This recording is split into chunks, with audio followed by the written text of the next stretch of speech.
Every time this guy dies, he goes back in time by 1 day. And now, he has to kill himself 4,000 times to rewind 11 years into the past, just to be able to kill an unkillable guy from whom he copied this same regression skill. From the start, Gongja was F-rank trash that everyone mocked. He had only one useless skill that he basically couldn't use. He could copy one random skill from anyone who killed him and make it his own. But what's the point of new skills if he's going to be dead anyway, right? So he just lives his pathetic life with no skills and no purpose. Until one day, as he's heading home after having a couple of drinks, he hears something strange. He witnesses a top-ranked hunter, the #1 guy he had always admired, about to kill a girl because she tried to poison him. Even though there's no evidence, he kills her like it's nothing. Our guy tries to sneak away quietly, but a traitorous empty bottle gives him away. To make things worse, he slips and falls. Before he can get up, the Flame Emperor catches him. He asks how much our boy saw and whether he's from the same guild as the girl. Gongja denies everything and says he just wants to live and will keep his mouth shut. But the Flame Emperor doesn't care. He can't let a witness live, so he kills Gongja on the spot, just because he saw too much. Everything goes black. He's dead. That's when Gongja's only skill activates, and he obtains one skill card from the Flame Emperor. Still, Gongja isn't happy about it, because he died anyway, and there seems to be no point in new skills. But the next moment, he wakes up in his own room. Gongja tries to understand what just happened, and when he checks his phone, it turns out he's gone back to yesterday. But he was definitely killed by the Flame Emperor. So how is this possible? He opens his system and realizes he's here thanks to the skill he copied from him. It's called the Time Traveler's Clock. It lets him go back 24 hours right after he dies, keeping all his memories and abilities. There's a catch though. The higher his level, the bigger the penalty for using it. Still, it seems like the perfect combo for his first skill. Now he'll be able to get revenge on this bastard. The next day, at the exact same time Gongja was killed, a huge fire breaks out in the city. The Flame Emperor set nearby buildings on fire to destroy the evidence. Everyone rushes to put out the flames, and Gongja goes there too. The Flame Emperor is there as well, joking about how someone dared to play with fire without his permission, while not lifting a finger to help, saying he won't get paid for it anyway. Everyone thinks he's just an eccentric hero, but Gongja knows the truth. He's a murderer. So Gongja sets his goal to kill him, but right now it's impossible. Even if Gongja somehow managed to kill him, the Flame Emperor would just rewind 24 hours, turning it into an endless loop. So instead, Gongja runs straight past the Flame Emperor and into the flames. It burns, it hurts, but it's the only way. He returns 24 hours into the past. The skill works perfectly, and even better, since Gongja is still F-rank, there are no penalties yet. So now, he's going to die 4,050 times to kill that bastard before he ever awakens. After countless painful attempts, he finally succeeds.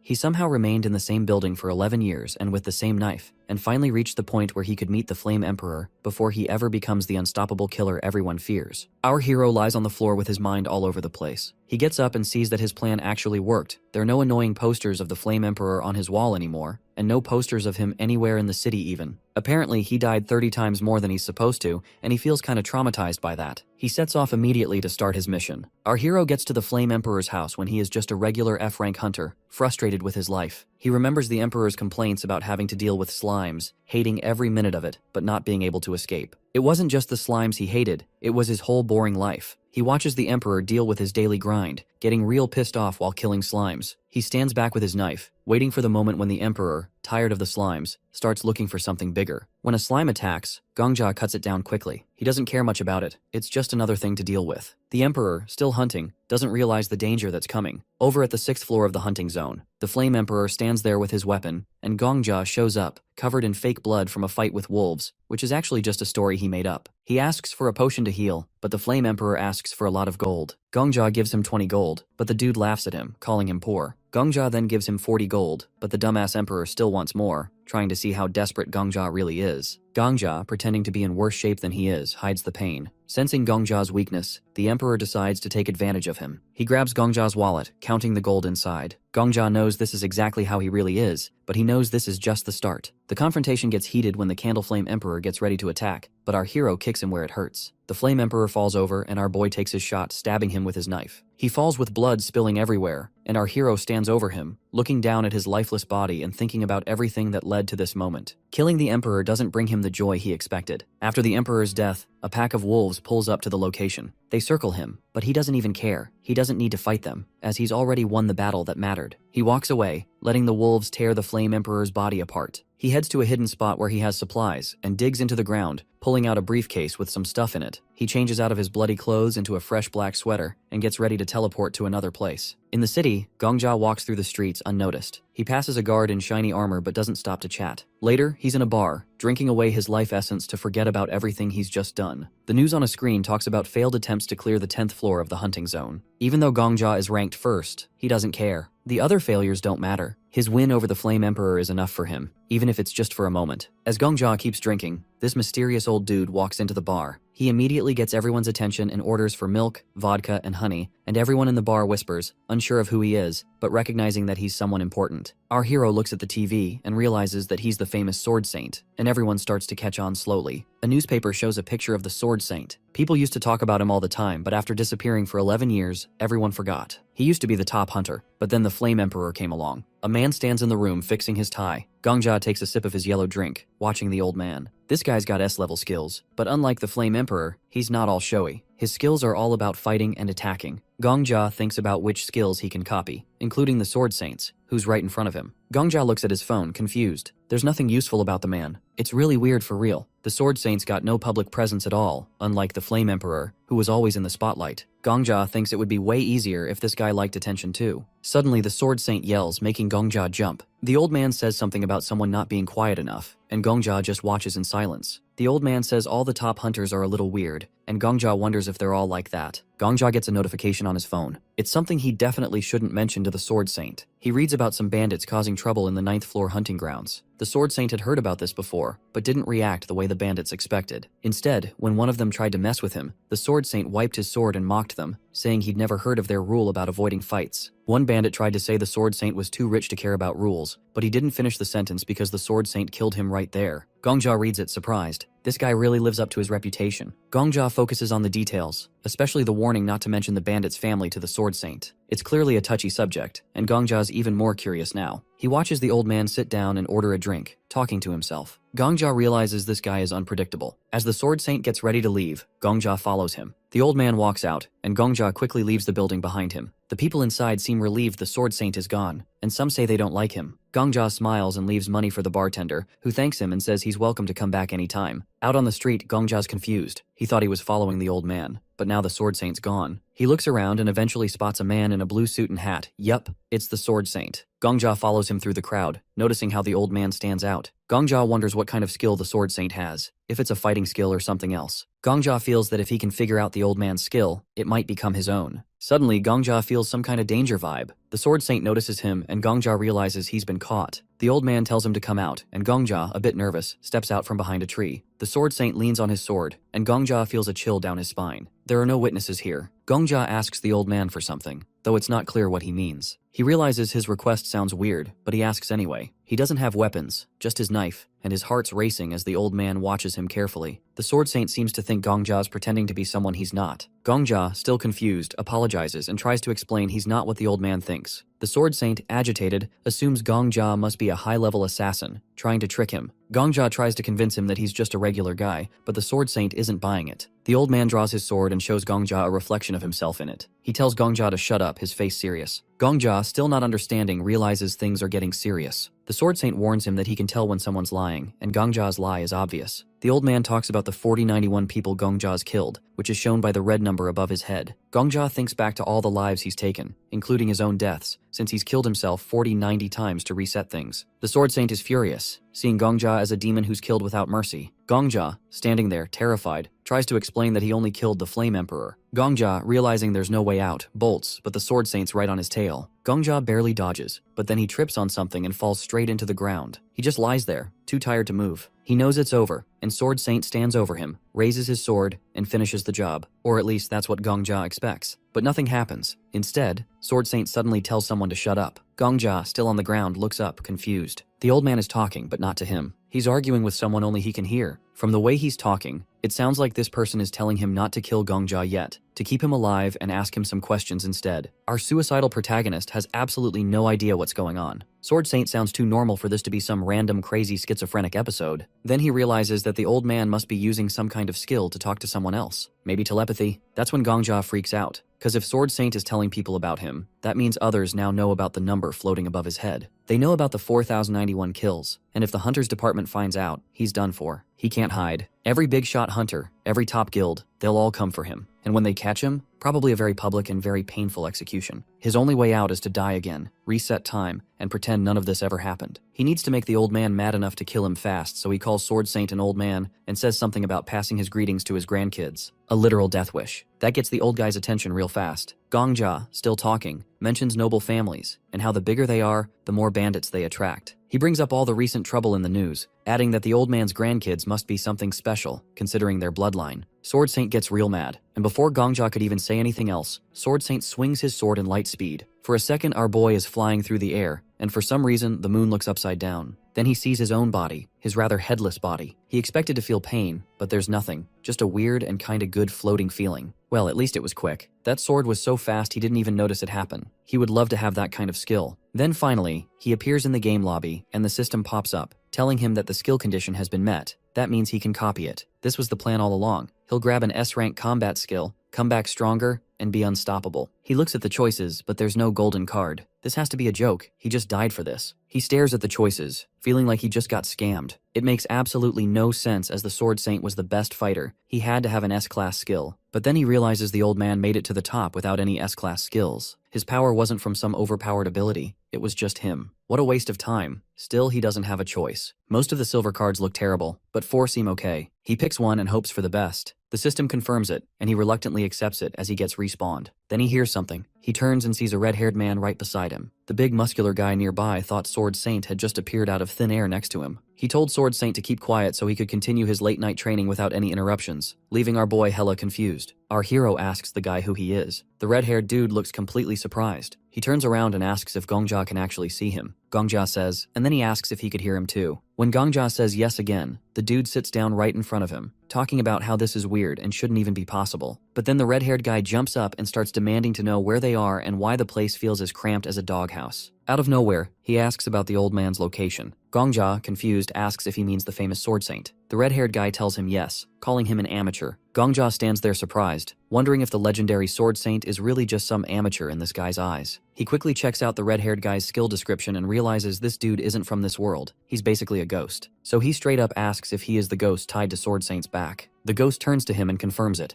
Gongja freaks out, apologizing and saying he doesn't mean to copy or mess with the ghost's essence. But the ghost starts yelling, demanding to know if he could send him back to the old man. He shouts that since Gongja copied his skill, he should be able to undo it. He's not having it if Gongja says it can't be reversed. But the protagonist says that he hasn't gotten rid of the skill like he wanted to. The ghost then climbs onto the ceiling, hanging upside down, and yells that he, Sword Saint's teacher, has been kidnapped by some incompetent loser. Gongja begs him to stop screaming upside down, saying that he's scaring him. The ghost calls this a disaster and blames Sword Saint for neglecting his teacher. He says he's warned Sword Saint 1,000,000 times to respect and appreciate him, especially in tough times. Gongja asks him to chill, but the ghost dude says he's been dead for ages. The protagonist tells the ghost that he should just die quietly and move on. The ghost yells back, saying Gongja is cursing him as a dishonest ghost and pushing him toward the afterlife. Gongja thinks that this dude is talking way too much and way too loudly. At that moment, he starts to understand why Sword Saint is always so aggressive about telling people to shut up. Gongja admits he's spent his whole life hiding from Sword Saint, using every skill he has to avoid attention. The ghost looks surprised, saying no other hunter in the world is as noble as Sword Saint. But then he adds that's only true as long as they're not talking about grandchildren. Out of nowhere, Gongja says that out of all Sword Saint's skills, there's one that shows the number of kills. The ghost guy asks if he means the skill that just shows if someone has killed before, which he thinks is useless. Gongja points to himself and says the number of murders hanging over his head is 4,091. The ghost gets mad, calling Gongja crazy since he's such a newbie. He says he is the newest of the new and doesn't even have the right aura. The ghost asks how a bum-ass loser like that could account for 4,091 deaths. Gongja explains he hasn't actually killed that many people. He's only killed one person, the future villain. The other 4 through 90 are the times he's killed himself. He adds that he's been reincarnated just to take out this one guy 11 years in the future. He also explains he has a skill to copy one of the abilities of whoever kills him at the moment of death. Gongja has copied his own rebirth skill, so every time he dies, he just goes back a day. The ghost looks surprised, realizing Gongja's body is basically immortal. Gongja says he wants revenge, but knows he can never truly kill his enemy, as long as the guy has the rebirth skill, and is ranked #1 in their world. That's why Gongja goes back in time to before his enemy gets that skill. The ghost asks if Gongja has really gone back 11 years just to get revenge on one person, and Gongja says yes.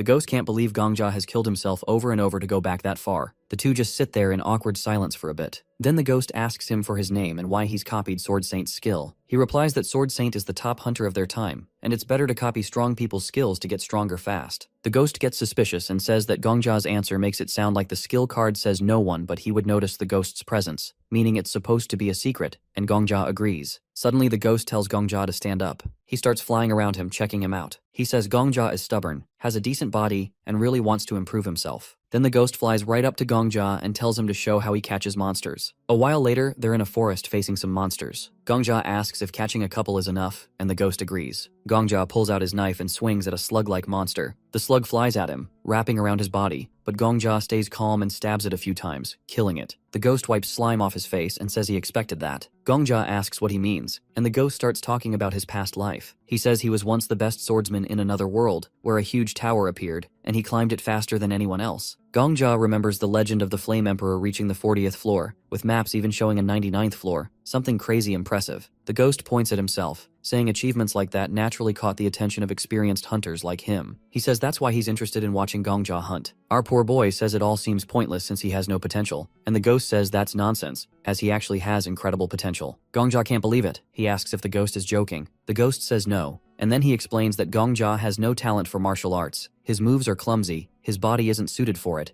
and awakening a rare martial art is something only heroes can dream of. But the ghost says Gongja has one unique talent: no fear of death. Most people instinctively dodge danger, but our suicidal MC charges in without hesitation. The ghost says dying over 4,000 times has erased Gongja's fear of death, rather than traumatizing him like everyone would think. Gongja asks if that really counts as a talent. The ghost says yes, it isn't natural but earned through hardship. He says overcoming the fear of death is one of the hardest things anyone can do. He adds that it's really amazing. Gongja realizes that no one has ever said anything like that to him before. He remembers how the Flame Emperor treated him like trash, which has driven him to keep sacrificing himself without thinking about the past or future. Gongja looks at his hands and realizes his many deaths have become his talent. The ghost asks what Gongja was thinking when the Sword Saint killed him. Gongja looks away and says he thought about how beautiful the moment was. The ghost starts laughing and making fun of this weird experience. The ghost then talks about Gongja's copying skill, saying since it copies instead of steals, Sword Saint must have another ghost as his friend spirit. He flies closer, curious about who will become the better hunter, Gongja or Sword Saint. He says he'll train him to not just match but surpass Sword Saint. The next morning, the ghost screams at Gongja to get out of bed. Gongja asks for 5 more minutes,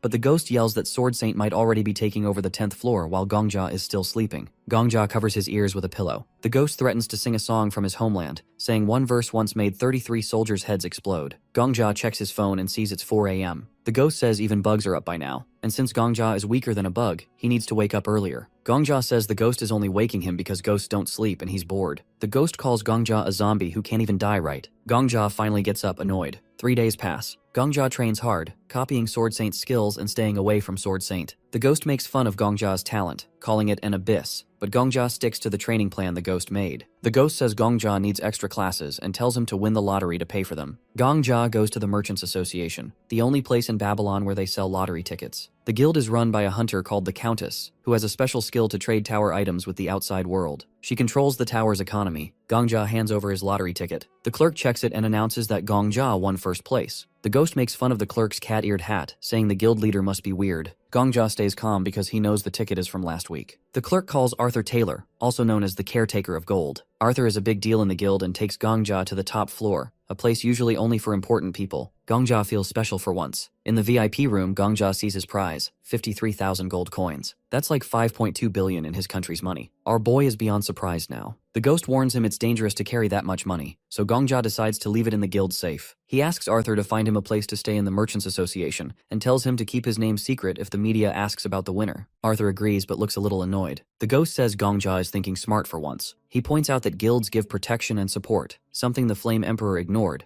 and that's why he failed. Gongja realizes he needs the guild to avoid making the same mistakes. While Arthur handles his requests, Gongja thinks about his goals. The money is nice, but he really wants to climb the tower. He remembers the system panel's golden glow, which feels more important than the coins. Gongja buys a second-level honorary membership in the Merchants Association for 10,000 gold. This means the guild will protect him. The ghost says Gongja is finally using his brain. Gongja tells the ghost to stop calling him dumb. The ghost laughs and says Gongja seems happier. Gongja agrees. He feels like he has what he needs now. money, protection, and a plan. With the ghost's help and his new resources, Gongjia is ready to take on the tower and get his revenge. They leave the building, and Sword Emperor reminds Gongjia that the main thing about extra classes is paying for them. He tells Gongjia that since the tuition fees are now covered, it's time to take the next step. Gongjia asks if Sword Emperor means he needs to find a regular teacher for extra classes. The ghost, acting like he doesn't understand, says the teacher is right under Gongjia's nose. He says that what Gongjia really needs is a boost, something like a miracle potion to make him stronger, or a scroll with the basics of martial arts written on it. Suddenly he flies up to Gongjia and says that at Gongjia's current level, even reading the scroll won't help because he won't understand it. So, the only option left is miracle potions, and really good ones at that. Gongjia, annoyed, asks how good these potions are supposed to be. Sword Emperor starts talking about the Castle of Alchemy and a guild of doctors and pharmacists. He says they'll definitely have something like a miracle potion made by the best craftsmen. Gongjia asks if this won't cost a fortune. Sword Emperor leans in and whispers the price in Gongjia's ear, shocking him. Gongjia starts running after Sword Emperor, shouting that even if he spends all his money, he'll only have enough for 4 bottles. The ghost replies that if they get a bulk discount, they might be able to buy 5. Gongjia keeps running after Sword Emperor, asking him to fly slower. Suddenly, Sword Emperor stops abruptly. Gongjia, irritated, asks why he stopped so suddenly. Sword Emperor, now serious, tells Gongjia to hide. He remembers he forgot to mention something important. Gongjia realizes what's happening and is stunned. They're so distracted because they see someone. Sword Emperor says that Sword Saint is a regular customer of this store. Gongjia gets angry and asks how Sword Emperor could forget to warn him about this. He says he should have been told in advance. Suddenly, Sword Saint stops and looks in their direction. Gongjia hides behind a trash can, trying not to make a sound. He's terrified and thinks about what to do because if Sword Saint catches him, it'll cause a lot of trouble. But Sword Saint turns away and keeps walking. Gongjia is relieved but still shaken. He says it's ironic that he's hiding behind a trash can. Sword Emperor says there's bad news. If Sword Saint is here today, it means he's also here to buy miracle potions. They immediately run to the store. Sword Emperor looks around the corner and is shocked. He starts screaming because he sees Sword Saint entering the store. Sword Emperor says with regret that they're just a little too late. What upsets him most is that this store is the best. Gongjia realizes going to the same store as Sword Saint is too risky. He takes out his phone and starts looking through the current ranks of hunters. He's looking for something specific, but it's not in the top 20. He keeps scrolling and realizes it's not in the top 100 either. He says he hopes to find it at least in the top 300. Sword Emperor doesn't understand and asks if Gongjia's luck has run out. Gongjia says it's the opposite. He puts his phone back in his pocket and says the potions might cost him almost nothing. Sword Emperor is shocked. Gongjia turns around and happily says he can buy potions for pennies. He says he knows an incredibly good pharmacist. Sword Emperor flies after Gongjia and asks if it's just him, or if they're going deeper into the wilderness. In this area, people look at Gongjia with suspicion, but he keeps walking. Sword Emperor is skeptical and asks if a talented pharmacist really lives here. Gongjia says this isn't just a talented pharmacist, they're going to see a real genius. Sword Emperor asks if he's lying because what kind of genius would live in a place like this? As Gongjia walks, he hears the old man talking in disapproval. He feels the old man might be following him to rob him, but he assumes the old man just thinks he is crazy because he's talking to himself. He feels the old man has no idea how much money he's carrying. Sword Emperor asks again if Gongjia really knows where he's going. Suddenly, they hear someone shouting not to touch the experimental equipment. Gongjia says they've come to the right place. A man shouts that half a year has passed and he needs money. A green-haired girl tries to stop him, saying if he takes her equipment, she won't even have money for food. The man orders his workers to take everything, but the girl pleads for more time. The man shouts that a week has already turned into a month, and a month into half a year. He takes her card and the girl holds onto it, saying she hasn't finished her mixture. The man lets go of her and she falls to the ground. He tells her to stop making potions and walks away. The girl lies on the dirty ground as her equipment is taken. Passers-by say the store was going to close anyway and that the prices were too high. The girl shouts that her prices aren't high, she barely charges more than the cost. She says they won't find potions anywhere else in Babylon at that price. She puts her hand on her chest and says they should thank her for even selling in such a terrible area. The dude leaves, calling her hopeless, and she begs them to buy at least 1 bottle of her special strength potion, but they refuse. Sword Emperor points at the green-haired girl and asks if the R-boy was talking about is this loser. He replies, asking what if it is her. Sword Emperor is shocked and asks if Gongjia has even seen her. Gongjia walks up to the girl, who's lying on the floor, crying. He kneels down and asks if she's still selling. He says she's not some crazy person or a loser. She's a pharmacist who will rise to 5th place in rank in the future and become the head of the Alchemy Castle Guild. The girl stands up, brushes off the dirt, and says she can do anything. She asks how expensive the order is, and Gongjia says he thinks it'll cost 20,000 gold. She's surprised, and our boy thinks to himself that it's smart to make connections with people who will become influential figures in the future before they rise in rank. He thinks it's like getting golden geese. He asks her what's wrong, asking if she'll accept the order. He decides to get to know her before she even steps foot in the rankings. The girl invites Gongjia and her unknown guest, Sword Emperor, into her messy home. apologizing. The door falls off as she opens it, showing the complete disaster inside. Gongja talks about the mess, while Sword Emperor grows more skeptical, questioning how clean the place is and if her potions are even safe to drink. They sit at the table, and the girl asks if Gongja really plans to pay her 20,000 gold for her work. Gongja assures her he can pay up front, which she hesitantly accepts, admitting she's in a tough spot financially.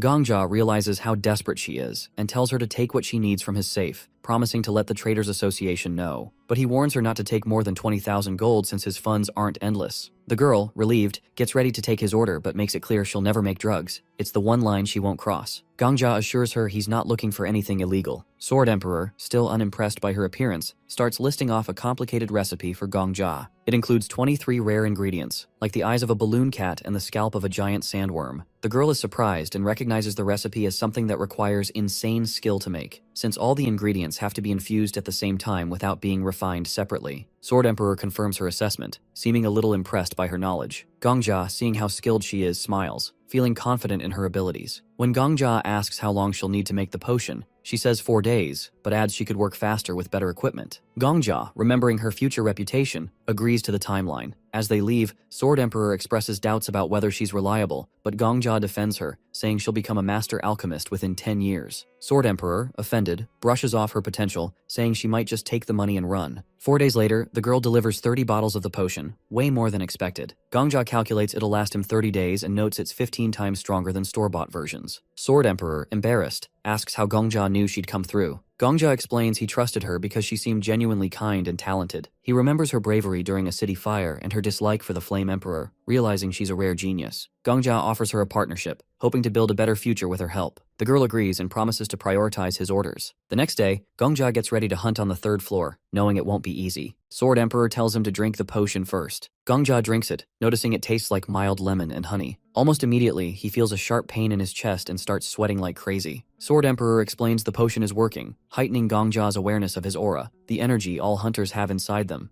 Gongja struggles to control the overwhelming sensations, his vision doubling as Sword Emperor teases him about how hard it is to master his aura. Sword Emperor says Gongja's ability to control his aura will decide whether he succeeds or fails, and then suddenly, a monster shows up behind him. Sword Emperor yells at him to run if he doesn't want to get hurt. Gongja is told to show his aura in really tough conditions, and he starts sweating. The Sword Emperor watches him struggle and calls him incompetent, saying anyone who really doesn't get aura basics is just totally useless. That kinda hurts Gongja, but he keeps going, really pushed by a real need to get better. He thinks complaining won't help at all, especially since the Sword Emperor says that if anyone really hates their life, they can just end it right away. Gongja worries about that advice, scared it might push his kill count higher. He also fears the old man's plan, sure that the Sword Emperor will really go after him if his kills rise anymore. A big green creature with a club suddenly shows up and roars. It looks like an orc, and its quick attack forces Gongja to forget everything else and focus on the fight. He tries to dodge the orc's swings, seeing they look weirdly slow to him because of a special drug that boosts his senses and speed. Even so, he feels something is missing in his style. Gongja tries to use his aura right, remembering the Sword Emperor's lessons on moving energy into his legs. Even though it sounded easy at first, doing it in a real fight is way harder. He angles his leg, hoping to direct energy well. Red energy sparks from his neck to his knee, sending short shocks through his body. He sees some smoke around him as he forces aura through muscles that aren't trained yet. Still, Gongja avoids the orc's neck smash and the ground shakes when the club hits. He runs, pushing his legs harder, but notices he's got his eyes closed without thinking. Each dodge becomes tougher as his body tires out. The Sword Emperor watches from a short distance and says that Gongja's body has no proper channel for aura to move through. In simpler words, his insides are like a forest with no roads. If he clears those paths, aura will flow better, boosting his fighting ability. Gongja tries to hold on to that info, but the orc rushes at him again.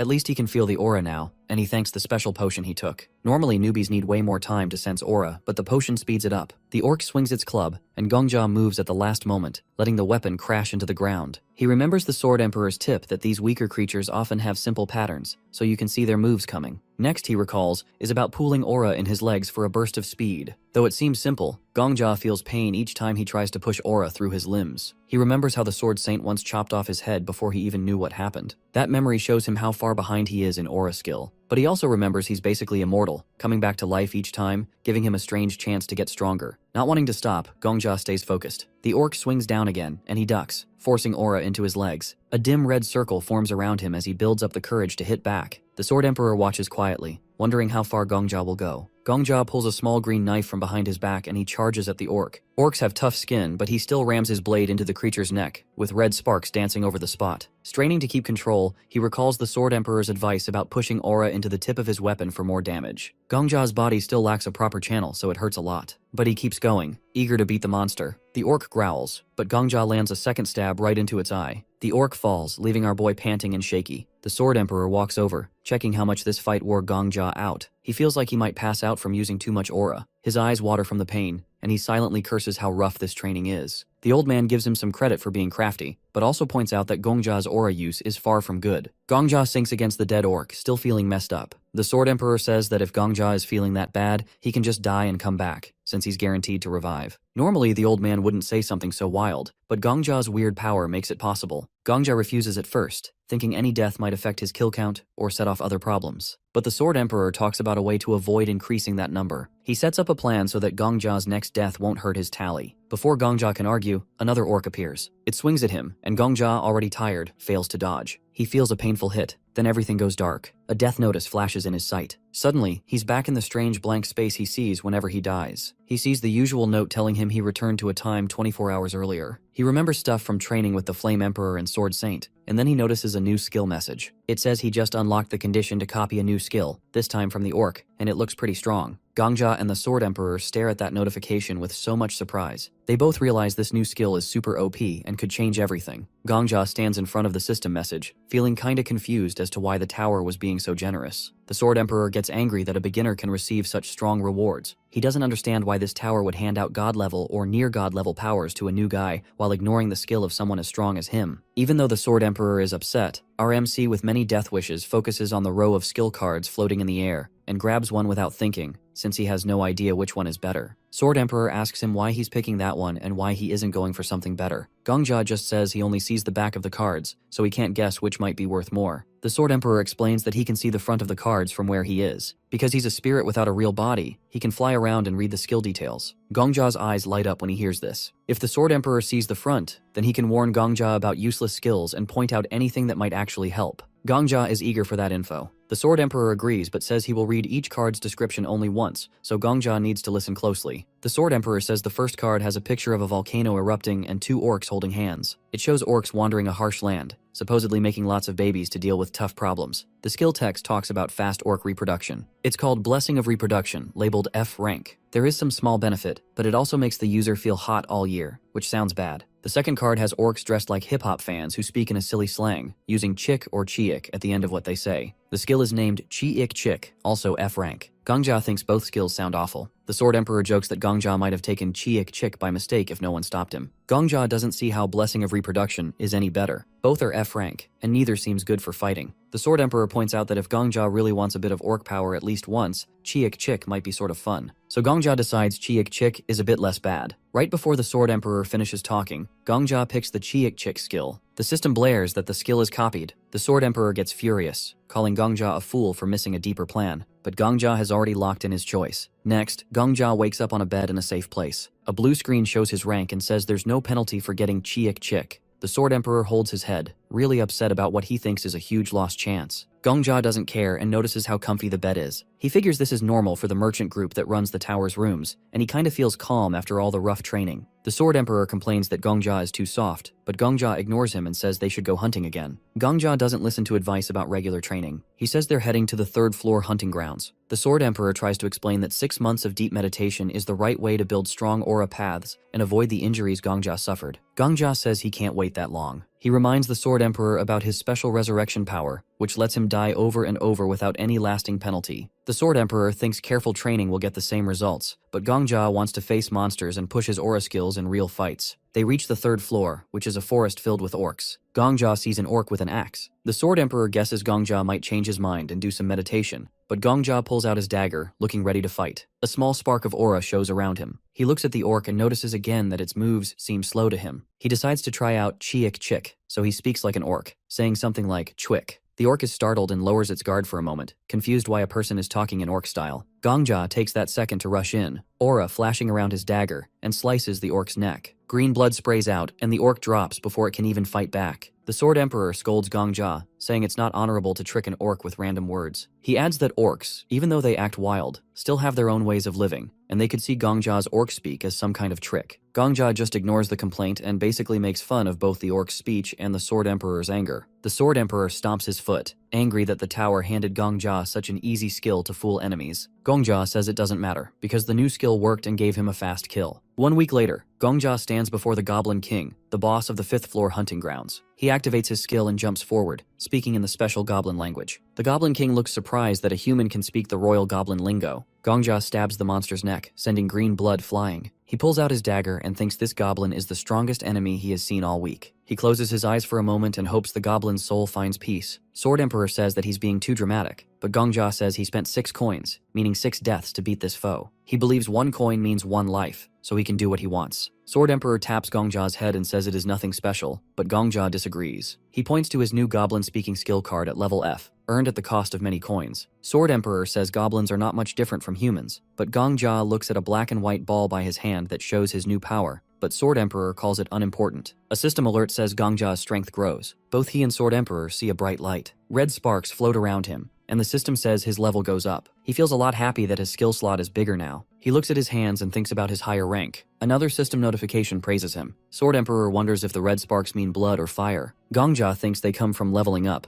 but Sword Emperor explains that this glow shows an aura tied to a big memory. He mentions the Flame Emperor, who once killed Gongja and had a fire aura. Gongja remembers that, and Sword Emperor says that aura types often show what is hidden inside, and he thinks Gongja's aura is blood, not fire. Gongja asks about the Sword Saint, and Sword Emperor tells him about a child lost in the mountains who kept climbing to stay alive. The child loved the moonlight, believing even moonlight can be beautiful. Gongja listens, not sure why it matters, and then they drop the topic. The spirit claps and says that Gongja has cleared the 5th floor, so he should keep moving. Our boy raises his hand and asks if they can go straight to the 10th floor boss. Sword Emperor thinks he is too sure of himself, but the protagonist insists he can do it. The spirit asks if he knows how many years tougher hunters spend on the 10th floor. Gongja makes a bet. If he cannot beat the 10th floor boss with only 2 coins, he will call Sword Emperor teacher. The spirit is shocked and reminds him that he used 6 coins to beat the Goblin King. Gongja thinks Sword Emperor is selling him short and says he is ready to take big risks. He wants to know what skill the 10th floor boss has. If Gongja wins, Sword Emperor must treat him with respect. Sword Emperor gets mad and calls Gongja's power a cheap trick that does not mean he can beat the top swordsman. He predicts Gongja will fail and stay a student. Gongja says the Sword Emperor should get ready to serve a new master. They laugh about it together, and people nearby start thinking that Gongja has gone cuckoo.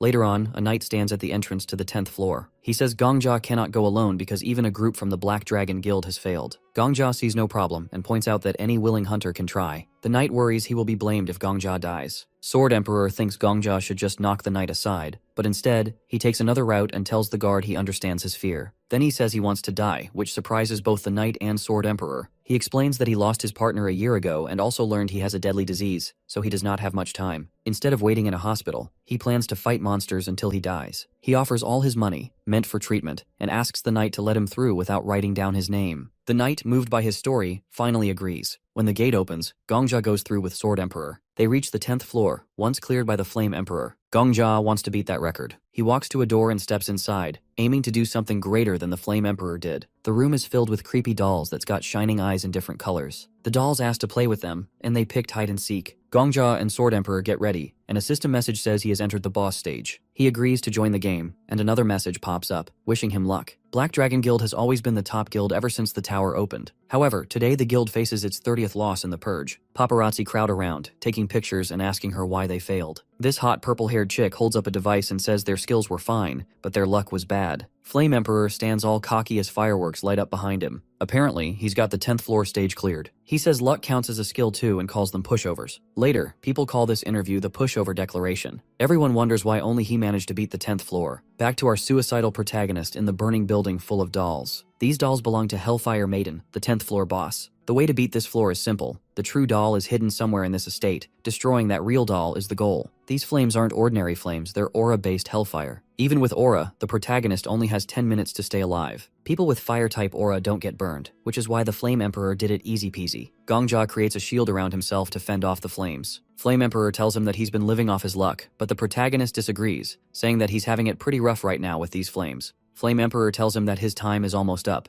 He adds that Old Man Sword Saint could last for 30 minutes here, and he's waiting till he can last an hour before he takes on the floor, unlike someone who charged in unprepared. Sword Emperor asks what he will do with only 2 coins left. The protagonist replies that he'll die once, then figure it out. The ghost tells him that dying won't strengthen his aura. There are 2 ways to finish this stage. Either find the real doll by sheer luck, or handle aura well enough to survive the flames till he finds the one. Sword Emperor tells him that 2 coins won't help, but Gongja says there is a third choice, and the ghost doesn't fully know his stuff. He starts to pick at random and he picks the closest doll. Gongja gets a hold of its tiny noggin, but it melts right away, screaming it's the wrong one. 5 seconds left, and Gongja wonders why this stage is made like this. The spirit says nobody gets the tower's reasoning, so he should go ask the idiot who gave a sorry, sweaty, weak loser such a strong power. Time's up for our boy, and the fire immediately consumes him. He yells and asks the fire to kill him quicker, while Sword Saint teases him, saying there's no doubt he's a masochist for going straight into such a painful death with no plan, and that he's much weirder than the tower. Our boy finally dies, and a notification pops up saying that a skill condition is met through death. He asks the spirit if he remembers their agreement. He points to a golden card and says it's S tier. The user must be inside the barrier to use it. He tells Gongja to grab it because that skill can create the same hellfire that killed him. But Gongja freezes, thinking about something. Something about it feels wrong. He remembers the doll melting in his hand. Sword Emperor is not sure what's up,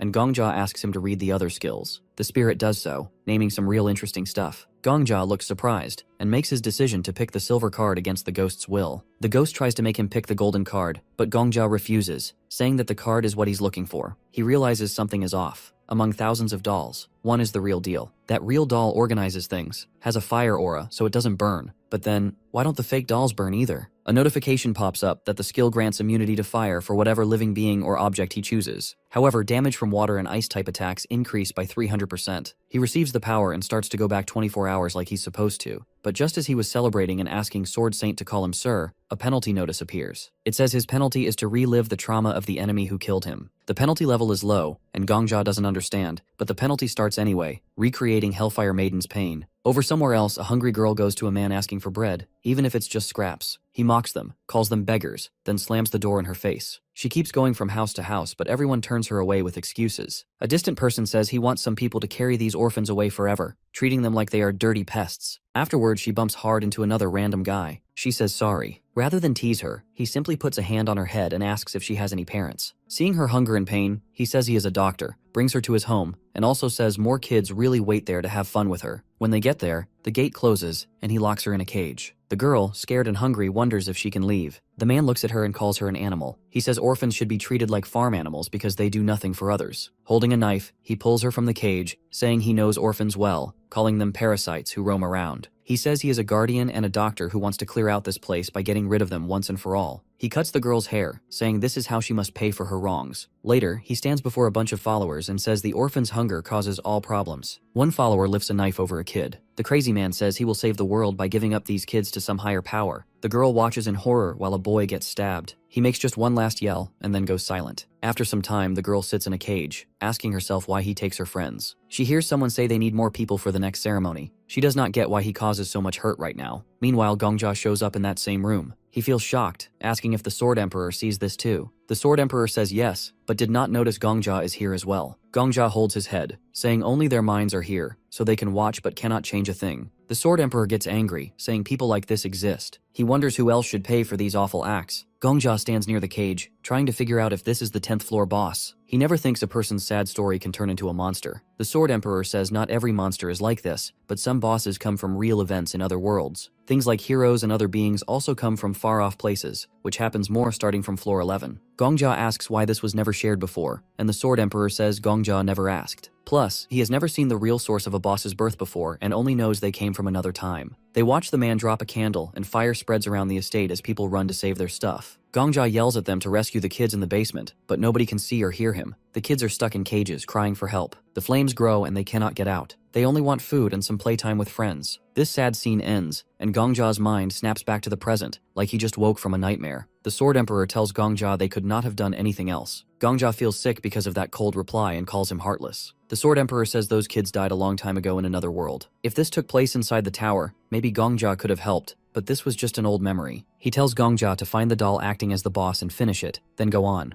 Gongjia does not want to just kill the boss without thinking. He says the Flame Emperor would do that in a second, but he does not want to act like that. At the estate door, the Sword Emperor pushes him to remove the boss and clear the floor. Gongjia fires back that the Sword Emperor is as cold as the Flame Emperor. He remembers the S-class skill note that no one can leave here unless the boss says so. The Black Dragon Guild got out without winning against the boss, which means the boss let them go. Gongjia figures the boss only wants someone to stay and play. They walk into a big hall packed with dolls. Gongjia feels each doll holding some part of the children's souls. He decides to help them rest by playing hide and seek like the boss wants. He uses a skill that makes fire around him, but the flames do not hurt him and can free the dolls. They watch, saying he is fine in the heat. One doll asks if he plans to join them. Gongjia closes his eyes, counts, and says he never loses hide and seek. He goes after the dolls, and each one fades away when he tags it, even though it is not easy. He keeps moving deeper into the estate, ending up in the same basement from before. He finds the last doll, a small girl sitting in that same cage. One eye stays shut, and she looks really tired. She asks if he wants to play with them. Gongjia puts his hand on her head and says she is water. She thanks him, then disappears like the rest. Gongjia sees a vision of the real child, finally resting in peace. A system message says the 10th floor is cleared, and that Gongjia now steps into the boss stage. The system panel says the clearing reward is ready and will come 24 hours after stepping onto the 11th floor. Gongjia and the Sword Emperor stand outside a building. The spirit at home says Gongjia looks a bit down, but clearing a hidden scene is huge and means he will get a sweet reward. Gongjia covers his face and says the Sword Emperor does not understand why he is sad, because the Sword Emperor does not have normal human feelings. Gongjia also says he thinks the world is a bad place and hates bosses that come from sad stories like the one they just saw. The spirit at the back says that stuff like this happens wherever people live. Gongjia and the Sword Emperor stay quiet until the Sword Emperor suddenly grabs his head and yells that this mood is not right for him. He pats Gongjia's shoulder, saying Gongjia is amazing. Gongjia looks unsure, so the Sword Emperor says he means Gongjia's special way of beating the boss. Gongjia calls it weird, but the Sword Emperor says he always gives praise when it is due, and Gongjia won by his own skill, not luck. He says they are partners and should share good news together. All at once, fireworks light up the sky. An announcement says the 10th floor is cleared on a Friday and the 11th floor opens in 24 hours. People ask about the fireworks, confused why they appear outside the first floor. Someone writes that he is on the 3rd floor hunting grounds but sees them and hears the 10th floor message. Our boy and the Sword Emperor check the timer. The Sword Emperor says this reminds him of something he once saw,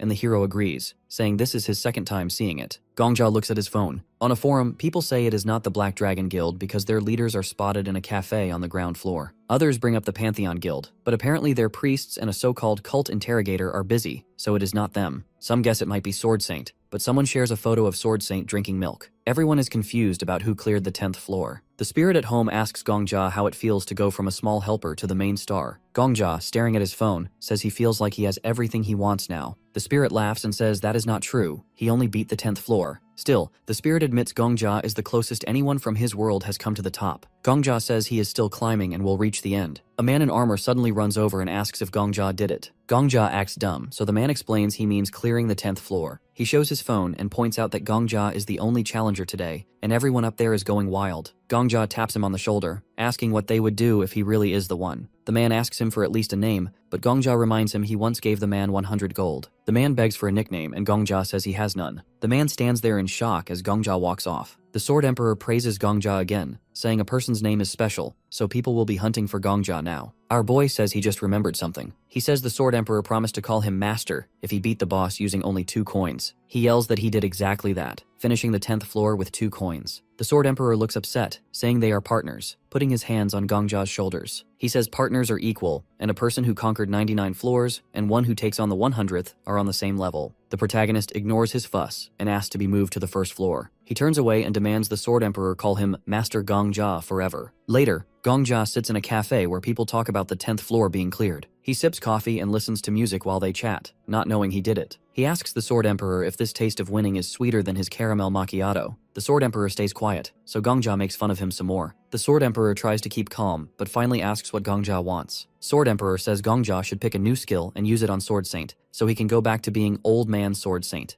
Gongjia jokes if they are not stuck together for life now. Seeing that about an hour and a half has gone by, Gongjia figures it is time for something else. While sipping his macchiato, he notices a cat. He does not expect such a big figure to come in person, but he pets the cat like he knows nothing. Deep down, he realizes there is something strange about this cat. At that moment, 5 people walk up and ask if he is Hunter Gongjia. He shows his ID, saying he wonders how long it would take them. Right away, they call someone on the phone, saying they want Gongjia for their group. One person from the vigilante squad bows and explains what joining them is like. Gongjia stops him and says he has 2 rules. First, do not share his name with the news. When they ask for how long, he says until the clock hits 0, so he can dodge reporters before heading to floor 11. The recruiter agrees. Since they are in a public place, Gongjia says they should serve the other customers first. They say sorry and rent the cafe for an hour to keep it private. They all sit at a table with the drinks, and the vigilante squad offers 10,000 gold up front. Someone from the League of Adventurers laughs at them for being broke, offering 20,000 and a leader spot. A person from the Gate of 1,000 Faces says they will treat Gongjia with the highest respect and pay 25,000. Then someone from the Pantheon group says they will give him an honored seat. Another from the department says they will also put him in a top spot. Gongjia notes that everyone fears Sword Saint, a big freelancer who stays out of guilds, so the big groups feel threatened. If another strong person shows up, they want him on their team fast. Right then, the cat in Gongjia's lap talks, offering 500,000 gold if he joins the Merchant Alliance. The cat jumps off and changes into a stunning woman, showing she is the leader of the merchant group, ranked 3rd. She tells Gongjia he can have not just the gold, but also the job of vice guild leader. Gongjia smiles, takes off his headphones, and says now he is interested. The countess says Gongjia has guts, noticing he does not look shocked that her cat form turned into a person. Gongjia says he even sees ghosts now and then. The countess laughs, saying he stays really calm, and Gongjia wonders how she looks so young for someone over 40. He figures she must be the richest person in the tower, and probably drinks something like an eternal youth potion every day. A recruiter from the Vigilante Guild tries to talk to the countess, but she cuts him off. He says sorry and asks if giving Gongjia a 500,000 gold deposit is too much. The man tries to argue, but the countess stares him down, and he looks away, stumbling over his words before admitting he was wrong. She taps him with her fan, telling him to call his bosses if he wants to keep arguing. If anyone has a better offer than 500,000, they can stay, but if not, she won't waste her time talking to them. Everyone except the countess and Gongjia leaves. Out of nowhere, someone yells insults from far away. The countess says that guy finally showed up. An angry man with a bandage, leader of the 1,000 Faceless Gate Guild, ranked 5th, walks in with a few others. A cult interrogator, who is ranked 4th, follows, saying the other guild leaders should admit they messed up by letting Gongjia slip through their fingers. Miss Paladin, ranked 8th, says that calling the countess Miss might not be right, and reminds them their job is to keep hunters in check. The Black Witch, who runs the Black Dragon Guild and is ranked 2nd,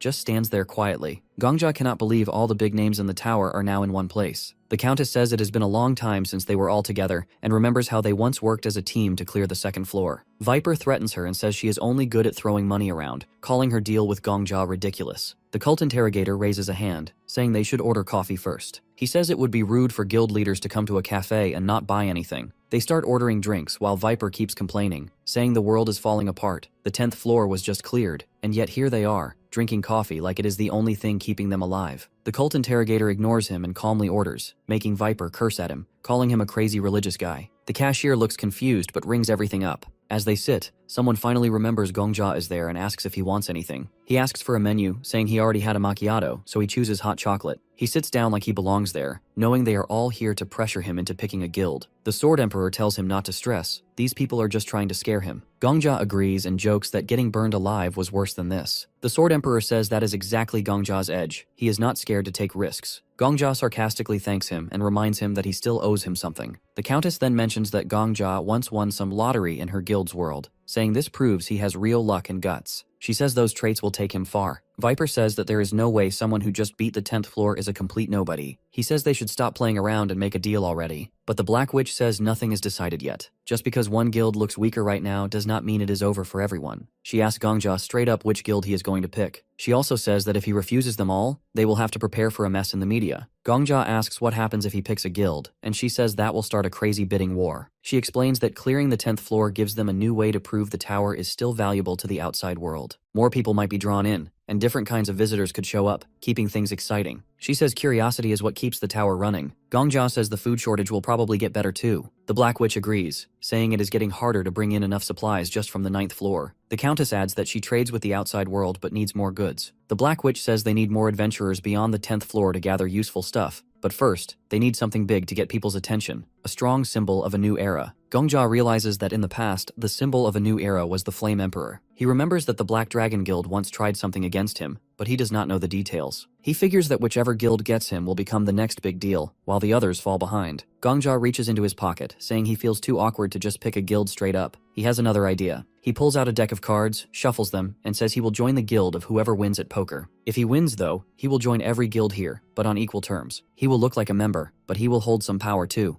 The Countess opens her fan, raises an eyebrow, and asks if this guy, who has only cleared 1 floor, thinks he deserves the same position as people who have conquered way more. She calls it interesting and agrees to the game. The cult interrogator says he is fine with playing as long as nobody cheats. Viper says no skills are allowed, and if anyone tries to use them, they are out. Miss Paladin says her guild is way too poor to fight in a full-on bidding war, so gambling is their only shot, and the Black Witch also agrees to play. Gongja holds the cards and turns to the Sword Emperor, reminding him that he promised to call him Master Gongja until this challenge is over. The Sword Emperor looks like he wants to disappear, but Gongja demands that he burn the cards for him. He quickly agrees, saying he will even watch for cheaters, and so they start playing. Sword Emperor starts giving Gongja hints right away. First, he whispers that the Countess has a straight and tells Gongja to fold. Gongja does what he says. Then Sword Emperor moves behind Viper and tells Gongja to call, forcing the snake to fold. Gongja listens again. When Sword Emperor checks Miss Paladin's hand, he tells Gongja to go all in. Gongja trusts him and does it. After 30 rounds, Gongja has not lost once. Viper slams the table, yelling that Gongja is cheating. He points at him, furious that an F rank could win this much. Gongja asks how he knows his rank, casually mentioning that he got promoted to E rank just yesterday. Thanking the snake for the high rating, Gongja then asks if he ran out of chips. The snake, completely beaten, goes to sit at the loser's table. The cult interrogator waves at him, saying he ordered an extra espresso for him, knowing he would lose fast. The snake gets even madder, curses at the Inquisitor, and flops into a chair. Time passes, and only 3 are left. Gongja, Miss Paladin, and the Black Witch. Miss Paladin loses next and throws her cards down. She says she thought her poker face was her best skill, and wonders if Gongja can read minds. Gongja just smiles and says maybe he has a skill or can see through everything. Miss Paladin stands, sighing that new players are getting harder to handle. She joins Viper, who is still fuming, saying she gave up too easily. He keeps shouting that Gongja must be cheating. Miss Paladin says it was obvious from the start. No newbie would suggest a game like this unless he was sure he could win. She says Gongja basically told them he would beat them without getting caught cheating. Then she adds that brute force is fine, but sometimes people need to use their brains. The snake yells about pride. She asks him if pride will put food in his mouth. Suddenly, the cult interrogator offers the snake a sip of coffee, joking that at least his pride can help him finish his espresso. At the table, the Black Witch says things just got easier for her. Gongja raises an eyebrow. She says she feels more sure now that they can make a deal. Then she says she is from Ukraine. She lost her family in a civil war and has been on the run ever since. Whether in the tower or outside, life alone is rough. Gongja tosses in some coins and says he gets it, but asks what her point is. He points out that nobody from the first generation in the tower had an easy past. He was an orphan too. The Black Witch says, to her, the tower is home. Nobody cares where you come from, and they all work hard to keep things that way. The tower lets people understand each other's languages and fight on fair ground, at least better than the outside world. She says outsiders see the tower as a junkyard, but even flowers can grow in trash. She calls him by name and warns that when the countdown ends, the media will chase him, and his life will change. Gongja says he actually likes attention and wants people to admire and envy him. The Black Witch puts her mug down, saying Gongja and Sword Saint are complete opposites. Gongja notices that the Black Witch might have a flush, and he has nothing to beat it. Still, he goes all in, pushing all his chips forward. She looks surprised. Gongja says he does not need some fancy title just because he cleared the 10th floor. He plans to reach the 20th, 30th, and even the 100th, no matter how long it takes. He respects that the tower means a lot to them and sees no reason to make enemies, but says they are still rivals. He adds that he does not care about the food shortage or the poor. If they want to use his name as a solution, fine, as long as they support him in climbing higher. He just wants to keep moving up. The Black Witch says she got him wrong. He and Sword Saint are the same, never satisfied. Gongja lifts the edge of his card and asks if that is a compliment. She calls it an insult, saying people like them always want more. They flip their cards, and the Countess announces that the Black Witch has a flush, while Gongja has a full house. Our boy wins, and says that that is the best compliment he could get. He stands up, saying he expects to be treated as an equal, as promised. The Black Witch asks if he will take responsibility for the benefits he will get. Gongja tells her not to worry, because a hunter's job is to climb. The Black Witch says that is a bold thing for a newbie to say. The Sword Emperor agrees, joking that if boldness were a skill, Gongja would be level 5. He says that he can finally live, then starts making fun of Gongja. Gongja ignores him, thinking the Sword Emperor does not act like someone with such a big title. The Black Witch asks if our boy is leaving already. He says yes, because the 11th floor is opening soon, and he needs to get ready. She says nobody knows what is up there and asks how he plans to prepare. He replies that floors 11 through 20 are role-playing stages. The guild leaders all get surprised, and Gongja says that is all the info he got as a reward for clearing floor 10. The Black Witch looks away and says she will pay back that debt later. And with that, Gongja and the Sword Emperor leave the building. Some time passes, and people start talking about how there is still no official news about the 10th floor. Everyone is confused since even Sword Saint himself says it is not him, and the media is completely silent. There is also a rumor that someone saw all the guild leaders meeting up yesterday. Our boy stands in the crowd as they all stare at the countdown. 11 seconds left, and people get excited and count down out loud with the timer. Meanwhile, Gongja pulls out his phone to check for news about the 10th floor. There is still some time left, so he refreshes the page. Suddenly, a flood of articles pops up, revealing that he is the one who cleared the 10th floor. That makes him happy. When the countdown hits 0, the crowd cheers. A message announces that training preparations are complete. Then, the same message plays again. People turn to a girl and ask her to open the 11th floor. She faces them and congratulates them for cleansing the fiery hell estate of past resentment. Those seeing her for the first time are amazed, calling her an angel. Gongja wonders if she is a goddess, but the Sword Emperor says gods do not exist here. He says this is just the system, and now she will explain the quest. The girl says one world needs warriors to fight against the Demon King. She adds that they will challenge the Demon King and save humanity. The Time Lord says that even if she is a goddess, this is just a pre-recorded message. Gongja asks how he knows that. Meanwhile, the girl continues, saying that to accept the mission, they have to say transfer. But suddenly, Sword Saint jumps at her and cuts her in two. It turns out the girl is just a hologram. The hologram speaks again, telling them to say, transmit, if they wish to accept the mission. Now everyone realizes it is just a recording. The Sword Emperor says he has done the same thing in the past, so he already knows this is an NPC. After that, Sword Saint accepts the mission, and he gets transported to the 11th floor. People are surprised, and the cult interrogator laughs, saying it is a beautiful day and that Sword Saint beats him to it again. He says they will meet on the 11th floor, then disappears as well. One by one, hunters start transferring to this new game level. The NPC announces that warriors will face a test of faith from the 11th to the 20th floor. She tells them to seek the truth, and in doing so, they will discover the truth about themselves. Gongja watches the message, impressed. Miss Paladin walks up to him saying that she has no idea what kind of being created the tower, but whoever did put a lot of effort into it. This message is made just for them, but no one seems to care. She says this is the kind of thing people should take a long time to admire. She says the tower and skills are miracles, but after 10 floors, everyone is too used to them. Gongja says she turns out to be pretty thoughtful. The head of the Vigilante Guild says that outside the tower, her specialty is music. She asks if he would prefer a girl from the music department. Gongja says that in that case, she has probably never seen real money before. She laughs, saying that is the painful truth. The Sword Emperor warns Gongja to be careful, saying something is off, and Gongja asks what is wrong this time. Suddenly, someone behind him asks if he is the hunter Gongja. He turns around and Miss Paladin says it looks like he has been spotted because of her. She apologizes and says she is heading to the 11th floor. Right away, a bunch of reporters surround Gongja. He asks if that is why she came to him. The head of the Vigilante Guild says Miss Paladin is just good at reading people, so he should take this as a sign of her interest. Gongja asks what she has figured out, but before leaving, she smiles and says the answer is inside his soul, then she vanishes. Gongja is frustrated, wondering if she has just set him up and run away. The Sword Emperor reminds him that she seems suspicious from the start. The journalists start throwing questions at Gongja about how he cleared the 10th floor. Gongja takes a deep breath, thinking about what he should say. He needs to get to the 11th floor as soon as possible. The reporters keep pressing him for answers, but suddenly he silences them all by saying he will clear the 20th floor. Then he wishes them luck and transfers himself. Now, on the 11th floor, Sword Saint arrives and is completely surprised as a huge battle is already taking place. Warriors are fighting desperately to stop the Demon King's army for the sake of the Ajum Empire. While the crazy fight is happening on the field, the knights are fired up because if they run away, the Empire is done for. Sword Saint tries to figure out what is going on, and suddenly arrows start flying at the hunters. The protagonist thinks the training is over now, and that fights like this will keep happening all the time. A knight runs up to the hunters, calling them warriors who will save the Empire. He holds up his sword and begs them to help him, saying this place is the last supply route for the Empire, so they have to protect it no matter what. If they fail, the capital will fall. The Sword Emperor says Gongja has gotten good at using aura to hear and see better. The knight in front of them asks them to save the Ajum Empire. Right then, the system tells them their job is to defend the port at all costs, because this fight is the first step to saving the Empire. The hunters freak out. They wonder if the Demon King is really about to show up. Monsters keep attacking, and they start to panic. Sword Saint says he does not know the full story, but the first step is to kill everything in sight. The hunters get excited and charge in after him. Gongja opens the system panel. A notification pops up saying he is getting his 10th floor reward. His reward for a regular scene is the patronage of the god of all things, and now he gets a map of floors 11 to 20. The Sword Emperor yells that he knew it would be some kind of unfair prize. Then, the system gives Gongja a hidden reward. This time, he gets the protection of the human god. He can also see all NPC skills and locations from the 11th to the 20th floor. But wait, there's more. Gongja also gets the patronage of the god of trade, which means he can get any item that exists on floors 11 to 20. Our boy says this game is about skill. The Sword Emperor loses it, yelling that this game is about pure luck. Now Gongja learns how the tower works. Floors 1 to 10 are for training, like a city for newbies to get used to fighting. Floors 11 to 20 are about warriors and the Demon King. He says there are only two ways to stop the Demon King's army: be strong enough to destroy them alone, or lead an army. Sword Emperor asks if Gongja is really going for the second option. He does not think Gongja could pull it off and asks if he has ever led an army before. Gongja says, of course not. but he opens the system panel and says he is sure he can learn. He looks at the Sword Emperor and says he just called this a bad game a second ago, and Sword Emperor stands his ground and says it is still a bad game. Gongja says he is going to prove that skill is what really matters. He pulls up a list of NPCs and filters it to show only the ones on the 11th floor. He says that the top 100 have really good skills. The Sword Emperor yells that this is not how things should work, saying Gongja should be fighting to get stronger. He says he's ruining his name.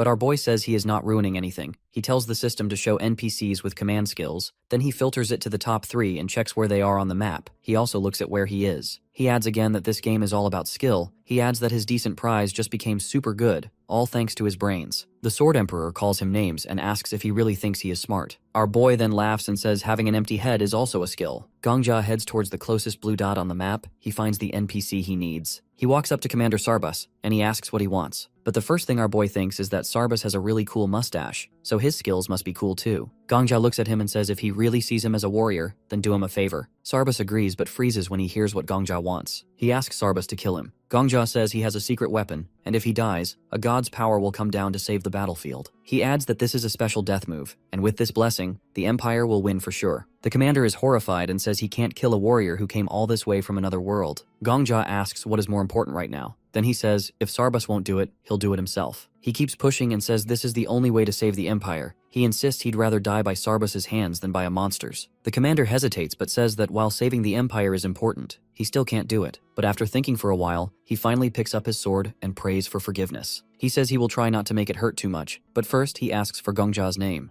Gongja tells him, and Sarbus covers his face, thanks Gongja on behalf of the Empire, and lifts his sword, saying Gongja is a true warrior, and then he sends him back to the lobby. He copies Sarbus's skills, and now everyone stares in shock as he rides into battle on a horse. Gongja still has that battlefield assessment skill Sarbus used to have, but this version is his own creation. He figures out that if they keep moving straight and then take a right, they'll run into the commander of the Demon King's army. Our boy leads the army forward, with everyone shouting about how the warrior of the goddess will protect them. He knows the skill is a game changer, giving him a mini-map and serious credibility, especially since he's already scouted the area by reliving the day multiple times. He notices a goblin still hanging around and thinks that little guy is really persistent. Then he pulls out his legendary sword. The sword has a wild backstory. Legend says the founder of the Ejim Empire was blessed by the goddess, but he and the sword vanished without a trace, leaving behind a cryptic prediction about a man with the sacred sword showing up when fate calls. Anyone in the Empire would trust the person holding that sword. The knights go nuts when they see it, yelling that the goddess hasn't abandoned them. Gongja raises the sword, shouts for everyone to attack, and thinks to himself how useful it is to clear hidden scenes. Meanwhile, Sword Emperor isn't really too happy that our boy picked that shiny, durable knife over all the other useful items. Gongja says that the knife is durable, sparkly, and will make NPCs on the first 20 floors go crazy. He keeps riding his horse, talking with the commander, and explaining that these creatures aren't just quest givers, they're quest helpers. Some hunters are wondering why Gongja is always with the commander, and why he's dressed like a hunter but acting like he's in charge. Gongja just laughs, thinking it's funny how envious they sound. Sword Emperor is still mad, yelling that he taught Gongja aura for sword skills, not eavesdropping. Gongja just says he likes it anyway and moves on. Ejim's army destroys the left side of the Demon King's forces, and Gongja orders them to push forward. Sarbus even calls Gongja his commander and tells everyone to follow him. Finally, they face the big boss, the Great Goblin King from the 11th floor. The Goblin King yells at his minions to stop the heroes, but Gongja isn't having it. He launches into the air, hits the Goblin King with a skill, and just like that, the boss is down. The knights go wild, shouting that the Demon King's army is defeated, and the warrior of the goddess has taken out their leader. The goblins panic and try to run, but the hunters aren't letting them off that easy. They go full beast mode, taking out goblins left and right. And just like that, the 11th floor is cleared. The hunters are hyped, celebrating that they've beaten it in just 24 hours. The system tallies up the participants and announces the top 10 conquerors. Gongja is number 1 and the Sword Saint is number 2. Everyone is shocked that Gongja doesn't have an alias and that the Sword Saint is in second place. They wonder if Gongja is some hidden master. Sword Emperor tells him that he's just a cheater with a big head. Gongja shoots back that skill is king in this game, but Sword Emperor refuses to admit it. Gongja thinks to himself that this ghost cares more about his own ego than skills. Gongja then tells Sword Emperor he'll train in sword skills before tackling the 20th floor, so he asks him not to be mad. He even jokes that he can't get through this without learning anything if he's hanging out with Sword Emperor. Sword Emperor gets all excited, saying that Gongja will finally understand his true power. Sarbus comes over, bows, and thanks Gongja for the win. Our boy says not to thank him, since they all did it together. Sarbus admits he was skeptical at first because some oracle predicted warriors from another world would come to save them, and he wasn't sure they'd actually risk their lives for a different world, but our suicidal MC proves him wrong. They shake hands, and Gongja thinks that even though they're from different worlds, a handshake means the same thing. Sarba says he's counting on Gongja in the future, and Gongja says he'll do his best. Then the system starts handing out rewards for clearing the floor. Gongja is surprised when it announces the top conquerors will get their rewards first and be the first to enter the 12th floor. Everyone else has to wait, but before Gongja moves on, Sarbas asks him to protect their empire. The Sword Emperor asks Gongja what he will do if Sword Saint sees him. Our boy wonders what Sword Saint could possibly do that would be worse than murder. The Sword Emperor doesn't get it and asks again. Gongja says he has a plan and tells the Sword Emperor not to worry. Then he moves, and the other top players follow him. They end up in the Imperial Palace of Ajum. The cult interrogator is super impressed with our boy. He walks up to him and says he's been watching his moves on the 11th floor. He thinks it's amazing how he used the NPCs. He asks if the sword he has is the reward for clearing the 10th floor. Gongja says yes, and the cult interrogator is shocked that he became the leader on the 11th floor thanks to a reward from the 10th. Gongja acts modest and says it's no big deal. Suddenly, Sword Saint shows up out of nowhere and attacks. The cult interrogator steps in to protect Gongja. He asks Sword Saint how long he's been training as an assassin. Sword Saint isn't in the mood to chat. He tells the cult interrogator to move and says he's going to kill the protagonist. The cult interrogator acts surprised and asks if he is really talking about Gongja. Sword Saint says yes, and the cult interrogator points out that his hands are important and that killing Gongja here would make the 5 big guilds look bad. He asks Sword Saint why he's threatening Gongja, but Sword Saint says he doesn't have to explain. The cult interrogator says it looks like they're not backing down. He crosses his hands and uses a spirit displacement skill from above. Sword Saint gets attacked by the heads of 2 big guilds, but he blocks their attacks easily. Viper calls Sword Saint an old monster, and the old man fires back by saying he isn't young either, since he's over 40. Miss Paladin tells Viper to focus on the enemy since they're at a disadvantage. Then the cult interrogator turns to the Countess and asks her for 10,000 gold pieces. She thinks he's asking for a loan and offers him 15% interest over 3 months. He says he's not borrowing, he's asking for a donation. She gets mad and calls him a robber. He says it's dirty money anyway and she should donate it to the temple. She reluctantly hands over the gold and coins rain down. The cult interrogator happily takes the donation, puts his hands together, and uses a sacred technique to make Miss Paladin and Viper stronger for 300 seconds. He says the gold will take over their hands and finishes the technique. The cult interrogator adds that even Sword Saint will have a hard time dealing with the 4 of them now, especially since the Countess's safe isn't empty yet. He jokes about whether the Countess will go bankrupt before Sword Saint is defeated. The Countess is not happy and asks why he's looking at her safe. Then the Black Witch shows up and says this alliance isn't just the 4 of them. She says she's joining the fight because Gongja made a deal with all 5 guilds the day before, giving him the same rights as the guild heads. She says attacking Gongja is the same as attacking all of them, and asks if Sword Saint really thinks he can take them all on. This is Gongja's plan in action. Sword Saint is furious, and our boy turns to the Sword Emperor and reminds him of what he said on the 11th floor. Gongja says there are 2 ways to deal with a strong enemy, either have enough power to take them down alone or lead an army. He says a solo player is no match for a hunter with an allied army. He then walks up to Sword Saint and offers to talk. He says he's confused about why Sword Saint attacked him since this is their first meeting, and Gongja has always admired him. But looking at Sword Saint's face, Gongja realizes the guy still thinks he's some assassin sent by the Black Dragon. The Sword Emperor says that to Sword Saint, Gongja probably looks suspicious. Not a hunter who earned his place, but an infiltrator who snuck in with the help of the big guilds. And that's why Sword Saint is so angry. Sword Saint looks up and says that whether it's the outside world or Babylon, there's no difference. He starts talking about how not even a day had passed since he entered the tower when people began begging him to join their guilds. But he refused. He asks if they want to know why. He points his sword at the Black Witch and says it's to prove that in this tower, you can exist on your own. He says unlike the rotten outside world, where blood, nationality, and origin hold you back, here you can rise to the top with just a sword. He says success here depends only on your talents and skills. He shouts that he wanted to show everyone this truth. Then he angrily asks them what they're doing and says they're no better than the messed up world outside. The Black Witch snaps back, saying Sword Saint judges others without knowing anything. She says he's only so outstanding because he's always been alone, but if he had helped others earlier, many hunters would still be alive. Viper starts yelling, saying Sword Saint didn't clear the 5th, 7th, or 9th floors alone. He's mad because if Sword Saint had cooperated, their losses would have been cut in half. The Countess joins in, saying if Sword Saint had helped with connections outside the tower, they'd have fewer food problems. She says the current system would be more stable too. She calls Sword Saint an irresponsible child. The Black Witch shouts that since he's number 1, he should act like it, but instead, he just tells everyone to shut up. He says they're all whining like big babies and orders them to leave, threatening to clear his way with his sword if they don't. The Sword Emperor is thrilled and says this is his real disciple. Our boy steps in and asks if they really want to fight here, where there are only 10 people. He says even the NPCs on the 11th floor work together to protect their country. The Black Witch turns to him and says this conversation is more serious than he thinks. The protagonist tells everyone they're called hunters, so why don't they focus on clearing the 12th floor first? He tells Sword Saint they need to help, even if it's just NPCs. He says their country is under threat of destruction, and they're here trying to be warriors called into the Empire. He asks if they know what's special about the rank of warrior, and explains that a warrior is someone who can handle what others can't. He suggests they focus and deal with the remaining scenes. Miss Paladin puts her sword away and says, "Our boy is right." She says she doesn't know what he did to upset Sword Saint, but now isn't the time to fight. She takes out something and says she'll donate it so everyone can see clearly. She reveals she has a lie detector skill, which she used to rise to the rank of Deputy Chief. She turns to the protagonist and Sword Saint and says if they trust her, she can guarantee the truth or lies of their statements right now. She says doubt is poison, and truth is the antidote. Gongja thinks this is a great opportunity and raises his hand, saying he's in favor. Sword Saint turns to Miss Paladin and says she's the only one here who hasn't harmed anyone. Miss Paladin agrees and says she'll assume they both agree. She tells Sword Saint he can ask the protagonist anything, and she'll report the results honestly. Sword Saint points to our boy and asks if he's killed over 4,000 people, and he says yes. Sword Saint starts screaming that he's a devil, but Miss Paladin says that's a lie. Sword Saint is shocked. Miss Paladin explains that the protagonist answered yes, but it was a lie. He's never killed over 4,000 people. Gongja smiles and asks if Sword Saint has more questions. Miss Paladin says it's a strange question to begin with, asking if one person could even kill that many. Sword Saint points to our boy and asks if they trained him to be a special class assassin. Gongja says yes, but Miss Paladin again says it's a lie. Sword Saint starts yelling, saying he trusted Miss Paladin to judge honestly. She says she made it clear from the start whether he was ready to believe her or not. Sword Saint is stunned when Miss Paladin asks if he's going back on his word now. Sword Saint says the protagonist must have killed at least one person. Gongja says he's right, and Miss Paladin confirms it's true. Our boy adds that he killed exactly one person. He says murder is murder, but that man deserved it. Gongja gets angry and says that man tried to kill him first, and was a cruel killer. Sword Saint doesn't know what to do, because Miss Paladin confirms everything the protagonist said is true. The cult interrogator starts laughing and says it's a good conclusion. The Sword Emperor covers his face in shame and says he told the old man he couldn't rely on skills forever. The protagonist walks up to Sword Saint and says it seems like they just had a misunderstanding. He says he's glad it was just a simple misunderstanding. Gongja gets closer and asks if he'd already be dead if the guild heads hadn't protected him. He looks at Sword Saint and asks if now isn't the perfect time for Sword Saint to apologize to him. Our boy says Sword Saint should apologize to him. Miss Paladin backs him up, saying it's the perfect truth and that his remark is absolutely true. Sword Saint starts to speak but is clearly nervous. Everyone's waiting to see what he'll say, and Gongja wonders what's going to happen next. He thinks that even though Miss Paladin is known for being selfless, she's still part of one of the 5 largest guilds. He wonders if Sword Saint will accuse her of lying or if he'll reveal all the details of his skill to explain himself. If he does the latter, he'll lose some ground, but might still justify himself. Sword Saint asks Gongja about his name. At this point, the protagonist considers the possibility that Sword Saint might try to kill him to shut him up, just like the Flame Emperor did. To everyone's surprise, Sword Saint puts his sword back in its sheath and asks for permission to start over. He bows and offers a sincere apology, shocking Gongja. Sword Saint admits he was wrong, frivolous, and misunderstood everything. He says he almost killed an innocent man because of his own recklessness. He confesses that until now, he believed in killing people who deserved to die without hesitation, but now he vows it will never happen again.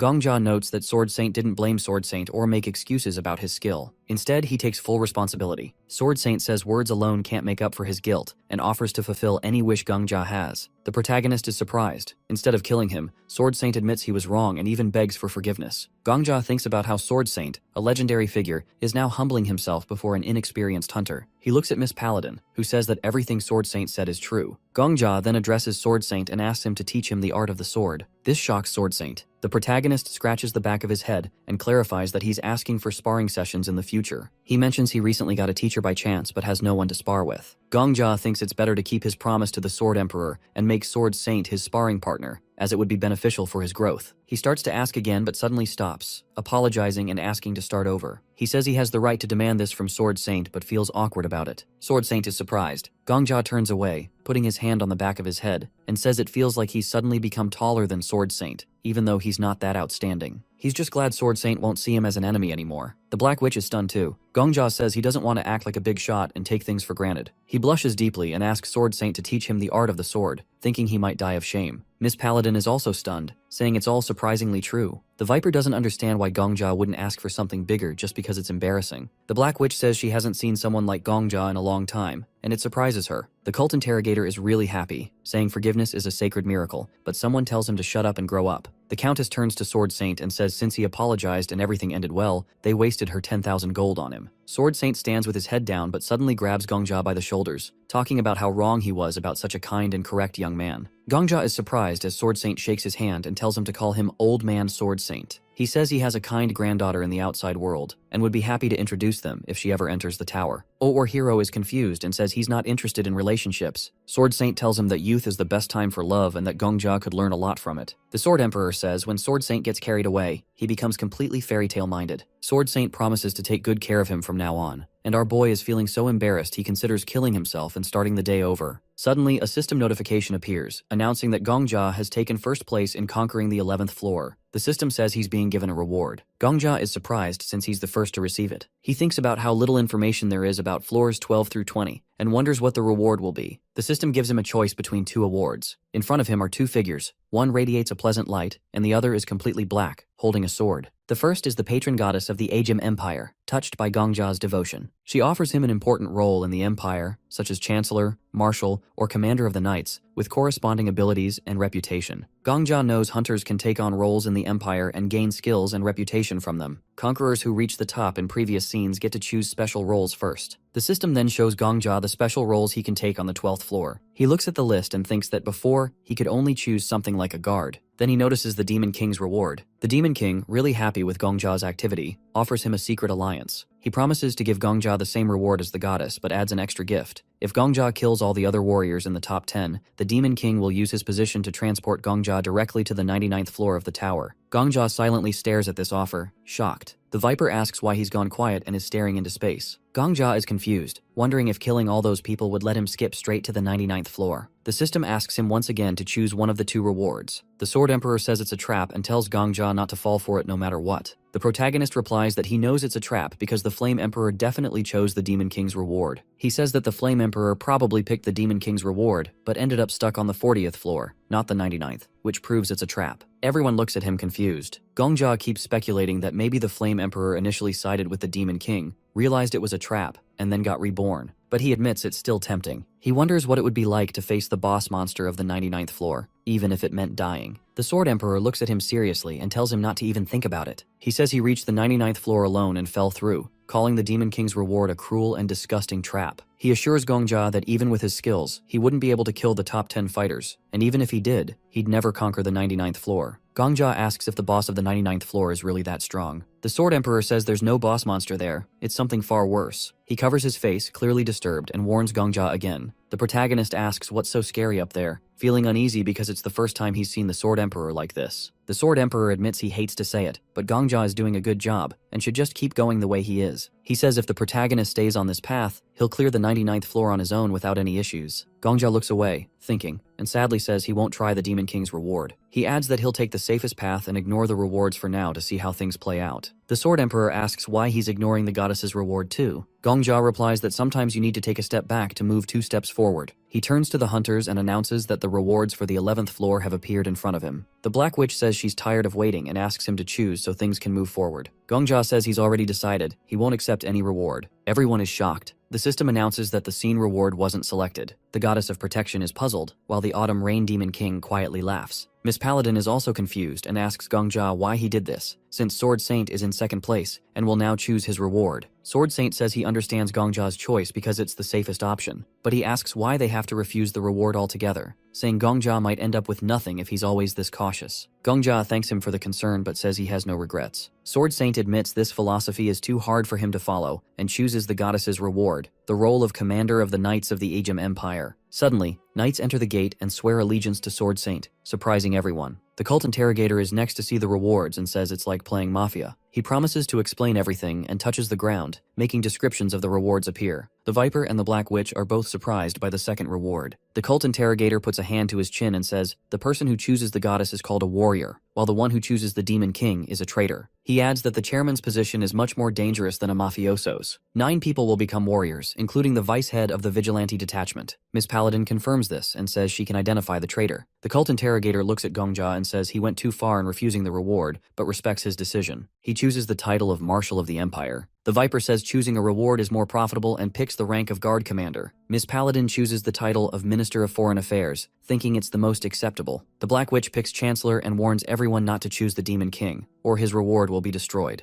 The Countess reassures her and chooses the title of Minister of Finance. With that, the careful calculation of the awards is completed. The Sword Emperor asks Gongjia if he's confident in his decision. Gongjia says it's the right choice, thinking that sometimes in the pursuit of prey, it's better to retreat and let it go. The system announces that the selection of the top conquerors is complete, with one person refusing the award. It also says 8 people accepted the goddess's reward, shocking everyone. Then it reveals that one person accepted the Demon King's reward. The Black Witch gets angry and starts yelling at everyone, reminding them not to choose the Demon King's reward. The cult interrogator smiles and says it's surprising because being a traitor is a very unprofitable game, but someone still chose it. The Viper feels nostalgic for the atmosphere of the early days of the tower, and the Countess asks if he's talking about a time when there were 10 large guilds instead of 5. She says a lot of people died back then, many of them killed by others. They start shouting at Miss Paladin to use her lie detector on everyone immediately to find the traitor. The Black Witch, as the owner of the Black Dragon Guild, says she doesn't know who dared to betray them, but she'll make sure that person gets the most painful reward. She tells Miss Paladin to interrogate everyone with her lie detector immediately. Miss Paladin starts by revealing that she's not the traitor. She then turns to Gongjia and says he's above suspicion since he refused the reward, but she still asks him if he chose the Demon King's reward. The protagonist denies it, and Miss Paladin confirms he's telling the truth. She then turns to Sword Saint and asks if he chose the Demon King's reward. Sword Saint swears on his honor and glory that it's not true. Next, the cult interrogator says it's not him, and that he doesn't want to die at the hands of the Black Dragon Guild leader. The Viper and the Countess also deny choosing the Demon King's reward. Miss Paladin approaches the head of the Black Dragon Guild and asks if she chose the Demon King's reward. The Black Witch denies it, and Miss Paladin confirms it's true. The Viper is shocked, wondering if none of the top 10 chose the reward. Miss Paladin says not to be too surprised. It's possible the traitor has a skill to hide the truth, or even a split personality. She adds that no matter how strange it sounds, anything can happen. Sword Saint looks at Miss Paladin with hostility and says she could still be the traitor. The Black Witch asks if he really doubts them. Sword Saint says he dares to doubt, and even if Miss Paladin isn't the traitor, she might be lying to protect the 5 guilds. Miss Paladin admits that logically such a possibility exists, and she could very well be the traitor. She says the most important thing now is to stay calm and composed because they've already overcome so many obstacles. The cult interrogator calls her innocent, but adds that trust is a beautiful word that takes time to build. He says it took them 10 years to form the 5 guilds and start cooperating. The cult interrogator turns to the 3 hunters who took 8th to 10th place and says spending another 10 years building trust with other hunters is too inefficient. Miss Paladin tries to stop him, but the cult interrogator has already started using a sacred art. He tells the Viper to deal with the 10th place hunter. Miss Paladin shouts at them to stop, but it's too late. The cult interrogator kills one hunter, and the Viper kills another. The system announces that the hunters who died did not serve the Demon King. Sword Saint is furious and pulls out his sword, shouting that they've shown their true nature. He says nothing has changed, even after all these years. Meanwhile, the cult interrogator attacks the last hunter. Gongjia is shocked as the system reports that this hunter also didn't serve the Demon King. The cult interrogator calmly says it's not them, and that the situation has become more complicated. He's convinced the traitor is among the top 5. Miss Paladin screams at him to calm down, but the cult interrogator says he's already calm and that the highest probability is the traitor is among them. Sword Saint attacks the cult interrogator, but Viper steps in to block him. Sword Saint calls the cult interrogator a fanatic and tells him to give a signal before killing someone. The cult interrogator sits on the floor, looking at his severed hand, and says the situation is heating up. He won't be able to use sacred art techniques without both hands. The Viper, under Sword Saint's onslaught, asks for help, saying he's about to die. Miss Paladin entrusts Gongjia with full authority, saying he's the only one who didn't accept any reward and can't possibly be the traitor. She asks him to stop Sword Saint. The cult interrogator, pouring a potion on his hand, agrees that it's better to trust someone who can't be the traitor. Another guild leader also entrusts Gongjia with full powers. The protagonist is shocked and turns to the Sword Emperor, asking if he has some kind of talent for winning over psychopaths. The Sword Emperor just congratulates him on his rise in social status and asks if he refused the reward because he foresaw all this. Gongjia says rancor relationships are never stable, so if a traitor appears, something will definitely happen. He knew giving up the reward was the best option, but didn't expect things to get this bad. He decides he'll have to be reborn later anyway. He turns to Miss Paladin and asks about the cult interrogator. She says he's always been like this. When they first entered the tower, religious conflicts were extreme, and the cult interrogator just killed everyone to solve the problem.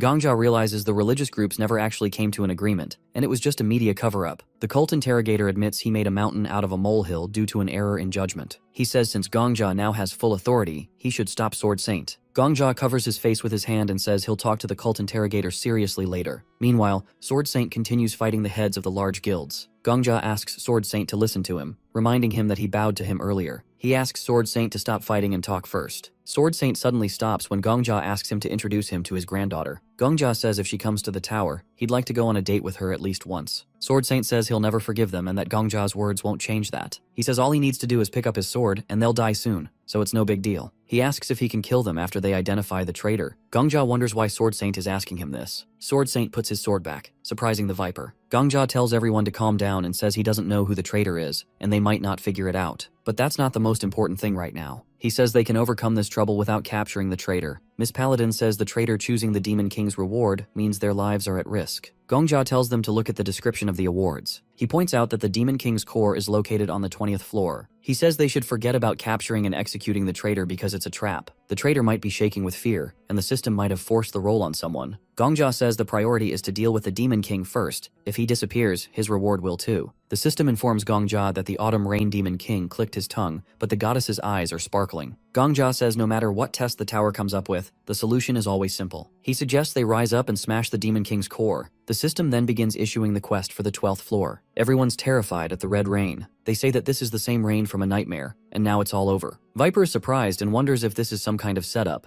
asking if the NPCs are acting this way on purpose. But Gongja says the quest has begun. He walks over to the window, breaks it, and the Autumn Rain Demon King appears. The Demon King calls them all pathetic nobodies. He mocks them, asking if they really believe people summoned from another world would become their shields. He says they can call thousands of warriors and millions of knights, but they're all just the same little people. Gongja opens the map and sees the castle is surrounded. The entire map is covered in red dots. The Demon King says they'll be consumed by their malice. A quest notice pops up, saying the Demon King has been weakened and the heroes need to stop him. Viper is surprised and asks if the Demon King is really weakened. Gongja repeats that now isn't the time to quarrel with each other, but Viper starts shouting that this quest is designed to fail from the start. Gongja tells them to calm down and says the tower doesn't give impossible quests. He points to the NPCs and says the Viper, as the head of the Ejim Empire's guard, needs to lead the guards. Gongja says they can't complete this stage just as hunters. The guild heads need to inspire the NPCs and lead them into battle, treating them like real people. He tells Sword Saint as a commander to unite with the Viper since they've both been given leadership roles. It's time for them to do their duty. Gongja then tells Miss Paladin to find the Emperor and the NPC officials from the Ministry of Foreign Affairs. He turns to the cult interrogator and says he doesn't like hunters like him, but right now, they can't afford to lose the marshal. The cult interrogator laughs and says he likes Gongja more and more, but Gongja cuts him off, reminding him that they've handed over all powers to him. Our boy says the knights on the fortress wall are terrified of the army in front of them, so the marshal needs to personally climb the wall and calm them down. He orders the marshal to protect the wall at all costs because if the enemy breaks through, the scene will end. The marshal bows and says he's never broken a promise since birth. They all start acting on Gongja's orders. The protagonist says he'll go first. The other hunters are surprised and say this is much cooler than the port, the Black Witch, but she asks him to call her the head of the Black Dragon Guild. He asks how she ended up here, and she says she has an instant movement skill that lets her move to any place in her field of vision. The Sword Emperor says Gongja should die from her just once because instantaneous movement is a top-tier skill. Gongja asks why she's here instead of going to the fortress wall. She says she came to take him away. She saw on the 11th floor that he has a sword that affects local NPCs, and with it, he can raise their morale. She says the knights on the wall need him, not her. She extends her hand and asks him to agree to move with her. She says he needs to clearly say he'll move with her, or her skill won't work. Gongja is surprised. Instantaneous movement is at least an S-class skill, and she's sharing information that should be kept secret. The head of the Black Dragon says she's the chancellor of this empire and asks how she could hide something while defending her country. She tells Gongja to hurry because there's no time. He agrees, and she grabs his hand, saying there's one more condition. They jump off the ledge, and only then does she use her movement skill. As they move, Gongja thinks about the NPCs and how they're no different from living people. Even if they seem like an illusion, their fear is real. They land, and Gongja thanks her for bringing him here, but she surprises him by asking him to wait. She says she can't leave without showing her leadership to the younger ones. She adds that she didn't become the head of the guild for nothing. The head of the Black Dragon Guild starts addressing the knights of the Ejim Empire. She shouts at them to stand up, saying a stone fortress wall alone won't protect them. The only thing that can protect the empire is them. The knights are moved, and she shouts at them to stand up, saying the wall could collapse at any time, but as long as they stand, their homeland won't fall. She grabs Gongja's hand and says that God is protecting them. Suddenly, the system reports that the goddess of protection is grateful to Gongja for his choice. Gongja suddenly remembers the scene where Sarbus kills him. He sees the moment his enemy is killed. Sarbus reflects that no one knows why, when, or where it came from, but when it appeared, scarlet rain fell. This creature considers all others to be nothing. Sarbus thinks about how, wherever the raindrops fall, blood soon spills. This merciless creature despises people because they destroy themselves. Sarbus recalls that every time another wall is destroyed, the territory controlled by humanity shrinks. He orders the soldiers to retreat to where there's no rain. Every time another royal family dies, human history is shortened a little. At the same time, the Demon King says that people define their own fate, and he calls it the karma of primitive animals. But the rain keeps falling. The knights are terrified, saying that humanity will end. The Demon King wonders why he should hold back today and not slaughter another herd of wild creatures. The NPCs are horrified to see the Demon King and beg him to spare them. They call upon the goddess for protection. The chroniclers, saving old records, write continuously. They silently accept the fate that will be written by their own hands, a sentence declaring that humanity will be destroyed. Lord of Nightmare, king of all demonic creatures, they name him in these final moments. They call him the Demon King. Suddenly the rain stops, and the fortress is illuminated by a ray of sunlight. The knights are really happy and shout that the empire is blessed. But Gongja understands that this isn't some great divine intervention. The rain only stopped where the light of the sacred sword reaches. He reflects that sometimes you have to be content with little, especially when you have nothing left but little. Gongja thinks about how, at the very beginning, there weren't any high-ranking NPCs in the audience hall because they had all abandoned the empire. Meanwhile, the knights cry and shout that the goddess hasn't abandoned them. Gongja continues to reflect that this is why the tower was chosen as the stage for the empire, just as the estate that became a grave for children was chosen as the stage for the 10th floor. The Black Witch shouts at the knights to stand up. The knights immediately become inspired and regain their composure. The head of the Black Dragon Guild sighs in relief. She looks at Gongja and asks why he has such a strange look. She asks if he's really that impressed by her speech. She turns away and says there were a lot of Reds in their country, and she couldn't stand communists, but they were excellent speakers. Gongja is confused, and the Sword Emperor calls it a failed joke. The head of the Black Dragon then turns back and asks Gongja what he's planning to do. The protagonist confirms that they first need to hold the fortress wall. He thinks about the S-class skill of the Black Witch, instantaneous movement, but he realizes that even if he moves there, it's enough to blink once to find himself surrounded by monsters. He says they need to balance the forces with the Demon King first. Gongja tells the witch that while the NPC warriors hold out, they need to lead the hunters. Otherwise, the Demon King might bring in more monsters to break through the fortress wall. He asks her to take him directly to the Demon King. The witch asks if he's really planning to die, calling it a suicide mission. Gongja reflects that her doubts are natural, but for him, death doesn't mean defeat. He says he has a couple of aces up his sleeve and asks her to trust him. The witch repeats Gongja's words that all hunters have a secret. She wishes for his blade to be sharp enough to pierce this boss. Meanwhile, the Demon King says the goddess has played a funny game. He adds that it's so ridiculous it can't even be called reckless. He asks if, by nurturing these non-entities, the goddess has become like them. The Demon King says if that's the case, he'll show his light too. He strikes with his sword, and the blow is so strong that many knights are thrown aside. The attack reaches the fortress tower and the palace itself. The system notifies the heroes that one warrior has died, a warrior who didn't serve the Demon King. The head of the Black Dragon says in shock that there was an audience hall. She adds that Sword Saint, the cult interrogator, and the Viper are leading the troops, and Miss Paladin, following Gongja's orders, is looking for the Emperor. That means only the Countess could have been in the hall. Gongja realizes she wasn't a traitor. The Black Witch calls her a scoundrel for dying first. Gongja says if the Countess died, the tower's connection with the outside world is in trouble. But the Black Witch says they need to focus on what's in front of them. She says even the Demon King can't keep attacking like this forever. Gongja opens the map and sees the Demon King's army has changed formation. He wonders if they're trying to break through. He extends his hand to the witch and agrees to her proposal to defend the fallen castle gates. They hold hands, and in a moment they move. Gongja realizes they're on the front line now, with no allied army to protect him. The Sword Emperor tells Gongja it would be great if he could hold out for 30 seconds alone. He says that to win this war, Gongja must become the hope of the human race. Even 30 seconds can matter, and the one who gives those 30 seconds is a hero. Gongja drinks an enhancement potion, and it immediately takes effect. The Sword Emperor asks if Gongja remembers his promise to teach him the art of the sword until the 20th floor. He says it's a little early, but it's time for practice. He starts giving Gongja commands. He says there are 2 goblins right in front of Gongja. They have poor eyesight, and because of the dust clouds, they're squinting, effectively blinded. The Sword Emperor says that in battle, it's not the absolute second that matters, but the relative one. You can win this second by taking away the enemy's sight. Gongja's sword will be faster, and the protagonist says it's hero time. Gongja starts fighting the goblins. One dies, then another, and another. It's a sword dance that lasts for seconds. The Sword Emperor tells him not to just swing the sword, but to connect each blow seamlessly. The Sword Emperor instructs him to aim the sword down, and then immediately send it back up. This way, his attack becomes prolonged and connected. The Sword Emperor explains that fencing is a fight against time. An inexperienced fighter won't last even a second in a dominant position. One wrong step means the end. But a more experienced warrior can suppress opponents for about 5 seconds. Gongja keeps on fighting, and the Sword Emperor reminds him to make the most of every second and pour everything into the battle. The protagonist spots a big ogre and a question pops into his head. As he attacks the ogre, he wonders why the tower gave an S-level skill to someone like the Flame Emperor, who he considers a psychopath. He thinks it would have been better if someone more normal had acquired the skill. Gongja questions whether the tower is impossible for anyone but the Flame Emperor to conquer. He wonders if he has to become like him to reach the top, but the thought amuses him. He decides he'll conquer the 20th floor instead of the Flame Emperor. At that moment, the ogre swings to hit him. Gongja prepares to attack, thinking he'll reach the 100th floor. The system notifies him that he deserves even more recognition. He defeats the ogre, and the system informs him his rank has risen. The Sword Emperor congratulates him, saying it's only been 30 seconds. Suddenly, Sword Saint appears behind Gongja. He helps by destroying all the enemies in front of him. Sword Saint says that Gongja is incredible, which surprises our boy. He introduces himself again, saying that his name is Sword Saint. Gongja thinks this is the second time a top-ranked hunter has told him their name. He sees that things are different now, and he can do things he couldn't do before. He turns and tells Sword Saint his name, and Sword Saint invites him to fight together, and they merge into a seamless team. The cult interrogator shows and apologizes for being late. He says that leading an army isn't the easiest, but he thanks Gongja for buying them some time nonetheless. He orders everyone to kill all the monsters threatening the Empire. Gongja fights fiercely, his mind focused on one thought: moving forward. Viper runs up to him and says he's doing well. He explains he was delayed because he was leading not only the guard but also a member of the guard. The snake says Gongja will now see why they're called the Heavenly Order Guild, but Gongja isn't listening. He's completely immersed in the flow of battle. The snake introduces himself as Loafing and says Gongja recently saved his life in the audience hall. He decides to cover Gongja's left side, saying those on his right have never died. Miss Paladin appears and apologizes for being late. She reports that she found the Emperor, but he committed suicide by poisoning. Sword Saint says it's fine, and that it's better to fight together than waste time gathering an army. Miss Paladin agrees but is stunned when she sees Gongja. Sword Saint tells her not to interfere because for Gongja, time is like gold, and he's reveling in it. The Demon King mocks them, calling them worthless and asking if they're proud just for gaining a little time. He says even their patron goddess has weakened, and there's no longer a god in the Empire. He raises his sword and asks what they're hoping for. The Black Witch shouts to raise the mirrors. She says she let him go once, but won't let him off so easily this time. She uses the mirrors to deflect his blow, but they shatter. Viper and Sword Saint repel the blow together. The Black Witch grabs their hands and says she'll move them all to the Demon King, but they need to hold on. She screams Gongja's name and extends her hand, shouting for him to grab it. She yells that they'll leave without him if he doesn't. Gongja feels like everything will soon disappear. He remembers the past and realizes they'll all forget what happened. The Sword Emperor calls him a partner and says it's time to go catch the boss of the mobs. Gongja thinks maybe it won't disappear, just like the fact that one person died on the first floor and a soul perished on the 99th. He realizes the problem won't be solved by going back, but he's already grown stronger. The Black Witch uses her movement skill, and they appear right in front of the Demon King. The Demon King says they've learned there's a traitor, or rather, an imposter among them but still desperately trust each other, tying together the scraps of what's left. He asks if they truly believe these scraps will become their armor. The Black Witch tries to stop Gongja, but he apologizes in his mind, saying that they'll meet again in the next life. He decides to attack the Demon King. The Demon King asks if Gongja has come to kill him, but Gongja says he's come to die by his hand. The Demon King grabs Gongja and kills him instantly, and the system informs him that the conditions for using the skill have been met. Gongja is dead, which means he can now copy the skill of the Autumn Rain Demon Sea. The cards float around him, and the Sword Emperor says he's checked all the available skills. Gongja asks him to read them out loud, and one of them is an S-rank skill which makes you almost impossible to track. Our boy thinks this might be how the Flame Emperor cleared the 10th floor. It makes him wonder if the tower itself can feel regret. Next is an A-rank skill that boosts your aura by using your emotions as fuel. The stronger the emotion, the bigger the boost, but the problem is, you might get too dependent on it. Gongja thinks there might be hidden quests on every floor, even the 12th. The third skill is about summoning evil spirits. Anyone Gongja kills comes back as monsters, but without any memories or skills from their past lives. He has to pick one, and he chooses the one he thinks will help him clear the 20th floor. The Sword Emperor doesn't get why he picks that one, but it's Gongja's choice. Then Gongja asks the Sword Emperor about the daily routine of the Sword Saint. The Sword Emperor says the Sword Saint lives like a strict old man with a fixed schedule. Gongja asks about the evening routine, which makes it clear he's planning something. After copying the skill, Gongja comes back. It's been 24 hours since then. He briefly thinks about the Demon King's injury, but decides to deal with that later. Just then, the Black Witch asks if he's really leaving. Gongja says yes, the 11th floor is about to open, and he needs to get ready. The Black Witch asks how he's going to prepare if he doesn't even know what's coming. Gongja isn't too worried about the 11th floor but says the 12th floor will be a problem, the Demon King will be waiting there. She notices he looks a little pale. Gongja covers his face and says everything is fine, he's just really impressed by how amazing everyone is. Then Gongja tells them that he knows what's coming, and even the quest details for the 10th floor. The guild heads are surprised, and the Black Witch asks if he'll share the info. Gongja says he will, but only if they promise to do him a favor in the future. He makes it clear it won't involve money or killing anyone, and if they find it impossible, they can say no. The The cult interrogator says it's a fair deal, and everyone else agrees. Gongjia smiles. Step 1 of his plan is done. He explains that the 11th to 20th floors are part of the Ejim Empire arc. Everything up to the 10th floor is basically just a tutorial. From here on out, it's going to be big battles. The guild heads start talking about how to prepare their members. Before leaving, Gongjia turns to Miss Paladin and asks if she'll take a walk with him. He says he needs her advice. She agrees, but says she doesn't have much time. Gongjia says half an hour will be enough. As they walk, people around them kinda gossip about the guy who conquered the 10th floor. Suddenly, the Sword Emperor appears and tells Gongjia that someone is following him. Gongjia asks him to double check. The Sword Emperor confirms it but tells him not to look back. The person is using stealth and won't be visible anyway. Gongjia asks the Sword Emperor to keep an eye on how persistent the follower is. Something feels off. He remembers that in the last round, clearing up the misunderstanding with the Sword Saint on the 12th floor happened too late. This time he wants to fix it early. He also knows the Sword Saint doesn't get along with the guild leaders. If the Sword Saint turns against Gongjia, it could lead to some trouble, especially with a traitor now. He has to stop that from happening. Miss Paladin asks where they're going, noticing they're heading toward the slums. Gongjia says he wants to show her a shop. His real plan is to lure the Sword Saint out. He's memorized the Sword Saint's schedule, and just as expected, the Sword Saint starts following him. Miss Paladin cluelessly follows along. Gongjia says the store is run by a really talented but unknown pharmacist. He says a bit of promotion could make her successful. Suspicious, Miss Paladin uses her lie detector. Gongjia passes, he's not technically lying. She asks if he's planning anything. Gongjia smiles and says he's the one asking for a favor, so any trouble is on him. She apologizes, saying she's often told she overthinks things. They enter the shop, and the alchemy master greets them. Gongjia asks if she's still working. She says business hours are over, but she's always ready for clients, especially for her favorite, Gongjia. When Gongjia introduces Miss Paladin as the deputy head of the vigilante squad, the alchemy master panics, thinking it's an inspection. She starts saying she's never sold anything illegal. Miss Paladin, caught off guard, uses her lie detector again. It confirms everything is true, which only shocks her more. Gongjia says he's not here to cause trouble, saying that the alchemy chick's business isn't keeping up with her skill level. He suggests giving Miss Paladin a potion sample. If she likes it, they can make a deal. Adding the vigilantes as clients would boost her business. The alchemy chick is really happy. She says Gongjia once saved her store with a big order, and now he's helping again. She asks how she can ever repay him. At that moment, the Sword Saint enters the store and tells everyone to leave except Gongjia because he wants to talk privately. Miss Paladin asks Sword Saint what he wants with Gongjia, but Sword Saint mocks her, saying maybe her ears don't work. He tells them to step aside because he's here for Gongjia. Miss Paladin asks what kind of conversation he could possibly have with Gongjia, but Sword Saint repeats a third time, "Get out of the way." She doesn't move and tells him that even if he says it 30 times, it won't change anything. She says he's old now and clearly can't understand basic things anymore. Miss Paladin reminds him that Gongjia officially joined the top 5 guilds, and attacking him now would mean declaring war. Sword Saint gets irritated. He says if the guilds are involved, then Gongjia must be an infiltrator, so he reaches for his sword. Miss Paladin still looks confused and says she doesn't understand what he's talking about. She also grabs her sword and says she knows he's been going around attacking people just because of suspicion. The vigilante squad didn't step in before because they didn't want to deal with his personal drama, but this is different. He's about to do it right in front of her. Sword Saint asks if she really thinks she can stop him. Miss Paladin says no, but she'll fight with everything she's got. If she dies here, he'll just be remembered as a murderer who killed an innocent person. She tells him not to hold back if he wants that title. Gongjia thinks to himself, yep, that's Sword Saint's weak point. The poor guy can't hurt innocent people. He remembers this from the previous round. Sword Saint really trusted Miss Paladin because she never hurt anyone. That's why Gongjia brought her along. Then the alchemy chick steps in. She puts herself between them and says Gongjia is her client and her benefactor. She says even though Sword Saint is famous and respected, she won't let him touch Gongjia. Sword Saint starts calming down, and the alchemy chick asks him to leave her shop. Gongjia realizes that these people might not be stronger than Sword Saint, but their presence alone can stop him. And Sword Saint lets go of his sword, turns around and leaves. Everything goes just as Gongjia planned. He fulfills the second condition, to find a chance to exchange a few words with Sword Saint before the guy tries to kill him. As Sword Saint walks off, Gongjia suddenly yells after him. He shouts that tomorrow at noon, he'll be waiting in the wasteland north of the city. He tells Sword Saint to come if he really wants to know who Gongjia is. Sword Saint looks back, says nothing, and keeps walking. Miss Paladin says this whole thing got way too intense. She jokes that this kind of meeting wasn't supposed to happen unless it's a cursed moonlit night or something.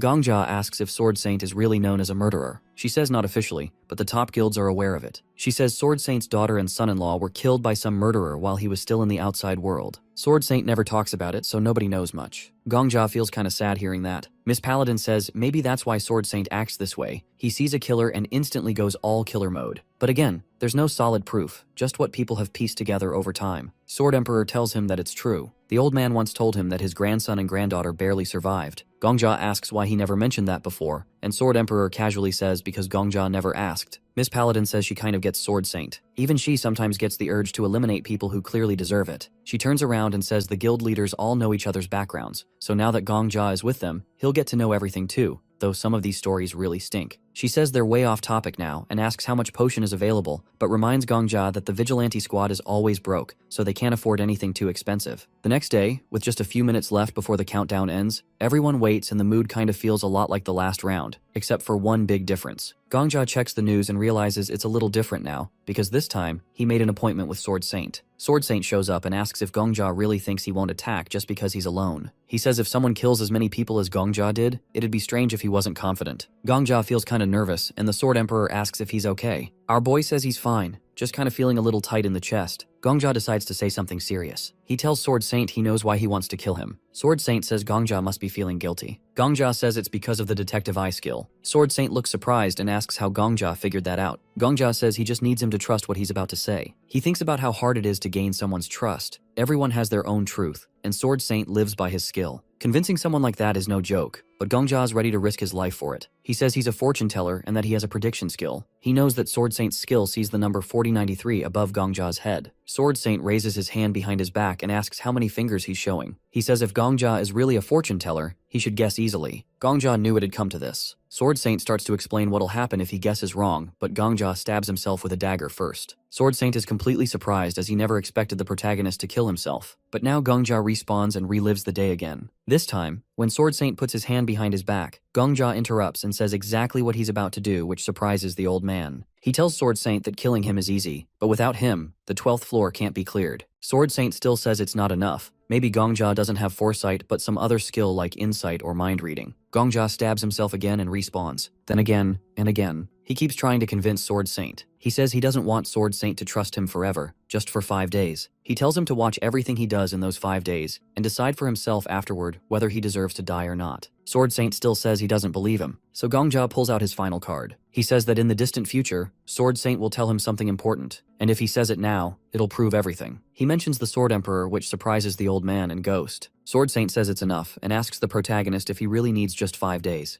Gongja says yes. Sword Saint agrees. He says he'll observe everything Gongja does, his steps, words, behavior, everything. Then he'll decide whether Gongja is a fraud or a real fortune teller. Our boy bows and thanks him. Now everything is in place. Sword Saint won't attack him on sight anymore, and the guild leaders are on board too. Everything's set to prevent trouble up in the 12th floor. He tells Sword Saint that they'd meet again on the next level, and then they move on to the 11th floor. Gongja gets transported to the battlefield, and the hunters are all surprised as this whole mission is starting to feel intense. At first, everything seems the same as the last round, but then something new happens. The Black Witch suddenly yells out to all the hunters, declaring that from now on, the Black Dragon will take the lead in this war. She orders one section to push through the left side, while the other section go right, and the Black Dragon unit will go straight down the center. She tells everyone to keep their complaints to themselves until the battle is over. The hunters charge in, and Viper shouts that he'll strangle anyone who dares die in this war. The guild leaders jump into battle as well, and Sarbus watches all this in surprise, then yells at his own army, telling them that warriors from another world are crushing the monsters easily. He calls for his knights to join in, and they do just that. Meanwhile, the Sword Emperor walks up to Gongja and asks if he's okay, teasing him that if things keep going like this, he might fade into the background. He keeps making fun of him, saying that he loves attention more than anyone and wonders if he's okay losing his spotlight. Our boy just says it's fine and that he doesn't care. The Sword Emperor laughs and asks if Gongja has finally grown up. Behind Gongja, Sword Saint is silently standing, and Gongja doesn't notice at first. Then he turns and jumps in fear when he sees the old man right behind him. He asks what the old man's doing, and Sword Saint reminds him that he said he'd watch Gongja for 5 days before deciding whether to kill him or not. Gongja asks if he really meant 24/7 surveillance, and Sword Saint says yes. Gongja says that maybe he should fight some monsters too, since the rewards depend on contribution, and without even turning around, Sword Saint casually slices off the heads of several goblins. He says he'll swing his sword from time to time so he shouldn't worry. Gongja walks towards the Black Witch, but her men stop him, asking what he wants with the leader. The Black Witch turns around and sees him and Sword Saint, telling them to make it quick since she's busy leading the charge. Our boy tells her that he has a reward for clearing the 10th floor, and she barely reacts, so he pulls out a mini-map and says he can see the whole battlefield, with the location of enemy and ally forces. That gets her attention, so she turns around and asks if it's real, and he asks why he would lie. Immediately, she grabs his hand and scolds him for not coming sooner, then demands to know where the boss monster is. He points at the spot, and it's surrounded by enemies that are hard to see, but the map shows it clearly. She immediately activates a teleport skill and tells him to accept the transfer. He agrees, and as they prepare to teleport, Gongja notices how different she is when she's not in control. Her real personality shows when she's flustered. They teleport right above the battlefield, and the Black Witch asks where they need to go next. Gongja quickly points toward a distant shape, and they teleport again, appearing directly above the boss monster. As they fall, she asks if he even knows how to use a sword, and he says he's strong enough to handle this one. Then she launches him straight toward the monster. Gongja jumps down with his sword, landing on the ground and slicing the boss in half. The smaller monsters around freeze in terror, and Gongja turns and casually asks if they want a piece of the action too. The monsters all run for their lives, but the hunters chase after them. The Black Witch praises our hero, and says the stage is already cleared in under an hour, with less than 30 hunters dead. Gongja is really surprised as she's always had a serious face because so many people died early on,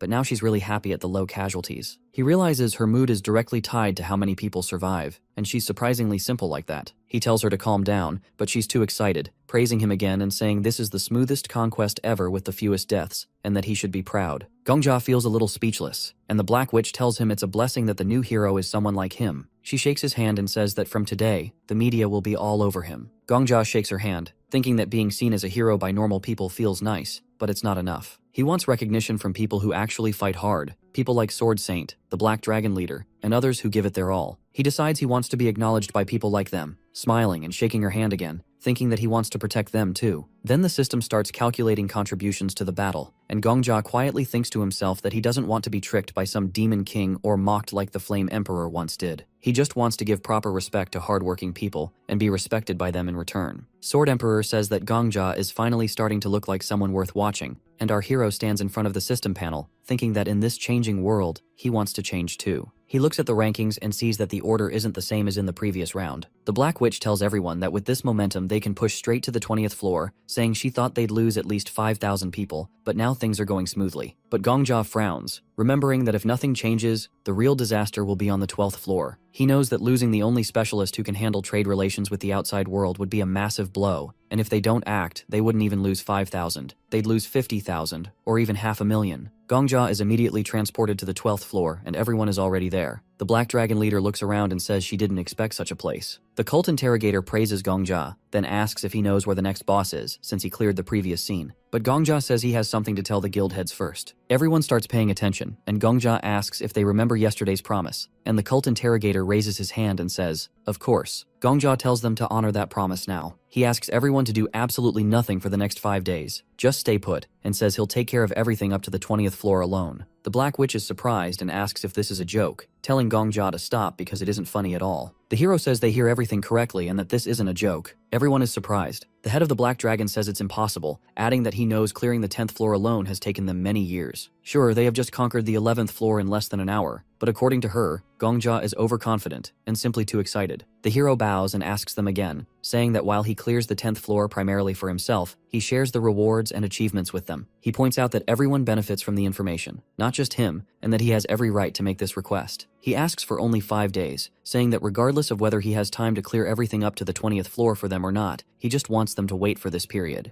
That's all he asks for. Meanwhile, the system begins issuing rewards for conquering the 11th floor. Behind Gongja, information about 2 awards appears. The guy turns around and looks at the pan, while the hero wonders if the Demon King is acting more quickly because now they aren't fighting. Gongja, meanwhile, is waiting for an answer from the guild heads. The Demon King strongly recommends that Gongja choose the reward. He then looks at Miss Paladin and the other heads, and the Demon King hints that he can refuse the reward. Suddenly, the cult interrogator says that he doesn't see the problem. He says that Hunter Gongja shares information about the 11th floor with them, and in return, he asks them to fulfill one request, which they agree to, with the condition that it wouldn't be something impossible. The cult interrogator says that doing nothing for 5 days and just waiting there won't be easy, considering the fuss the press will create during that time. But according to him, the request isn't impossible, so he's for it. The Black Witch begins to object, but the cult interrogator says that an agreement is an agreement. She grabs her head and reluctantly agrees. Viper also agrees, though he has no idea what Gongja is up to. The Countess agrees because if Gongja is asking for this, he probably already has some kind of plan. Miss Paladin also agrees, and soon all the other guild heads follow suit.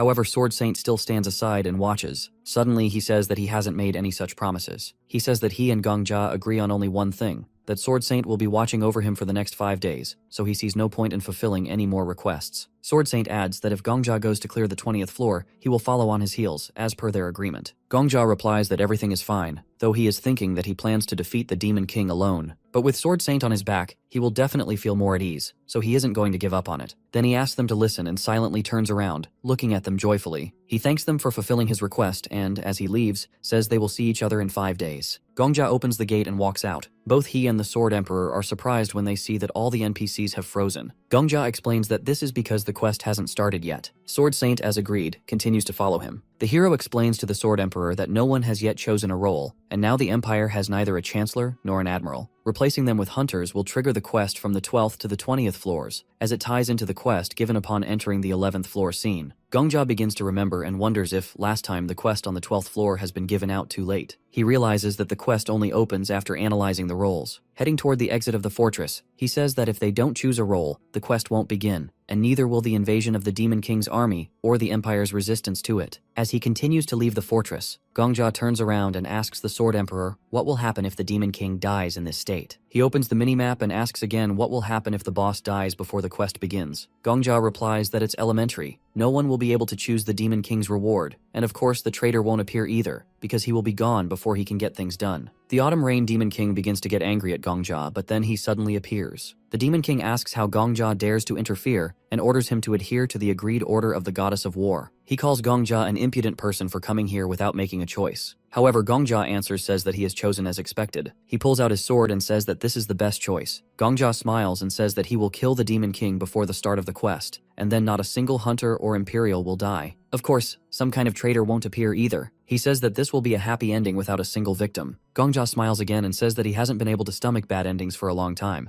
but if there is a chance, he will always prefer a happy ending. He calls out to the Demon King, saying that he is interfering with him, and at this rate, they won't see a happy ending. The Demon King gets angry and asks how he dares to single-handedly interfere without even enlisting the help of the Empire. Gongja raises his sword and asks the Demon King what kind of help there is, saying that warriors, by nature, fight alone. The Demon King kills Gongja again, but before dying, our boy marks something on his palm. He thinks the Demon King's fighting style isn't anything special, just wild and mindless power. Sure, it's scary, but if you know the direction of his swing, you can dodge it. The Sword Emperor agrees and tells him it's all about timing. Gongja dies again. Still, he keeps drawing marks on his palm. He calls it the Prison of Time. On the next attempt, he drinks a potion and fights the Demon King while under its effect. But again, the Demon King's sword cuts him down. Gongja dies and draws another mark. He wonders what would have happened if they had just gone through the quest normally. How many people would die in the battle waves that follow? 1 dead knight means 20 years of life lost. 10 deaths? 200 years gone. 100? 2,000 years wasted. Our boy didn't pick any special role to earn that kind of time. He just wants to protect it. He dies again and returns 24 hours earlier. He thinks the only way to win this time back is to have a body ready to be banished forever. Sword Emperor laughs and mocks him, saying he still can't dodge a basic swing even after knowing where it'll come from. Gongja dies again. While fighting, the Sword Emperor says our boy still doesn't know how to use aura properly. The aura must flow evenly. Gongja dies again. He finds himself once more facing the Demon King, who tells him to obey the rules of the warrior goddess. But Gongja ignores it and keeps attacking, saying today he'll end it in one blow. He jumps, strikes, dies again. He repeats the same scene again and again. Every time he declares that the warrior is here to cut down the Demon King. He dies over and over but never stops. He mocks the Demon King, calling himself the Sword of the Empire. The Demon King tells him to prove it. Gongja raises his sword and prepares to strike, then dies again. Now he pushes harder. His sword moves faster. He blocks an attack. For just 1 second, he survives. 1 second becomes a lifetime. He tells himself that even a stream starts with a single drop. Even if he lives only 1 second at a time, he'll keep pushing forward. Each time he comes back, he keeps drawing lines on his hand. So many that his brush can't keep up. In one round, the head of the Black Dragon praises him. Floor cleared in under an hour and less than 40 deaths. In the next, it's under 50 minutes with only 30 dead. Then it's under 40 minutes and not even 20 lost. Then maybe even just 10. And finally one day no one dies. The Demon King sees Gongja smiling and asks why. Gongja says he's happy. The Demon King is confused. How can a dying man be happy? Gongja says no one, not even him, would understand. The Demon King says that sounds arrogant. Gongja just says it's the truth and attacks again. He dies, but he keeps going. His sword today is faster than yesterday, and tomorrow it'll be faster again. Later, the head of the Black Dragon walks up to him and tells him she checked. No one died. She holds his hand and says even the Pantheon had no casualties. She cries and hugs him, thanking him. Gongja thinks he wants to keep living just a bit longer. He finds himself back again. The The Demon King asks how he dares to challenge him alone. Gongja says it's just the way of warriors. He fights again, dodges the next blow. The Demon King keeps swinging, calling his shadow the true evil. Gongja blocks it, but suddenly a mirror appears. The Black Witch teleports in behind him. She says she was supposed to stay put, but curiosity got the better of her. She asks what Gongja's doing here all alone. He says it's the warrior game. She says she's not letting him have all the fun and joins in. Gongja jokes and asks if she's trying to steal his kill. She says stolen prey tastes the best. The Demon King tries to speak, but Gongja cuts him off and says, "Forget fighting alone. Maybe attacking as a group is also the true warrior spirit." The Demon King gets mad. He says their weak tricks won't work anymore and calls upon the evil spirits. Monsters appear everywhere. The Black Witch is shocked. This is beyond what they can handle alone. The head of the Black Dragon shouts if the Sword Saint plans to help or not. Sword Saint stands relaxed, says he's still watching. After all, it's only been 30 seconds and Gongja's already fighting Dark Slime. Gongja shouts that he wanted to fight alone for a bit and now he's ready for help. The head of the Black Dragon prepares to leave and tells them to grab her hand, but Gongja refuses. He says it's fine. He raises his hand and points to the sky, then activates his skill. He summons his own evil spirits and the Demon King is surprised. In a flashback, the Demon King was injured. It grew in size little by little, but it still wasn't that big. Each time it received a new body, it also got happier. Suddenly, the Demon King in the form of a puma saw a girl. She started running away, screaming for her dad to save her, but there was no one nearby. The Demon King ate the girl up and absorbed her completely, and there was nothing left of her. With her memories slowly flowed into the Demon King, and the creature became the girl. Her father yelled out for her. It turned out her name was Estelle. He looked out from behind the bushes and asked her what was wrong with her clothes. The girl turned to her father and said she's okay. Back to our hero, who had just activated his skill. Skeletons start to emerge from the dark shadows, and Gongja asks the Sword Emperor if he's wondering why he chooses to summon evil spirits. He says that at first he also leans toward a different skill. He starts talking about the technique that enhances aura, saying it would probably be kinda cool if he could use it like the Demon King. But now, his opinion has completely changed. He shows a skill card and draws the Sword Emperor's attention to the fact that the card mentions summoning people killed by the owner of the skill. He asks the Sword Emperor how many people he has personally killed. The Sword Emperor replies that he has killed 0 people, adding that maybe he's only killed 2, the Flame Emperor and himself. Gongja agrees and says that must be true. Then he asks why the detective eye of Sword Saint shows his kill count as over 4,000. He says the method of counting deaths in the tower is different. He asks again how the Sword Emperor sees the number of deaths on his hands. Suddenly, the Sword Emperor sees that one of the skeletons is holding the same sword that Gongja carries. He realizes these aren't just ordinary skeletons, and Gongja says that he really has died many times. The Black Witch looks surprised and asks if this is Gongja's skill. She says this must be why he cleared the 10th floor alone. The Demon King also looks all surprised and asks where Gongja got such a technique. Our boy tells him that he has no intention of telling him where. The Demon King shouts that this is unforgivable and unacceptable. Meanwhile, Gongja turns to the Sword Saint and asks him to fight the skeletons with him, saying that with his support, they'll be invincible. Sword Saint says he's not thrilled about fighting beside monsters, but admits they're still better than Gongja. Then the hero turns to the Black Witch and asks her to help him, saying the two of them can defeat the Demon King together. Gongja raises his sword and calls to the evil spirits, telling them to show what they do best. He points the sword at the Demon King and commands the skeletons to kill or die. The skeletons rush toward the monsters, but the large monsters take them out easily. The skeletons rise again, even with missing arms or legs, and by uniting, the skeletons manage to defeat the large monsters. The Sword Emperor watches says that the nature of these skeletons is just like Gongja's, an army of monsters who don't fear death. The Demon King gets even more pissed and asks Gongja how he dares to do this. He calls him a mere outsider from another world, someone who hasn't carried the weight of this world's pain, hatred, or life. He demands to know how Gongja dares to interfere. Gongja points his sword straight at the Demon King and asks what difference it makes where he's from. He says he's here now, even if the Demon King doesn't think he has any right to be, and he tells him not to interfere. Right then, the system sends a notification that Gongja has earned a nickname from the tower, the Death Sovereign. The tower officially gives him this title, and Gongja says that the tower has recognized his rights. In another flashback, the Demon King doesn't age and just gets more beautiful over time. People call her Lady Estelle and the Holy Virgin. Rumors say Estelle can cure any disease, so people bring their sick kids to her. One desperate mom begs Estelle to save her dying child. Estelle tells her to leave the child and come back at dawn. When they're alone, Estelle picks up the crying baby and says it smells delicious. She talks about how people are desperate for love and how the kid's mom wrapped him in the best rags she could find. Even with so little, the kid is full of life. Estelle promises the child it won't hurt anymore. Then she eats the kid. His flesh and memories fill her, and she says she understands everything now. She tells the child to live a little longer, touches some black goo, and a kid comes out of it, though she calls him a non-entity. When the mom comes back, Estelle hands over the revived baby and says he's healthier now and won't even catch minor illnesses. She tells the mom to keep loving the child just as before, and the mom bows and thanks her. Over time, more people gather around Estelle, calling her a savior who heals the sick and gives people hope. She becomes known as the one who saves those who suffer. Meanwhile, some knights are accusing her of heresy. Their boss orders them to attack, and they go in with torches, burning everything and killing people. Estelle screams in rage, calling the knights heartless monsters who don't care about human life. She says their evil will destroy them. Over at the battlefield, Gongjia dodges an attack from the Demon King and tries to keep his team calm. The Demon King swings again, and Gongjia can't figure out where the next hit is coming from. He dies, but his reincarnation power rewinds time by 24 hours. The system reminds him he keeps his skills and memories, so he's not starting from scratch. He fights the Demon King again, dies again, and keeps looping, slowly getting better each time. The Black Dragon's head helps Gongjia every round,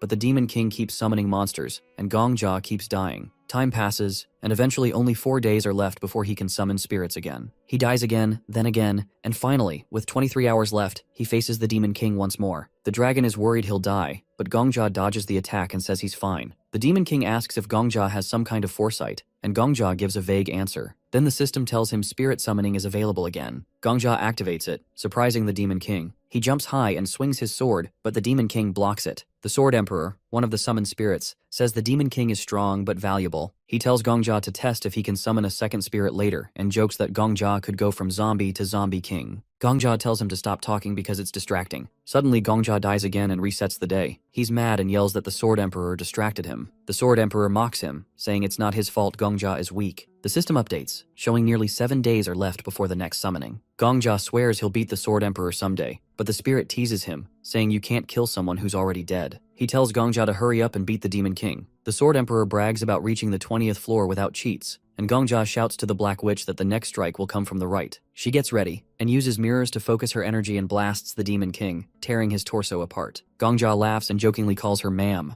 She gets annoyed and says she's not that old, and Gongjia blames it on the potions, even if she's actually pushing 50. The Demon King recovers, and Gongjia senses another attack. He warns the dragon it will come from the left and tells the Sword Saint to get ready. He orders the dragon to dodge the next attack if no one else is there, as it might become a big strike. The Black Witch attacks again, surrounding the Demon King with mirrors and blasting him from all sides. His torso gets torn apart again. Then, something new happens. Skin starts forming out of the black goo. Gongjia is surprised, and the system tells him that the Autumn Rain Demon King has decided to retreat to the 13th floor. The heroes are surprised because bosses never run away. The Demon King warns them not to get cocky and says he'll be back. Now only a tiny bit of him is left. Gongjia is frustrated and covers his face, wondering what all this means. The tower gives him a hidden quest, and suddenly, quests for floors 13 to 19 unlock. Gongjia is surprised, and the system calls him a hero and says he can chase the Demon King now. It asks if he accepts the quest, and Gongjia happily agrees. The hidden quest, Hero of a Time-Frozen World, activates, and the system wishes him luck. The system starts searching for the Demon King on the 12th floor but doesn't find him there. It keeps tracking him, and the Sword Saint, Gongjia, and the head of the Black Dragon watch this. The Black Witch is surprised and asks Gongjia what's going on, but he says it's his first time seeing this too.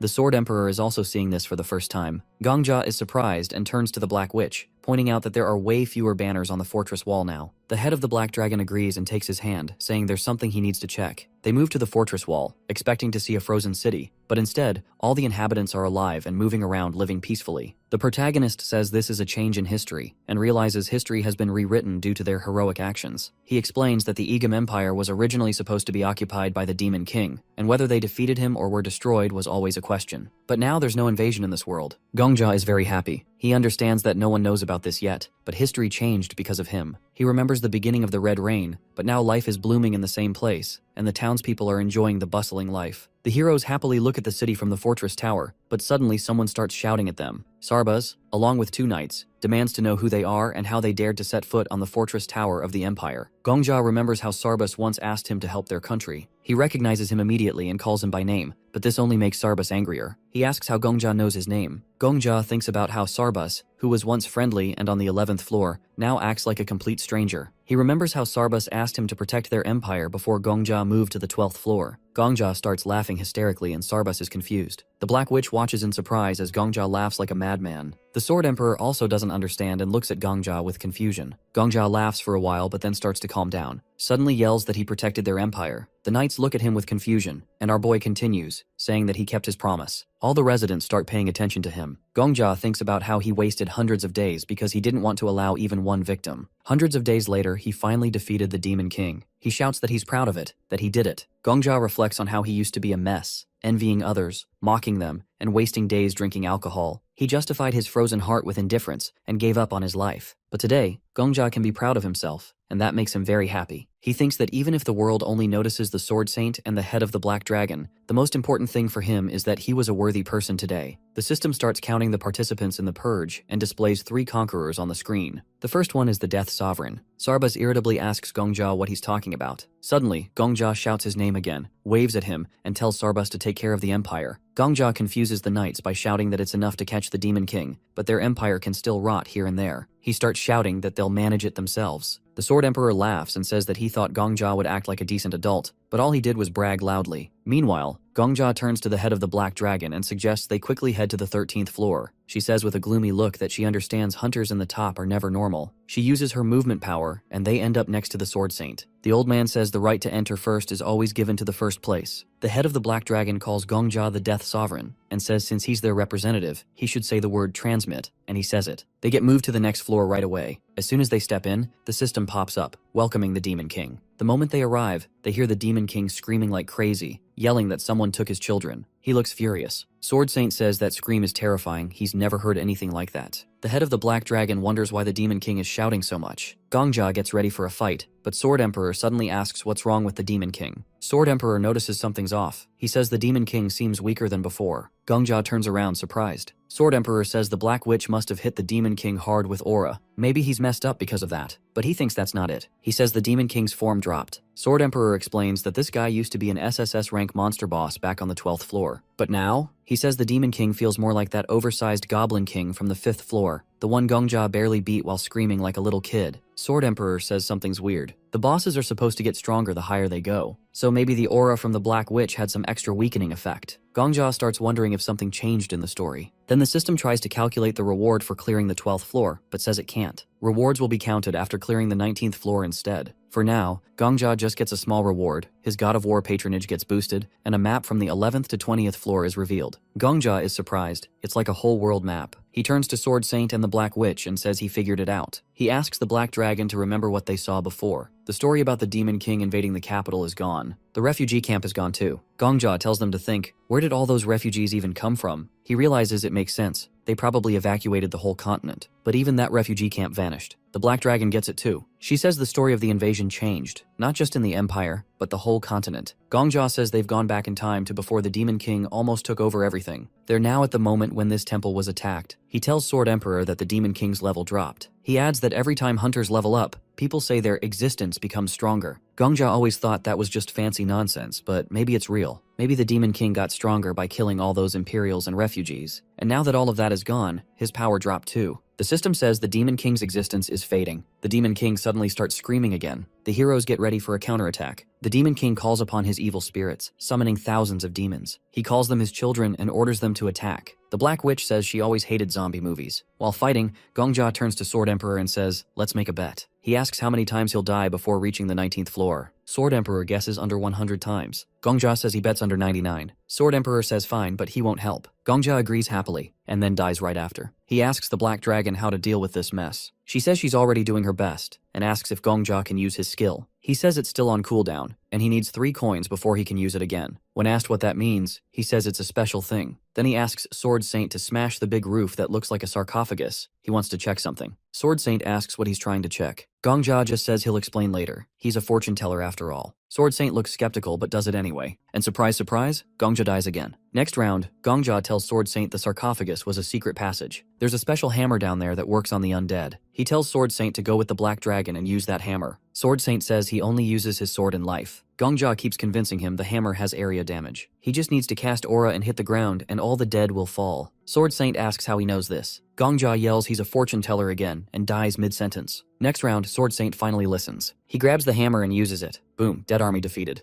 Gongja tries to say only the Demon King is left, but then a massive monster shows up. He can't tell if it's a zombie or a giant or both. He thinks maybe it's the sacred Cyclops who used to protect the temple, but now serves the Demon King. Gongja says he'll fight it, dies instantly. Sword Saint says he wants to fight it instead, but Gongja refuses and tells him to keep fighting zombies with aura attacks. Sword Saint complains that this is the perfect enemy for his sword. Gongja yells again that he's a fortune teller and orders the Black Dragon to blast the Cyclops in the eye. The Black Witch gets excited. She says she always wanted to shoot a giant in the eye. But suddenly the Cyclops shoots a laser from its eye and kills Gongja again. Gongja comes back and uses his spirit summoning skill. The Black Witch is surprised. It's supposed to be on cooldown. Gongja orders them to attack the Cyclops, but asks one thing: don't hit the eye. The Black Dragon is confused. Gongja says if they hit the eye, something bad will happen. The Black Witch complains because she really wants to hit it. Gongja says yeah, he gets it. It's a tempting target, but just don't. Sword Saint tells her to listen to him as he is the fortune teller. The Black Witch sighs and says she'll try her best. Then she attacks the Cyclops. The Demon King retreats to the 14th floor. Suddenly, flowers bloom everywhere, and kids are running around laughing. Gongja looks at the mountain and sees the Cyclops is normal again and protecting the temple. They all hold hands and move forward. They reach the forest, and the Demon King retreats to the 15th floor. They fight again. He runs to the 16th, same thing, then 17th. The story is slowly wrapping up, and the Demon King ends up on the 19th floor. His existence is almost gone. The heroes arrive and find the Demon King looking super weak. He says none of this would have happened without Gongja and his meddling hero friends. Now he's just a tiny little guy. Gongja grabs his sword and says now he can finally see the Demon King's eyes. He says it's crazy that they never made eye contact until now. He tells the Demon King to gather everything he's got and attack. He asks how much weaker the Demon King will get if he runs again. He says if the Demon King wants any shot at winning, he better fight now. But the Demon King just calls Gongja a scavenger hyena.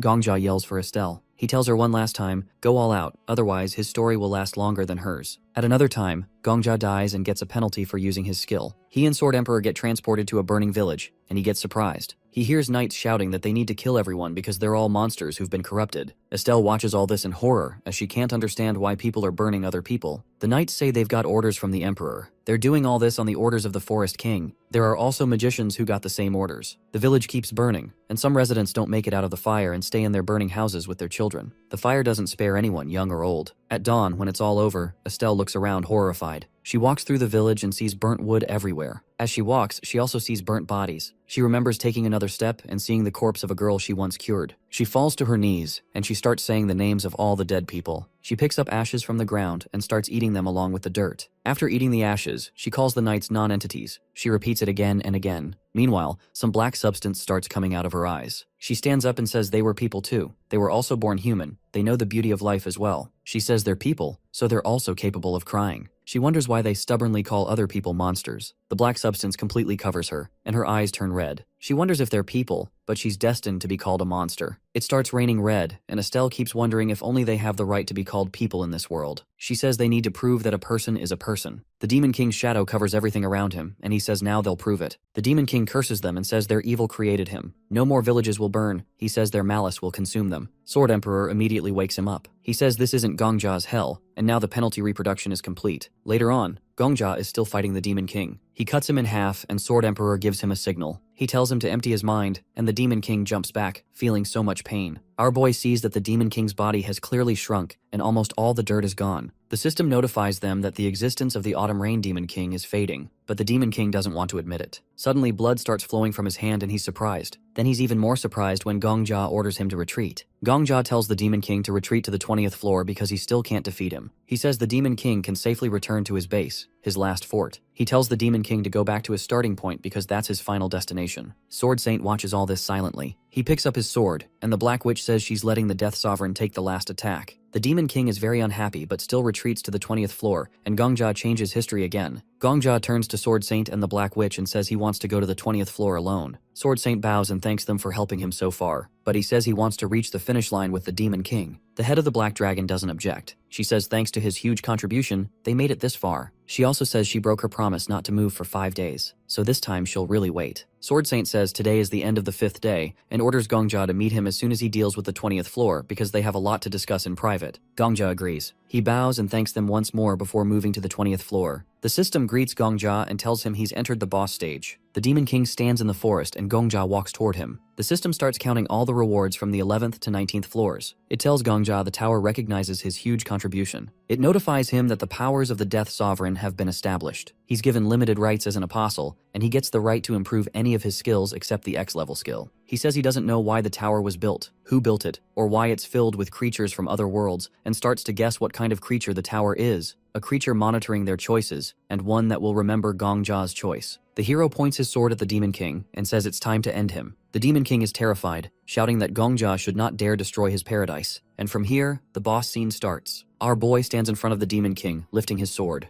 The Demon King yells that he can't forgive anything. He says the memory of the ashes is still stuck in his head and eyes. He asks how the protagonist dares to forget everything they did. He summons his sword and asks if he plans to burn his paradise by turning back time. The hero thinks this place is the tightest stage in the world, and this Demon King is actually the weakest boss ever. The Demon King charges at him, swinging his sword, but our boy easily blocks it. He says that everything has changed now. He and the Demon King have switched roles. On the 12th floor, the Demon King used to be the boss, and he was the hero. The Demon King was the one who attacked, and he was the one who stopped him. Now he pushes the Demon King back without trouble. He says this world is crazy, because now even the Demon King is the one trying to fight back. The Demon King screams and attacks again, telling him to die. But our boy just says those words mean nothing to him. I mean, dying is literally his hobby. Then he cuts the Demon King straight in half. The system pops up and says the Demon King's existence is fading away. The Demon King heals, but the protagonist cuts him again and says he'll just have to keep getting weaker. Every time he slashes, the system keeps saying the Demon King's presence is fading. Then he cuts him again, and suddenly the Demon King freezes. Dark dirt starts pouring out of him. Estelle panics because the tower has taken away her title as the Autumn Rain Demon King. She screams and begs the tower not to do it, but it's useless. Even her eyes turn back to normal. The hero watches her struggling. He says she's weak enough now. Estelle looks scared and tells him not to come closer, but he walks toward her and says if she doesn't stop him, he'll keep coming. Estelle backs off, rambling about her children and what people did to them. Then she shouts that he has no right to treat her like this, but our boy cuts her off and says she's wrong. He tosses his sword over his shoulder and says that from her point of view, he's just a stranger from another world. He also says her whole world worked together to burn her village down, and only he is truly an outsider here. He says the other hunters had nothing to do with what happened, so she has no right to judge him, and she doesn't even have the strength to stop him anyway. Estelle cries out, saying she was only trying to help the sick, but the protagonist's face turns serious. He asks if she really believes she did nothing wrong. He says she must have felt just as scared before, just like she is now. He remembers how she begged not to be killed and cried out for her father. He talks about how a desperate mother brought her child to Estelle, hoping she would save him. But Estelle devoured him too. He says she acted like a savior, but betrayed everyone who trusted her. Estelle shouts that she didn't want to do any of that. He tells her she hid the truth, stole someone's identity, and ate someone else's child. She stayed quiet because she was afraid people would see her as a monster. Estelle yells that she didn't know. She holds her head in shock, saying she didn't understand human life or what those words even meant. He asks if that's why she did all this. She screams yes, saying that if she had known, she never would have done it. But he says this is exactly how people are. He says even those rulers who burned villages probably said the same excuses. Estelle yells that it's not true, and he agrees maybe some were just lying, but asks her, can she really say all of them were like that? What about the soldiers who just followed orders? What about the people who had to run from place to place, looking for shelter? He says surely some of them truly didn't know either. He walks closer and says he never went to school and doesn't know much, but he understands one truth. What goes around comes around. Since Estelle now sees the people she hurt as real humans, then she has to go through the same pain. That's what fairness means. Estelle stares in confusion and asks what he's trying to do. He talks to the tower and says he wants to use his cleanup reward. He says the tower lets him improve any skill. The tower agrees but says there's a limit. It can only raise a skill from SS to SSS level. He chooses to upgrade his evil spirit summoning skill. He says he wants to change it so that if he wishes, the summoned person keeps their memories from life. Estelle is surprised and asks what he's planning. He says this is a fair change. He doesn't want their skills, only their memories. The tower checks if it's possible and confirms it. The skill is upgraded to SSS level. Now when he summons the dead, they can keep their memories and faces, but not their powers. This becomes his first ever SSS skill. He says he'll now kill her. If she doesn't like that word, she can just imagine that he'll consume her the same way she did to others. He swings his sword and says he'll absorb her and spit her out the same way she did to the sick and helpless. Estelle crouches and picks up her sword. He says he's glad she became human now, but before this she was a monster. If she stayed like that, he wouldn't even be able to summon her with this skill. She decides to fight back and charges at him, but he dodges super easily. The Sword Emperor watches and shakes his head. He says her stance is all wrong. Her feet don't land properly, and she doesn't even look ahead when swinging her sword. He says she only relied on skills and aura before. She's not even a real swordsman. Estelle attacks again, but the Sword Emperor reminds our boy that's why he always tells him to train the basics, because at the end, only your hands and feet can save you. He yells at him to end it. The protagonist smashes Estelle's sword in one hit and a big chunk flies off. She falls and cries, and he stands over her, about to end her for good. He raises his sword, but the Sword Emperor suddenly stops him. He apologizes for interrupting, but says he shouldn't rush to kill her. The hero, annoyed, asks why. The Sword Emperor says this all seems too smooth. He says Estelle might not be a monster anymore. Maybe she's just an NPC now. but they don't even know if NPCs can be summoned through his skill. He argues that NPCs are people too, but the Sword Emperor says that's just how he sees it. He tells him to check the skill description again. It says it only works on people he killed. He says that still includes NPCs. The Sword Emperor says sure, but how does the tower see it? Estelle stays silent while he talks to himself. Then he gets an idea. He asks the tower, does this skill work on anyone he kills or only people like hunters? The tower says the question is unclear. Then it says the question is outside its authority. The tower checks his rights and announces something surprising. Because he is acting as the Death King and has temporary apostle rights, the question will be taken seriously. The tower says it'll call a meeting with the 6 pillars of eternity to vote on the answer. He is surprised and asks the tower to wait, but it's too late. He's already being transported to the meeting. The protagonist appears in an empty space, totally confused, when a notification pops up about participant verification. One by one, the pillars start joining. The 6th pillar, the ancient staff, shows up, followed by the 5th pillar, the princess who walks through mirages, then the 4th pillar, moon that observes the blind, and finally the 3rd pillar, the one who legislates the beginning. Our boy stays on edge, but he can't see anything. He just feels this overwhelming presence. 2 more notifications appear, saying that all pillars have arrived, and they would now be discussing the question asked by the King of Death. They ask if NPCs should be included in the revival skill, and they decide to hold a vote for it. They start speaking in weird, untranslated languages, and our boy holds his head, confused by these strange sounds he's hearing. Normally the tower translates everything, but this time it doesn't, and he realizes these beings aren't part of the tower. They're beyond even the Demon King. He starts thinking these might be the tower's creators. The voting begins, and the 5th pillar votes in favor, followed by the 4th pillar also voting in favor. He looks at the other 2 silhouettes, and the 3rd pillar votes against, while the 2nd pillar refuses to vote. The result is 2 in favor, 2 against, and 1 abstention. He wonders why it's a tie and then realizes that one person hasn't voted yet, and that's the tower's owner. He suspects they're worried about him abusing the skill to summon armies by killing NPCs, but he believes he's proven his intentions. He speaks up, saying that he's not the kind of person to misuse the skill for such reasons, nor would he become one. He gets a response saying that his declaration is not bad, but still complicated. The celestial being asks him to speak from the heart and not the brain this time. With a confident smile, he replies that the Demon King is his prey, so they shouldn't even think about touching it. The 1st pillar, Master of All Lives, votes in agreement, and with that, the voting ends with them wishing him good luck again. NPCs are now included in the skill, but his temporary apostle power is revoked. He snaps back to reality, and the Sword Emperor asks why he zoned out after he simply asked him to ask the tower a question. He stays silent for a moment before finally speaking up,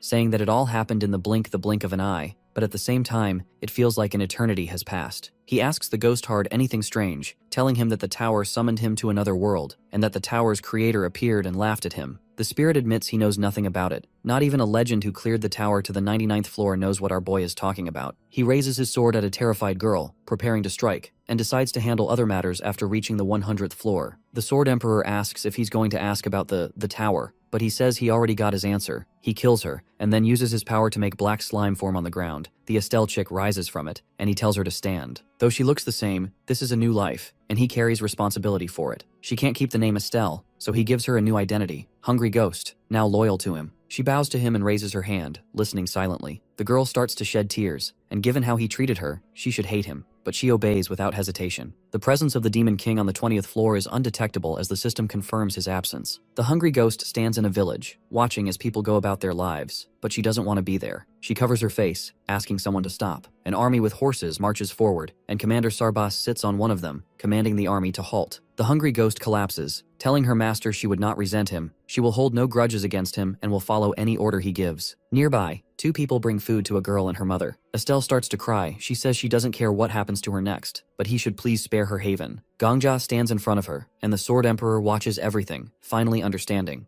Gongja asks her if she means that Liege has the responsibility to protect its subjects. She apologizes for not realizing that earlier, and our boy walks away from her, telling her that she lost her bet so she better think of how to make up for it. Gongja tells the army to halt, and Commander Sarbas questions his authority. Gongja asks why they're here, and Sarbas explains they came on Imperial orders to cleanse the area from a witch corrupting minds, saying they can't stand and let that happen. They'll burn everything with sacred fire. Gongja remembers them all, the knight, the pharmacist chick, and the blue monster. He rescued them across multiple dungeon floors, 13th, 14th, 15th, and onward. The knight says the high priest ordered punishment for heretics who dared call the witch a saint. Various factions have gathered. Warriors, nomads, traders, knights, all once saved by our suicidal hero. Sarbas demands to know who Gongja is, and a message appears. Hero of the frozen world, difficulty unknown. Gongja stands silently for a moment, reflect on the past, and on how the people of the continent don't the great deeds he has done for justice and devotion. But regardless, justice is justice and devotion is devotion. He addresses Sarbas by name, irritating the knight, who says Gongja has no right to address him that way. Gongja points out that he knows the emperor's current situation, but fusses over some boom-ass imperial order. Sarbas pretends not to understand, but Gongja hints he knows Sarbas's plan to overthrow the crown prince and support the third prince over the rightful heir. He figured it out just by experiencing Sarbas's trauma. Gongja walks up to him, talking about how much the emperor helped Sarbas rise from a port worker to a commander. Sarbas angrily says that he must be from the Amber Palace, and he's only here to change the views of everyone that has gathered here, and Gongja mocks him, saying that the fishing nets he's been carrying aren't the only things with holes in them, as his eyes seem to be serving him no purpose. The knight starts sweating in fear, asking who sent Gongja. The protagonist raises his sword, telling them to look for themselves. He's the heir of the founding emperor, Lafanta Ejim. The sword glows brightly, and Gongja declares he knows about the political unrest and Sarbas's betrayal. He questions Sarbas's loyalty and asks if he's disappointed by his words, and Sarbas falls from his horse and kneels, saying he isn't disappointed at all. Gongja tells him to protect the empire and all life in it. Sarbas's men salute him as the predecessor, and the entire army bows to him. The Sword Emperor stands beside him, admitting the hero's deception is unmatched. Our boy asks him if he's just realizing that now, and the Sword Emperor advises him that confidence is key, not just in swordplay, but in deception too. In order to completely fool your opponent, you must fool yourself too. Gongja lowers his sword, and all the knights kneel before him. 2 elves and 2 men in red clothes discuss if he's truly the predecessor. They aren't sure, but the sword is real. Sarbas, still kneeling, asks a question. Why is the predecessor here if the army came to defeat a witch? Gongja recalls the spirit's advice. Believe your own lie. His eyes turn red, and he declares the witch is already defeated. He points to the white-haired girl, Estelle, the witch of the West. Sarbas confirms it's her. Gongja waves his hand, and the girl stands. The army shouts to burn her, but Gongja orders the hungry ghost to kneel. She does. He tells her to bow and hit her head on the ground, and she obeys. Then he tells her to do push-ups, planks, squats, and run sideways. She follows all commands until she collapses, saying she can't move anymore. Gongja says this proves the witch is no longer a threat. She now obeys his every word. Sarbas and his warriors are surprised, and a knight questions this, saying the girl might still be dangerous, and they can't fall for this. He says Gongja has nothing but a sword to prove his identity. Sarbas defends him, saying doubting the sword means doubting the goddess. The knight says he's just following orders from the High Pope,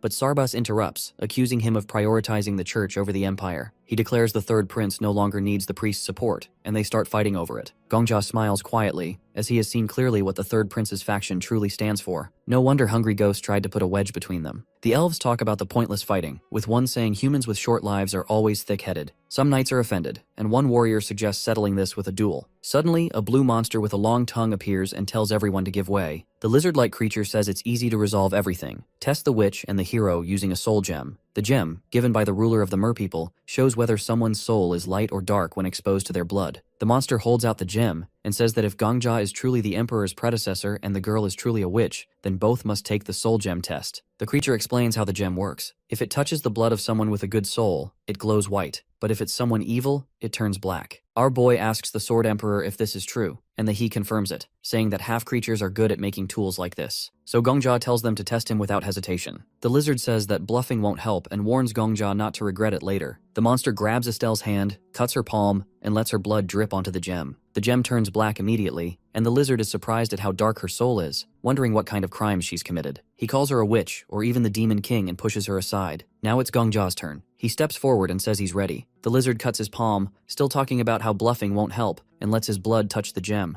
The gem lights up like a solar flare, glowing so intensely that everyone is blinded. The elves and the lizard are surprised, and the commander and the others can't believe how pure Gongja's soul is. He's glowing like a holy figure, with a halo above his head. The lizard is convinced that our suicidal boy is a saint, and tries to remember where he's seen a soul like this before. Tears fall from the lizard's eyes as he whispers that Gongja must be the apostle of the goddess, and Gongja confirms it, saying that he is indeed the apostle. The dumbass knights are all confused, wondering what the creature meant by calling our boy the light, but it's clear that Gongja is something special. Some monsters notice the sword he's holding. It's the Emperor's sword, which proves his noble origin. One captain says that if Gongja is the great Emperor's successor, then why does he stand in their way from burning the village? Hungry Ghost tugs on his jacket, suggesting that if he's really the apostle, he should lead the heavenly punishment against the knights. He remembers the Sword Emperor says that the best lies are 90% truth. He tells the knight to watch his words, as he'll decide the method of punishment. As a matter of fact, He has already taken care of the evil ones. He snaps his fingers and raises skeletons from the ground as proof, which scares the living spirits out of the knights. Gongja places a hand on Estelle's head, claiming it's his mission. He asks why they assume that this witch is the only evil in this world, explaining that these skeletons are villains he defeat, demonic followers of evil comparable to that of the witch. He says it's the will of the goddess to destroy evil and send demons to hell. This is his destiny. The lizard realizes that Gongja did all this on his own, and Gongja confirms this, saying this truly is their hell, and no one could have imagined the apostle would go this far. Gongja says there's no need to punish Estelle anymore. He already eliminated the real villains. These demons will suffer in his hell forever. The Sword Emperor admits he has nothing left to teach someone like him. He's more skilled in lying than he thought. He tells the Sword Emperor not to be modest, as he still has a lot to learn from him. Then Gongja reminds everyone that this is the will of the goddess. The Knight Captain asks if Gongja is really in control of these demons. He just wants to be sure they won't escape someday. Gongja snaps his fingers, saying the captain simply wants proof he's not sheltering demons. A skeleton with black emerges from the ground. Gongja interrupts and says this should clear all doubts. The skeleton starts to disintegrate, and Gongja calls forth the spirit within. Surprise, surprise, it's the Flame Emperor. The Flame Emperor immediately grabs Gongja by the collar and starts yelling at him, saying that boiling him in hot sewage water won't be enough for what he did to him. He screams that he'll kill him and drag him through hell, and he keeps shouting and shaking him by his jacket. Gongja tells everyone this man is one of the true villains, even worse than the witch. The witch was born evil, but this man was born human and committed worse crimes. The elves watch in fear as the Flame Emperor makes more noise. Our boy snaps his fingers again, telling him to dance. The Flame Emperor suddenly starts dancing uncontrollably, confused and furious, and entering a huge aura debt. He yells dancingly that he'll gong someday, but keeps dancing. He dances circles around Gongja, literally, and definitely anything but a victory dance. The captain kneels, seeing this overwhelming power, and Gongja says the demons can't disobey him, yet the warriors still hesitate. The knight asks the hero's name, and Gongja replies, "It's Confucius," which actually is the meaning of Gongja. All the knights fall to their knees and say they will follow him, while the Flame Emperor continues to put on a show and throw fabulous threats to our boy. The system congratulates him, telling him that he has cleared the quest, and the boss stage has been completed. 2 notifications pop up above the hero's head, and the sky changes from orange to blue. The system starts to calculate the rewards for clearing the stage, and it will be given in 24 hours. The 21st floor will open soon. Sword Emperor laughs, looking at the hero and talking about how insane it is to clear a boss stage like that. The hero raises his head and says he doesn't care if he's crazy or not. At least he cleared the tower up to the 20th floor, doing everything his own way. Not a single hunter died during the battles. He remembers how knights died in the past, but this time, no imperial or continental resident lost their life, and he was able to take the hungry ghost under his wing. Even if they had just watched from the sidelines, the stage would have probably cleared anyway. But the other possible ending was brutal. Burning the city down and destroying everything could have been another outcome. The tower doesn't care about good or bad endings. If it did, someone like the Flame Emperor wouldn't have made it to the 40th floor. Gongja says the tower didn't choose this world, and the ending doesn't always need to be perfect. The day is calm, no fire, no rain.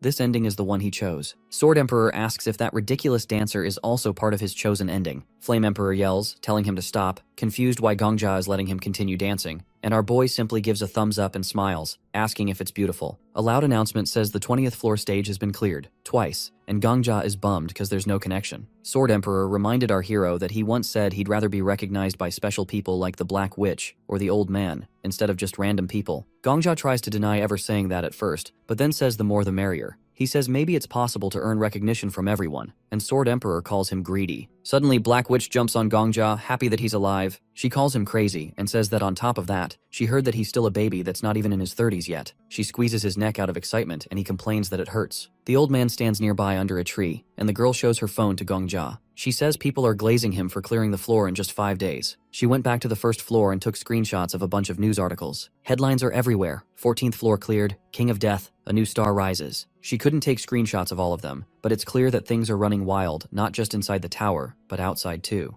Gongja is surprised about all of this, and the Black Witch says that everyone is talking about him, where he came from, how he got so strong, how he's climbing so fast. He asks if the went through the trouble of taking all these screenshots herself, and she proudly says yes. She even used a portal to get to the first floor just to collect all those screenshots for him. He can't believe it. The number 2 hero, going through all that trouble just for him. She moves his face closer and tells him again, yes, she did all this herself. His face turns red, and the girl warns him not to look at the comments because of the trolls. They obviously have nothing nice to say. Gongja looks at her and thinks she's like an angel. Sword Emperor jokes that anyone would look like an angel if they treat him nicely for even a minute. His face turns even redder. In his head, she's not just an angel now, maybe a goddess. She shows him a newspaper with rankings, and he's surprised to find out that he's in 3rd place now, something that's never happened this fast since the tower opened. She says he now represents all the hunters and hits his shoulder with the newspaper, reminding him to think about his next steps. Technically, he's a member of 5 major guilds, but he's not really part of any of them. Someone in 3rd place shouldn't just be called a regular member, he should be the head of a guild. He thinks about that title, guild leader. She says that if he plans to go off on his own like the old man and kill everyone in his path, she won't force him. Sword Saint heard that, obviously, and asks why they're talking behind his back. The Black Witch asks who all these people are, and Gongja says they're knights from all over the continent. He explains that after he beat the Demon King, an invasion event happened on the 20th floor, so he used tricks and skills to lie his way through, pretending to be some great emperor's descendant. She laughs and says he's good at lying, but still, no blood was spilled. Thanks to him, they can now trade with this continent. She adds that they don't need to do business with people of the outer world anymore, as their prices are insane. The old man says trade has always been unfair. Outside people have all the resources, tech, and power. Gongja remembers how cold the Black Witch seemed when he first met her, but now they feel close. Gongja asks how much she wants to trade with this continent. She says a lot, so he tells her that she can use his name for it, and he'll speak up for her. After all, in this world, he's the apostle of the goddess and the emperor's predecessor. She says it's a tempting deal, because she knows he wants something in return.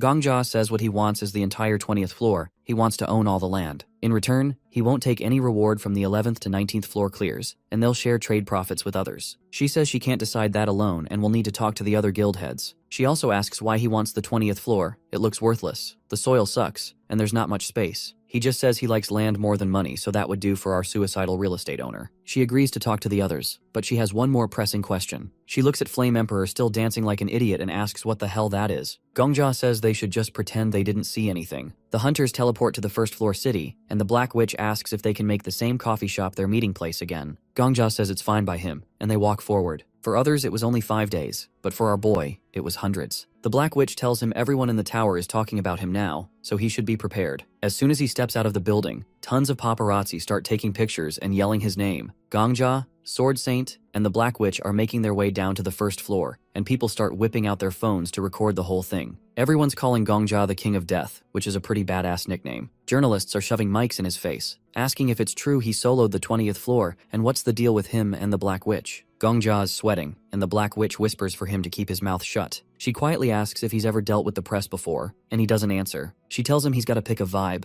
either go full-on mysterious mode or embrace the whole celebrity thing. Once he picks, there's no going back. Sword Saint says he'd rather stay out of the spotlight, avoid the drama, which is why he chooses to travel alone. Gongja asks about being mysterious, and the Black Witch says it all starts with keeping a straight face. No social media, no live streams, no constant filming. Interviews twice a year max, and only with reporters she okays. Gongja's still confused, so she breaks it down. Attention is like a drug, and once you get a taste, it's hard to quit. Sword Saint calls it all meaningless, and the Black Witch agrees, but says it's fun meaningless. Then she asks the hero what he really wants. He says he's after recognition, not just attention. She says that most people are cool with a small circle of fans, but Gongja's aiming for something bigger. She respects that, even if the difference seems small. Suddenly, the journalists get even more up in his face, and he asks the Black Witch how to keep a straight face, so she shares her secret. Think of something super depressing. For her, it's remembering the time she fled a civil war, losing her dad along the way. Gongja tries it, thinking of the Flame Emperor, and his face goes ice cold. The Black Witch is impressed, saying he's a quick learner. They push through the crowd, and Gongja's looking all serious and intense. Later, they all chill at a cafe, and the cult interrogator's hyping Gongja up for clearing the 20th floor in 5 days. Miss Paladin admits that she thought they were all gonna die during the cleanup. She asks if Gongja's got some secret method, and he says she should just live by her conscience. The Countess, or Count, depending on the day, talks about how the Empire's NPCs turned on them, arresting them as palace invaders. Viper calls the cult interrogator sneaky for finding a secret escape route. The cult interrogator says that he was kidnapped by the Bulgarian mafia as a kid, saying those were the best days of his life. The Black Witch says that they've all got rough backstories, slums, gang leaders, you name it. She calls them all trash from the outside world, and Miss Paladin tells her to cool it with the oversharing. Miss Paladin asks if that means Gongja's officially one of them now, and the Black Witch says yeah, since he played a huge role in the cleanup. No one died, even with a ton of people on the 11th floor. She says Gongja's the perfect guy to represent their tower as a new hero. Everyone else has problems, the Count's too greedy, the cult interrogator's got too much blood on his hands, Miss Paladin hates the spotlight, and Viper's just awkward. Sword Saint is an old dude obsessed with fencing, and she works in the shadows. Gongja's the only one without a public image. The cult interrogator starts analyzing Gongja, saying he should play up the mystery angle, so now he's freaking out as they start planning his whole public persona with fake backstories and donation announcements. He reminds them that he's going for the mysterious gimmick, but the Black Witch insists they need at least one photo for the press. They start a photo shoot, making Gongja pose with a sword while the Sword Emperor tries not to laugh. Gongja's so done with it, taking off the jacket and yelling that hunters should focus on climbing the tower, not this nonsense. He mocks them for being stuck on the same floors for years while worrying about stupid stuff. The Black Witch and Countess just laugh, saying his outburst is perfect for headlines. Sword Saint tells Gongja to give up, saying the same thing happened to him back in the day. He's ready to bounce, complaining this could go on all day. Gongja follows him, and the guild heads shout that there's a press conference tomorrow, so Gongja should lay low until then. On a rooftop, a hunter recognizes our boy and asks for an autograph. Gongja's never signed anything before but does it anyway. Once the guy leaves, he talks to Sword Saint, saying that he has killed a lot of people but never punished himself. He admits he lives by his own rules, and says that everyone else at the top has a tragic backstory, but he was born into luxury. He joined the tower to see if his skills were real or just privilege. He draws his sword, saying he used to rely on skill but ended up depending on a skill card called Vigilance. He asks if Gongja's ever killed an innocent person, and he says no, never. Sword Saint cuts his skill card in half, saying he'll trust his own eyes from now on. He thanks the protagonist for sticking with him through the last 5 floors and tells him to rest up for the press conference and the 21st floor. Then he jumps off the roof, leaving our boy behind. Gongja asks the Sword Emperor if Sword Saint just acknowledged him, and the Sword Emperor says, yeah.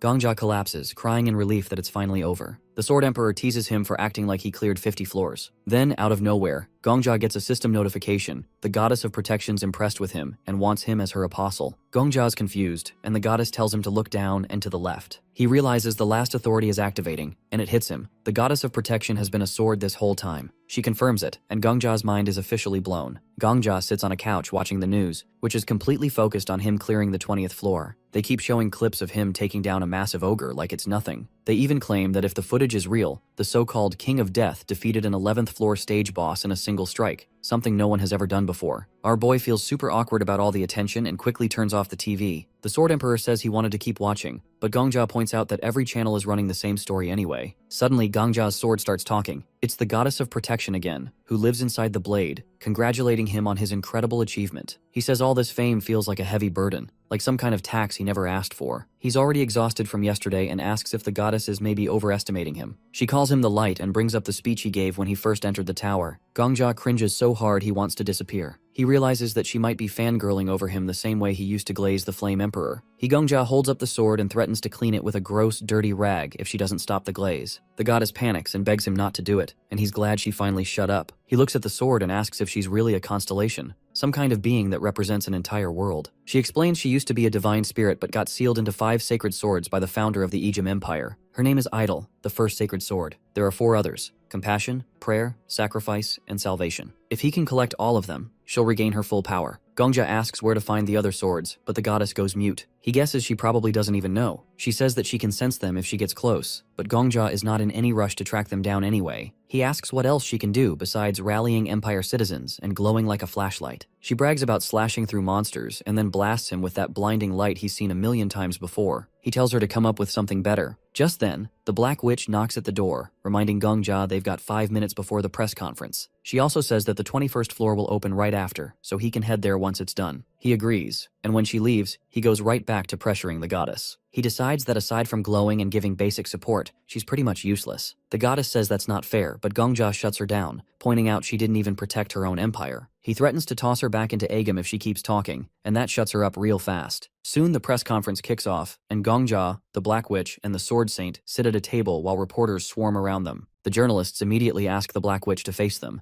and Gongja reckons that she used to rule this generation before the Saint came around. The Black Witch grabs the mic and announces that floors 11 through 20 have been cleared. She knows everyone wants details, but says there's something even more important to celebrate, not just the decades-long effort to clear the 10th floor or the lightning-fast win on the 20th. She reveals that not a single life was lost this time. She points to the stones beneath their feet, where the names of those who died in past tower conquests are carved. The room goes silent as everyone remembers how each cleared floor used to come with a deadly cost. Now, no new names will be added to the square. When it's time for questions, the Black Witch tells the reporters to go one at a time. Gongja just wants to get this over with so he can hurry to the 21st floor. A guy named John Evans from Babylon Daily News raises his hand. He calls Gongja the King of Death, pointing out how fast he's climbed the tower. He's already in 3rd place. Evans talks about rumors that Gongja's rise is thanks to some secret training program by the big guilds, basically calling him an industry plant. He also brings up claims that Gongja monopolized the 20th floor and asks if powerful guilds are trying to take control of floors 11 through 20. The Black Witch whispers to him not to answer, as it's likely a trap, and this reporter dude is quite an annoying one. She says it'll blow over if they just ignore it, but our boy insists he has to say something and clear things up. He reaches for the mic, telling her guys like Evans won't stop unless he makes his stance clear. She starts to argue, but Gongja cuts her off and says he's got his own way of doing things. The Black Witch tries to stop Gongja from talking too much during the press conference. She warns him that small mistakes can be fixed by the guilds, but a big outburst would be hard to handle. Gongja says he's calm and won't mess up. When he finally takes the microphone, he introduces himself politely and turns to John Evans, the journalist who asked about him taking over floors 11 through 20. Gongja remembers an old interview where the Flame Emperor yelled at John Evans, insulting him and his family, which turned into a big mess. Gongja decides to do the opposite. He bows a little and says he's not as strong or well-spoken as the Black Witch or the Sword Saint, but he couldn't have reached the 20th floor without their help. He makes it clear his success isn't just his own. He says aiming for 0 deaths is his job as a hunter, not a way to get famous. He also says he's giving up control of floors 11 through 19 and will just manage the 20th floor. After finishing, Gongja smiles at John Evans. Evans has no more questions. Other reporters start raising their hands, all trying to get Gongja's attention. Gongja remembers how the Flame Emperor once ignored a big newspaper, so he makes sure to let that same paper ask the first question, doing the opposite of what the Flame Emperor would do. Time flies as he answers questions, but with only 5 minutes left before the 21st floor opens, the Black Witch steps in. She takes the microphone and says they have to get back to clearing the tower. A reporter shouts one last question,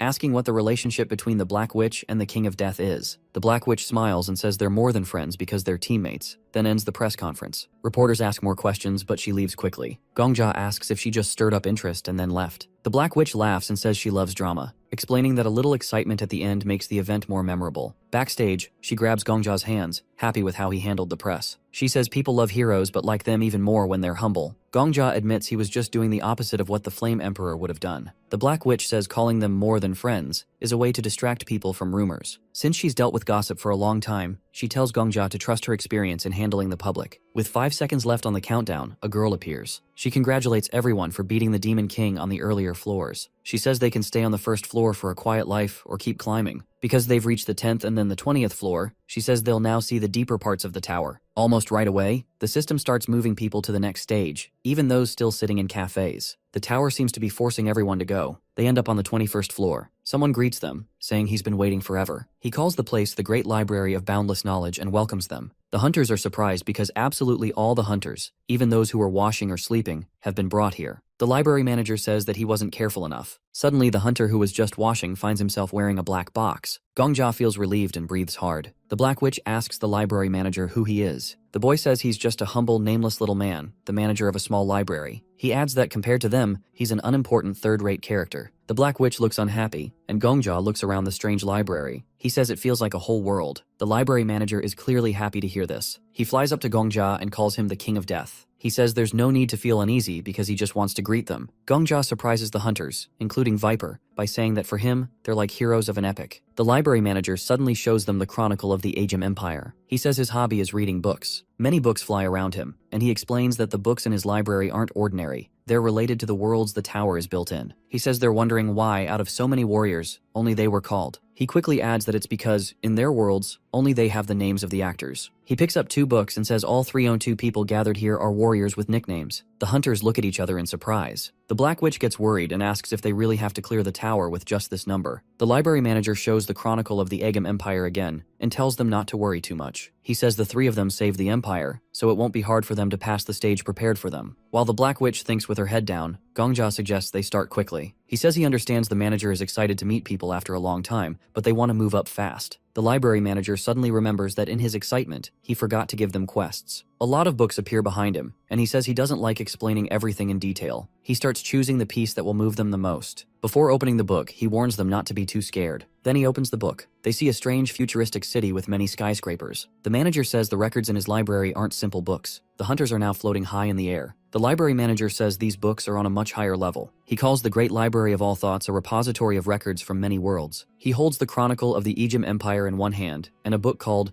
The Tale of the City of Ascension in the other, calling it their own world. Flying among the books, the manager says these books can be called many things: an epic, a chronicle, a saga. but he prefers to call them apocalypses. He says their apocalypse, as he calls it, is in progress. The long prologue is over, and they're now at the part where the story starts to get interesting. Gongja is high in the air, looking down at the entire city. The manager says not all apocalypses are progressing happily. Suddenly, there's a huge explosion. The manager, watching with the hunters, says some apocalypses have been discontinued. He says this world isn't the only one like this, as many people do this. If the reason for stopping one apocalypse was fire, the reason for stopping another was water. The water destroys all the skyscrapers and buildings in its path, and the manager calls it tragic. They're then transported to another apocalypse, where they see a volcano erupting. The manager says the actors in this apocalypse lived like they did, but before reaching the right conclusion, it ended for an unfair reason. He closes the book and says while he calls it discontinuation, people just call it destruction. As soon as the manager brings them back to the library, the hunters start vomiting. The Sword Emperor says it's no surprise they feel sick because they were shown things that are hard for ordinary people to handle. The manager tells them their quest is a post. He asks them to choose 8 discontinued apocalypses, 8 destroyed worlds. He says he just wants to read these apocalypses to the end. He wants to continue the stories of the destroyed worlds. He points at Gongja and tells them to personally enter the 8 worlds of the apocalypse and save them from the threat of discontinuation. He says that this is the quest of their humble manager. The hunters receive a notification with a task to save the world. The boy asks everyone to clean after themselves, wondering if they've never learned basic manners, saying that everyone needs to work together to keep the place in order. Nearby, there are flat boards with brooms and human-like hands. These are patrons. One patron with a blue bow is sweeping the floor, and another with a yellow bow is holding a tray of mugs next to the girl. These maid patrons will serve everyone until the 30th floor is cleared. The Black Witch is handed a tray with a teapot and a mug, and she wonders if these patrons are monsters. The boy smiles and says she can think of them as monsters if she wants. He tells everyone that they have to follow certain rules in the library. The first rule is not to touch any books without permission. The boy explains he collected these books with a lot of effort, and each apocalypse exists in only one copy in the entire universe. A man picks up a sword and gets ready to attack the boy, saying it's all a joke because the boy is actually the boss monster. The boy just smiles, and the man shouts for everyone to grab their weapons, saying it doesn't matter if it's a quest or not, they'll just kill the boy and clear the 30th floor. He points at our boy, saying the King of Death cleared the 20th floor alone, so they should be able to defeat the boy in white too. Apparently everyone wants the smoke now and are looking at our hero with hunger. The man asks if there's anything warriors can't do, then tells all 5 big guilds to step back. The head of the Black Dragon looks angry at this man, raising her left hand. He doesn't like how they monopolized the 11th to 20th floors among themselves, brought in a newcomer, and made him a new hero. Suddenly, the hero grabs the girl's hand and tells her to be patient. The head of the Black Dragon looks at him, starting to argue that letting people like this do whatever they want will lead to trouble. But our boy interrupts, reminding her they're live on camera, with people in the city watching on a big screen. She's unaware of everything. Apparently, before our hero fortunately turned suicidal, he once watched the clearing of the tower up to the 30th floor from the square, where live coverage was shown through a hologram. He tells her to remember what the constellation told them. He says that if they look bad now, people will remember it forever. She guesses the important thing is how they handle this situation calmly. The hero stands straight, with a notification behind him,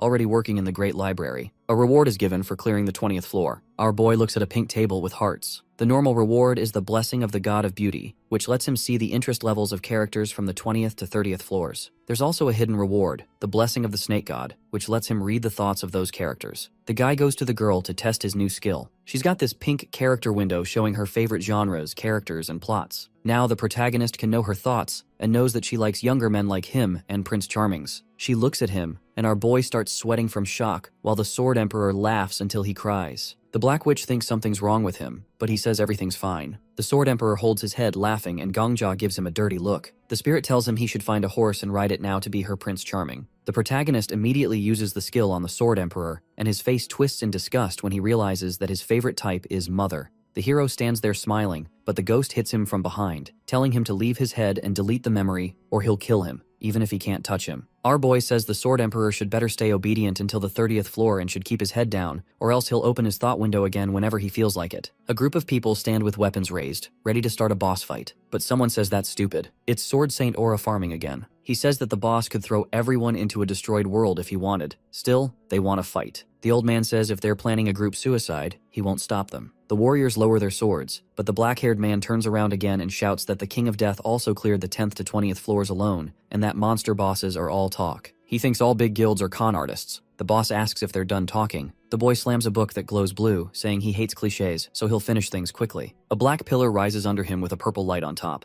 The boy smiles, holding an open book with some kind of creature inside. He says that in this apocalypse, all humans were destroyed, leaving only one magician alive. The boss closes the purple book. Because of many hardships, the magician has turned into something closer to a tentacled monster than a person. The boy likes this main character a lot, ranking him about 9th among his favorites. The magician's special skill is seal magic, bound to the boy in a deal. As long as the boy gives him ingredients now and then, the magician happily does tasks. He floats in the air with maid patrons around him, with 3 patrons with different colored bows stand on the floor. The magician's hobby is putting maid costumes into finished pieces in his own world. Since all humanity except the magician is dead, it's no surprise he's gone completely insane. The Black Witch stares at the glowing scene, which gets cleaner once useless minor characters are removed. The boy asks if any of them want to become main characters. 7 hunters sit not far away, books scattered around. The cult interrogator says that they've barely started but have already lost 50 people. He says that progress always demands sacrifices, and now they'll carry those burdens to move on. Almost 100 people were thrown out, but ending with only 50 gone is considered lucky. A patron comes up to him, asking if they want some because it's tasty. Our boy asks the cult interrogator to shut up because him talking only weakens their morale. The boy agrees and decides to stay silent. Suddenly, the protagonist stands and starts gesturing, understanding they shouldn't attack the constellation right now. Instead, they can just follow the quest from the library manager. He says that he is now 3rd in rank and has to get used to being the center of attention, and says following the quest won't be a burden for them. A girl approaches him and asks everyone to look carefully at the quest. They'll all each pick one book with a different unfinished story. If they save that world, it'll count as their 22nd floor. He says the reward will change depending on the world they save. If it's a world full of diamonds, that world will become their 22nd floor. The Black Witch is suddenly so interested as soon as she realizes that diamonds are an example. If they find a world rich in other resources, they can solve the tower's food shortage without outside help.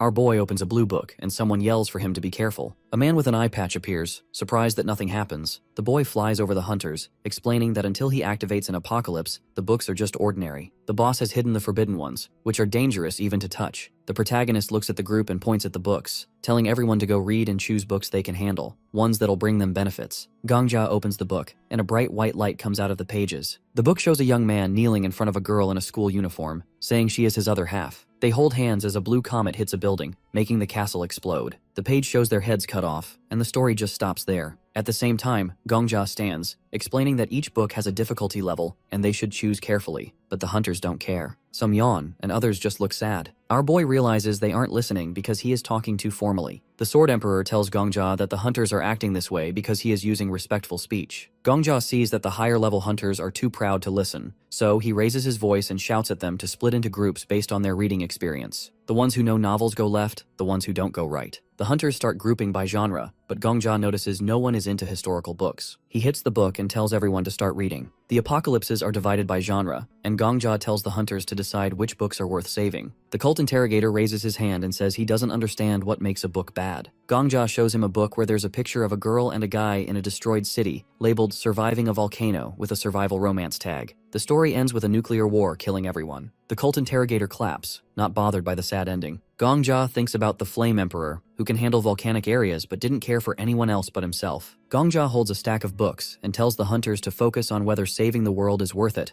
not on the characters or story. Then he sees the Black Witch reading a black book and is surprised and mentions the mystery genre. The girl says she knows about it, and Gongja is surprised that she, a romance fan, is reading mystery. The romance group is small, while the mystical genre is full of male hunters. Gongja is annoyed that even in this situation, the hunters are pretending to be something they aren't. The Sword Emperor says high-level hunters are too proud to listen. Gongja walks up to the Black Witch, who looks confused when he calls her a romantic. She asks if romance suits her, and Gongja, looking at his drink's reflection, thinks it is strange to see the Black Dragon in another group. He sits next to her as she laughs quietly. Then she gets up and walks away, saying they have decided to try romance despite the Death King's advice. The cult interrogator smiles at Gongja, saying it is rare for the Black Witch to switch groups. Gongja notices him if he's into mystery books too, and he says he knows Sherlock Holmes and Mr. Watson. He checks his character window and is surprised. Unlike the others, he says exactly what's in his mind. He marks him as part of the children's fantasy group and sends him off with a maid holding a fairy tale sign. The boy is supposed to study all the books in that genre, as he's the only one there, but he realizes there are no children's literature books in the library. He's a bit frustrated, as he can't believe how many hunters are lying about their preferences. Then he notices Viper reading a book. He checks his character window and is disappointed to see that the 6th-ranked hunter, leader of the Heavenly Order Guild, likes some particularly uncultured and pretty sus stuff. The guy is upset that the martial arts books keep failing to meet expectations. Gongjia walks over, but the guy asks him what he's looking at because he is busy reading. Gongjia thinks it is odd to see a light novel expert in this group. Meanwhile, the Black Witch is clearly pissed off, and Gongjia tells her not to go into details about the situation as it would make him not want his sandwich anymore. She smiles and apologizes for being blunt, saying the books always stop at the best parts. Gongjia wishes she wouldn't mention what falls out of the story, but she teases him anyway. She says that they are still alive, so the stories aren't completely lost yet. Gongjia smiles a little, feeling like the hunters finally understand his frustration. The shelves are full of books, some very destructive,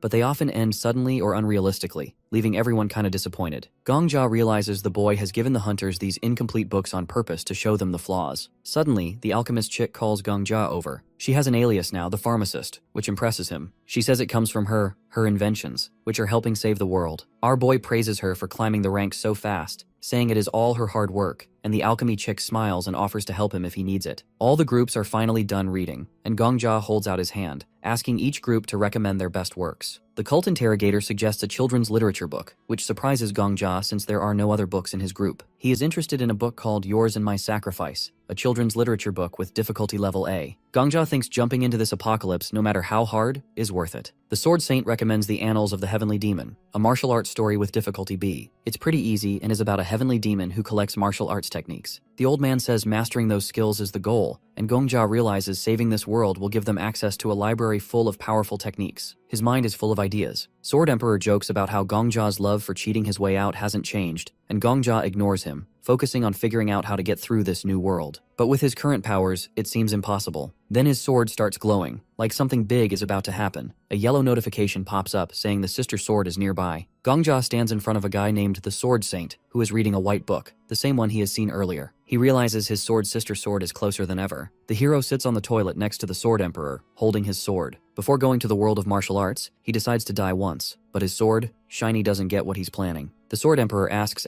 him why, and Gongjia thinks of a white-haired man, Lefanta Agam, the first emperor of the Agam Empire, and the one who made the goddess of protection. Even without knowing him, it's clear he's been to different worlds. The city looks like a Chinese empire. Shiny came from Agam's world, but now her sister sword is in the world of martial arts. It only makes sense that this guy can move between worlds. He starts sweating, because a man strong enough to build an empire and split stars isn't just some reckless master. Gongjia realizes he's been nervous lately, scared that being too confident might ruin him. He remembers becoming one of the top 3 hunters, almost beating the Demon King, and leading even the best hunters. He's afraid of messing up like the Flame Emperor, who died because he was too arrogant. The Sword Emperor covers his mouth, thinking. Gongjia says they need to figure out who Lefanta Agam really is, but they have no info right now. The Sword Emperor agrees but doesn't get what Gongjia wants to do. Gongjia lifts his sword, saying there's still one way. Shiny is a constellation, even if she's split into pieces. Gongjia wonders if killing himself with it would be suicide or murder. He puts the blade to his neck, thinking it's a 50-50 chance. The lion symbol glows, and Shiny begs him to stop because she doesn't want him to see her past. He asks why she's so secretive when he shows her his everyday life, and she says she's embarrassed. Even though she protests, Gongjia touches the blade to his neck and boom, he's dead again. Notifications pop up, skill conditions met, but he won't be able to the Goddess of Protection skills because they're locked away. More notifications say his rank is now D with penalties for using skills. A vision appears. A winged girl, which happens to be Shiny, stands in front of a man on a throne, saying his journey is over, and the man agrees. Gongjia appears next to the Sword Emperor again, unsure if the man was really Lefanta Agam. The warrior on the throne thinks about becoming an emperor. The Sword Emperor says it's clear he's the constellation assassin. He got his name by hunting constellations. Well, obviously. On the 50th floor, hunters start meeting challengers from other worlds, but Agam didn't go higher. He only cared about killing constellations. He's obsessed with them for some reason. The Sword Emperor says that Agam is a hunter too, but he just says it's surprising to see an old face here. Shiny says she feels like she's at the start of her journey, and Agam was once just a normal person. The Sword Emperor says they used to fight, but Agam never beat the him. Agam stands from his throne, looking at the girl. She asks what he'll do next. Since there are no more divine or ghost enemies left, he cuts her off, calls her a constellation. He says the world belongs to humans, not constellations. Agam raises his hand and sends out a red light. He says he won't kill her yet because she assisted him up until this point. Instead, he plans to split and seal her power so she can't get it back. She panics, but before he finishes, the scene fades, trauma reenactment done, and penalty gone. Gongjia is back in the booth, holding his sword. He still doesn't fully understand what he saw. He asks Shiny why Agam sealed her, but she doesn't know, says Agam was fair, but she doesn't get why he betrayed her. The Sword Emperor waves his hand and says strong hunters eventually lose their minds. Gongjia lowers his head. A spirit tells him not to waste time trying to understand such people. Just get stronger and beat everyone, then it's over. Gongjia agrees. He looks in the mirror, thinking the constellation assassin would see him as a threat since he carries part of a constellation. The Sword Saint holds a paper. 21st floor cleared. Hunters move to the 22nd, picking Annals of the Heavenly Demon, as Sword Saint suggested. The boy in white appears, asking if they chose the world of martial arts as the first genre. He says this version is different, but still full of martial arts. Depending on the path, hunters might face ironic fates. The boy says powerful skills cost a lot, and dying in the apocalypse means real death. Gongja stands in the crowd. Only 4 can join this apocalypse. He tilts his head, saying he's in. The Sword Saint also joins. Those who recommend can't stay back. 2 spots left, and Sword Saint shows why this apocalypse was stopped.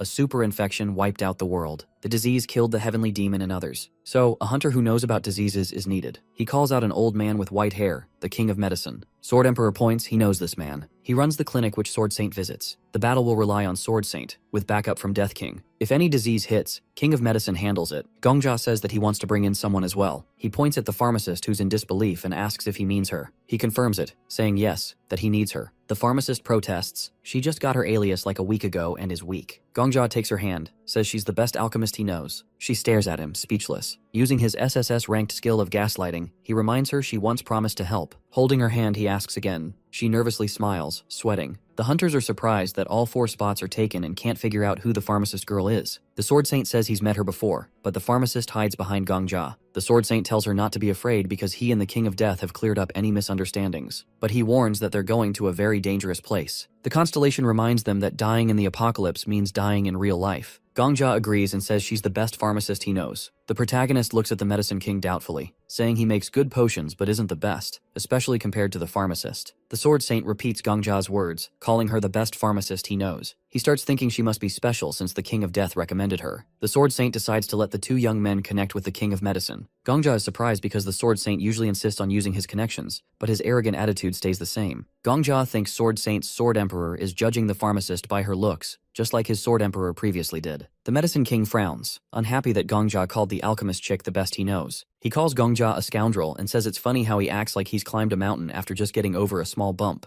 He scratches his beard and says Gongja reminds him of his younger self, and he doesn't like it. Sword Saint asks him to understand that the King of Death is an exceptional person. Suddenly, the Medicine King turns and starts yelling that Gongja acts like he knows everything but lacks experience. He compares Gongja to himself when he made nearly $1 billion in Silicon Valley, saying Gongja has the same flawed plan. Gongja is shocked and speechless. He thinks about the old man's strength, which even made the invincible Sword Saint retreat. The Medicine King says he's put up with Gongja's nonsense and actions, constantly looking at the Sword Saint. He's annoyed that Gongja brought along a girl who seems to come out of nowhere. Gongja thinks about how the old man is being overshadowed by an even bigger old man, like the ecosystem of the world of elders. Meanwhile, the alchemist hesitantly says that the King of Death is not a joke. She's annoyed that the old man is talking about rotten plans. The Medicine King laughs and says she's acting like she's defending her husband, which of course gets her all flustered. Miss Paladin steps in and says the girl is indeed an outstanding pharmacist, recommended by the King of Death. She says the Vigilante Corps relies on her excellent medicines. The Medicine King stares at her and says that for the Vigilante Squad's level, that might be true. He mocks her, saying she doesn't know good quality, which is why she has yet to visit his shop. He asks where her guild would go for his level of medicine. The Sword Emperor asks Gongja why he's just taking these insults, asking if he is holding back. Gongja denies it, saying this is all being broadcast live. He asks if this isn't the perfect timing, with everyone watching. He thinks this is the best moment for both a debut and a retirement. Suddenly, Gongja asks what they think about a competition. The Medicine King laughs and says Gongja can't win with words and suggests they fight instead. But Gongja takes out a flask and says he's not talking about himself, and it's certainly not a fight. He says they should each brew a potion using the ingredients he provides, and they can compare the results to see who's better. The alchemist complains to Gongja, upset that the old man insults him but is still called the Medicine King. Gongja puts his hands on her shoulders and says he believes in her, so she should believe in herself too. The alchemist tightens her fists and says she'll try, then says she'll win. The competition begins. People around them talk about how the King of Death has gone too far, since the Medicine King's pharmaceutical skills are so elite that people book appointments a month in advance. The alchemist continues brewing her potion. Someone says that even though both are kings, the age difference matters. The Countess takes the opportunity to start taking bets on the winner. The Black Witch asks our hero if he's sure of what he's doing, since the betting ratio is now 1-47. Gongja says that's good, and asks if she wants to make some pocket money by betting on the alchemist to keep the ratio from dropping too much. The Black Witch replies that Gongja is the one who said they're live. She warns that if his recommended pharmacist loses badly, His reputation will suffer. Gongja agrees and adds that the broadcast isn't just in Babylon but worldwide. He says he feels a little sorry for the old man called the Medicine King. Suddenly, the Medicine King shouts that his potion is ready. He holds it up and tells Gongja to bow before his great creation. He's made a special restorative potion, a sign of true mastery. People are amazed and start cheering him on, saying this is what they expect from the Medicine King. He stands with his arms crossed, head held high, as people fight to buy his potion. Then, the alchemist finishes her potion. It shocks everyone because it produces an unimaginable light, so bright it blinds people. The great library is filled with light as the pharmacist girl creates a potion near divine level. If stored right, it could even help regrow a lost body part without any problems. The king of medicine and the pharmacist girl stand facing each other. The pharmacist girl now has this overconfident evil smile, checks the potion, and hands it back to the king of medicine, asking if that's all he's got. Gongja watches nervously, wondering if she's one of those people who gets more cocky with success. The pharmacist girl calls the king of medicine an old man, and he calls her a lucky brat. She asks if he thinks his skills are bad. The king of medicine, holding his beard, jokes about his past, saying when he made $17 million in 10 minutes on Wall Street, he thought it was all because of his skills. The pharmacist girl challenges him to another round. He warns her that the goddess of luck doesn't smile twice. After several rounds of making potions, the king of medicine, though amazed, keeps saying it's her luck, not her skill. The sword saint, embarrassed, tells the king of medicine to stop and admits that the pharmacist girl is the best pharmacist. The king of medicine yells that his experience will beat her luck. The sword saint apologizes, admitting he was wrong and praising the pharmacist girl's skills. The pharmacist girl crosses her arms and says it must be hard for the sword saint to have such a dumbass senile friend. The sword saint agrees, saying while the king of medicine isn't as skilled, he's at least useful as an assistant. At that moment, the countess sees a chance and rushes immediately to offer the pharmacist girl an exclusive contract,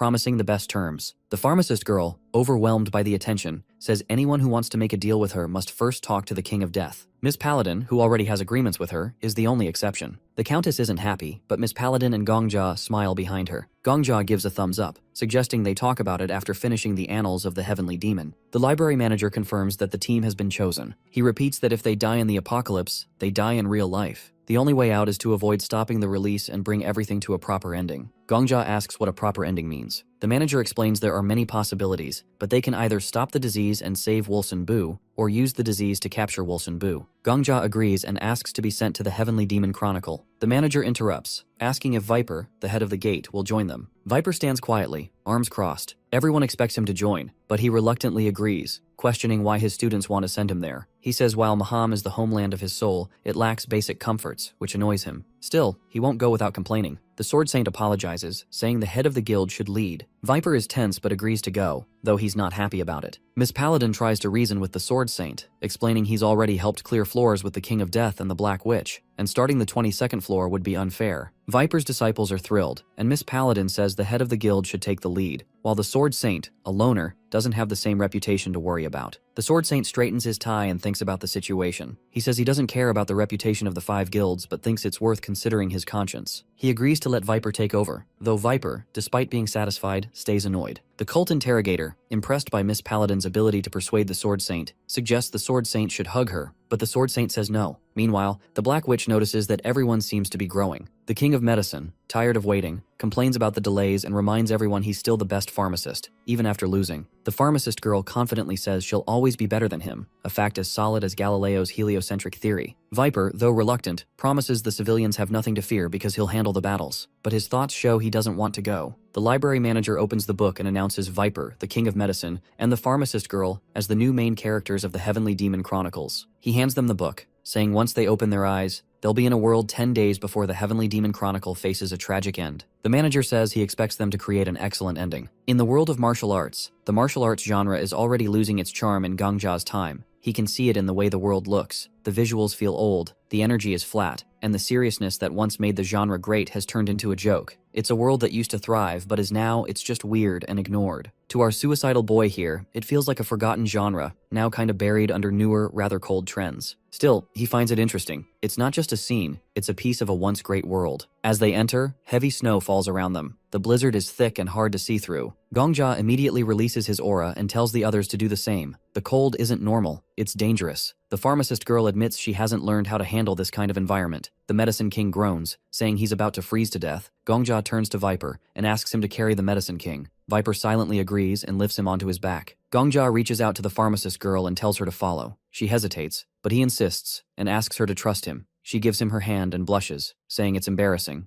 Gongja admits he feels the same, But this isn't the time to be shy. In a world like this, there's no room for hesitation. He explains that what the library management constellation calls production and release isn't just storytelling. They're not in a scene or a chapter. They're in a real world, one that needs to be saved. The pharmacist girl realizes how serious things are. She admits she's underestimated everything. She promises to give it her all. Gongja tells her to focus on her role. He'll protect her, but it's up to her and the Medicine King to deal with the disease directly. As they walk, Gongja remembers the basic story of this world. A mysterious disease has killed the heavenly demon. After that, the whole world starts falling apart. The story is vague. It doesn't even mention snow or the extreme cold they're facing now. Gongja suspects there's more to it. The heavenly demon's death is just the start. He needs to figure out what really happened. Suddenly, the pharmacist girl points ahead. There are people visible in the distance. Gongja grows more worried. What kind of disease could bring down an entire martial arts world like this? As they move toward the figures, the swordmaster says something feels off. It's too quiet. The sword emperor agrees. It's not just silence. It's the absence of any movement, any life. As they get closer, they realize the figures aren't just still. They're frozen,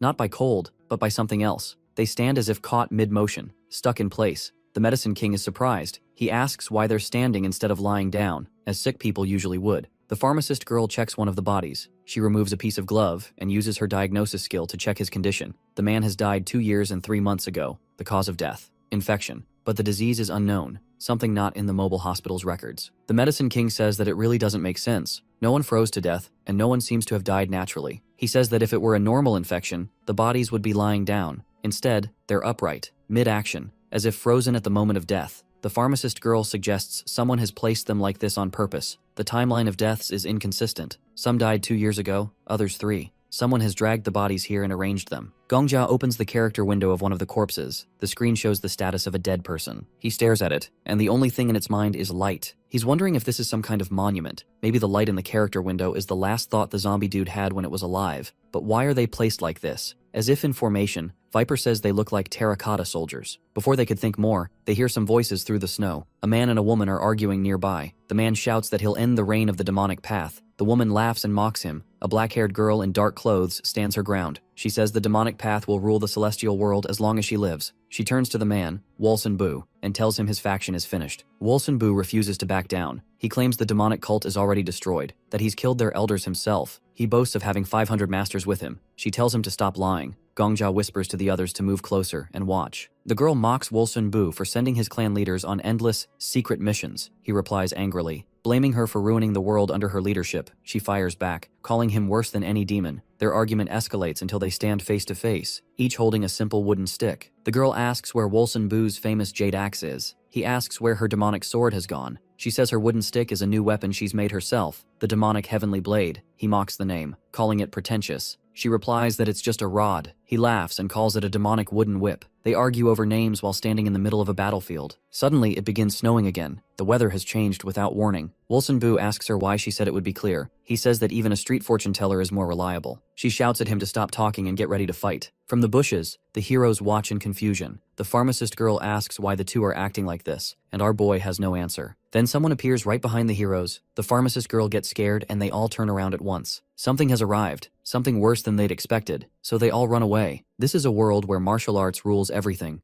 The heavenly demon has tried to unite the martial world under one banner. The demonic path and other factions have been on the brink of war, but before battle can begin, something else strikes. A super epidemic, a plague that doesn't just kill but changes everything. What destroyed this world isn't war, it's a zombie virus. The group continues to run, and the Medicine King points at the zombies coming closer, shouting he's never seen anything like this, not even in Silicon Valley. Gongja cuts off a zombie head and says that this really is the apocalypse. He quickly realizes the zombies don't die unless their brains are destroyed. He turns to the head of the demonic cult and Wolsion Bu, yelling at them to run. The demonic cult leader squints, unsure if her eyes are tricking her. She sees 4 people running and asks if they're real. Wolsion Bu frowns, also seeing them clearly, and feels strangely embarrassed by her earlier teasing. Our boy shouts again, telling them to run and give directions while doing it. The 2 martial leaders look at each other, surprised. They thought they were dead, either in hell or heaven, but now realize the newcomers are really alive. As the heroes run, Wolson Bu says he doesn't believe he belongs in hell anyway. He fought for a good cause as the head of the military alliance. When they catch up to the 2, Viper grabs Wolson Bu and keeps running. The old man is stunned and says, "This must be real." He can't believe living people have appeared in this ruined world. Gongja picks up the demonic cult leader and carries her. She touches his chest and feels the warmth. This isn't a corpse. She asks where they came from. guessing they aren't locals because of their strange tech. Gongjia is about to answer when more zombies appear above them. He freezes. Viper looks up and shouts in disbelief, "Zombies are flying!" The demonic cult leader corrects him. That's her personal movement technique, one she borrowed and improved from another martial artist. These are her real demonic sect members, warriors who haven't forgotten martial arts even after death. Gongjia, alarmed, asks if that means zombies can still fight. She confirms it. Martial artists don't lose their skills after becoming Zhangshi. In fact, her students are even more dangerous now. She explains they're trained to sense blood in their sleep, even as corpses. Their form and execution are perfect. She's proud of them. The group keeps running, but they can't outrun the undead forever. The Medicine King yells at Viper to go faster, threatening to bite him first if he turns into a zombie. Viper snaps back, cursing the old man and asking why he ever agreed to carry him. He wonders why he isn't paired with Gongjia instead, who at least has the girls. Gongjia shouts at him for complaining in the middle of a crisis. The Sword Emperor is also panicking, barely staying ahead of the horde. Gongjia asks the demonic cult leader for the Zhangshi's weaknesses. She says they can be killed by destroying their heads. Gongjia asks if there's an easier way. She pauses, then points to the sky. Sunlight freezes them. Gongjia turns to the demonic cult leader and the pharmacist girl. He apologizes in advance and tells them he's about to throw them. Using his aura, he launches them ahead. They both land in the snow. One lands upside down. Gongjia apologizes again. Then he turns to face the undead alone. The Sword Emperor says he'll enjoy watching his zombie student get eaten by his own allies. He says it'll be one less thing on his wish list. Gongjia asks where that list even came from. He raises his sword and declares he isn't going to die today. He calls out to Shiny. She answers. His sword lights up with aura, radiating energy, and the zombies start collapsing. The group uses the opening to escape.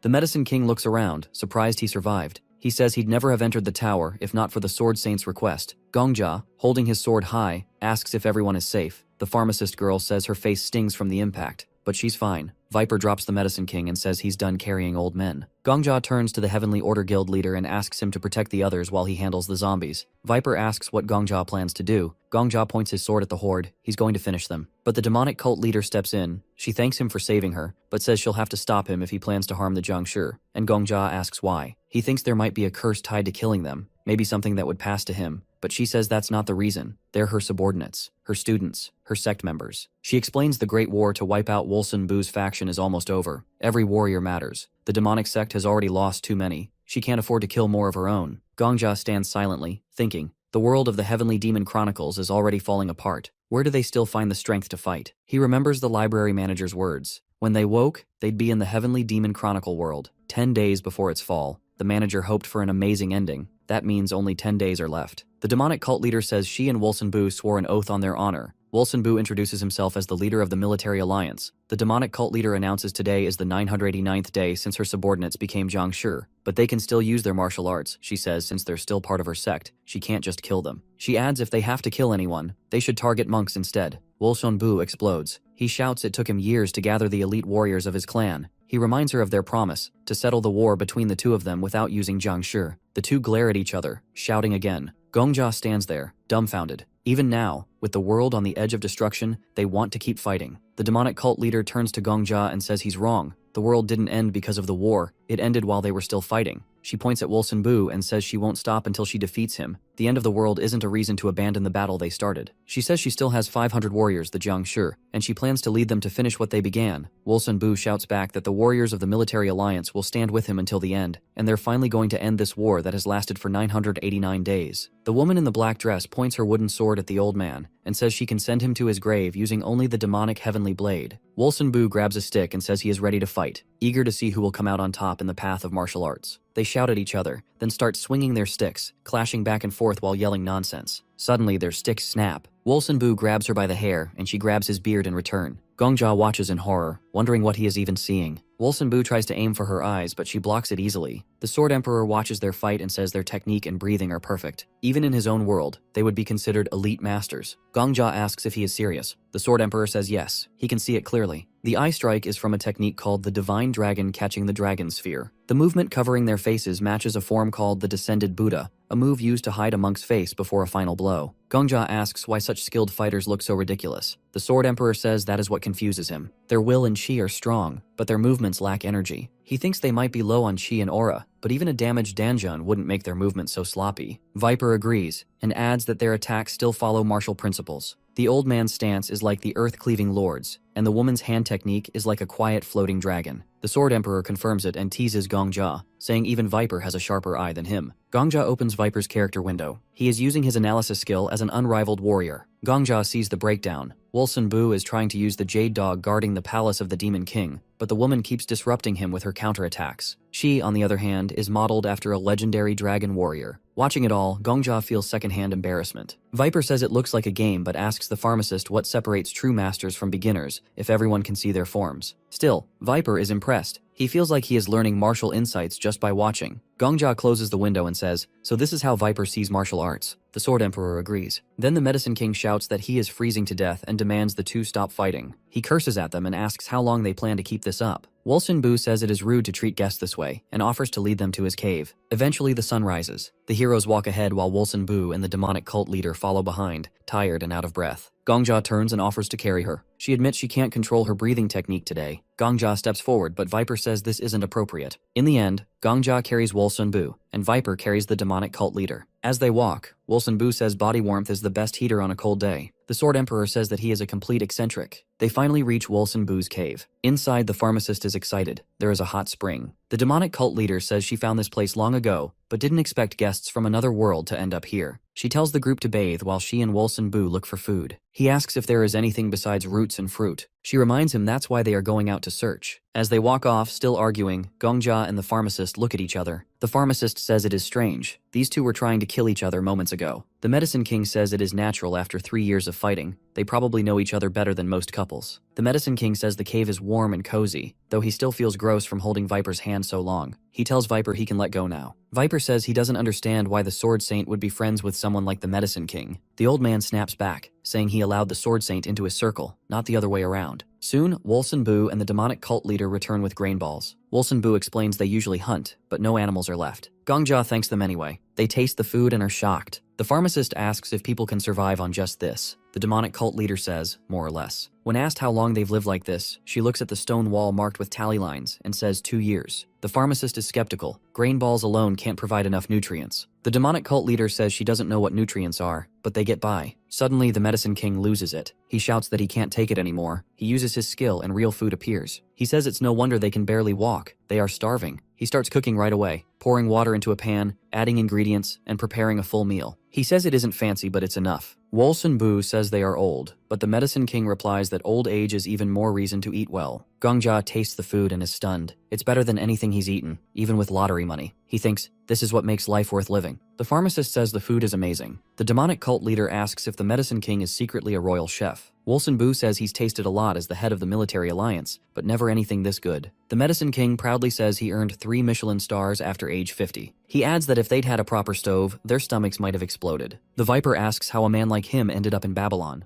The Medicine King replies, why not? Even the Sword Saint came here. Viper asks if they know each other from the outside world. Wolsun Bu folds his arms and says the Sword Saint is just a corporate heir. The Medicine King adds that anyone making it to Silicon Valley is just lucky, but then says the Sword Saint came here by choice, after failing in the real world. After the meal, the demonic cult leader asks where the group came from and why they are here. She also asks if they've found a cure for the Jiangshi disease. The pharmacist looks at Gongjia. She admits they haven't found a cure yet, but they are trying. The demonic cult leader sighs and says doctors and Taoist monks have tried everything but failed. Even Wolsun Bu's allies gave up. Gongjia asks if there really is no hope. He points to the pharmacist and says she saw how they prepared food. That alone shows their knowledge is different. He says she is one of the best at curing disease and creating medicine. The Medicine King scoffs and says she is just lucky. Gongjia replies that the Medicine King can at least serve as her assistant. The two martial leaders look at each other, and our boy says if they help, maybe a cure can be found. They admit it might not be a full cure, but it's a start. The pharmacist asks what they mean. The two lead her into a dark cave. After some time, they return, carrying a wooden coffin. They place it on the floor. Gongjia and the others gather around. Inside the coffin is a chained, nailed-down Jiangshi,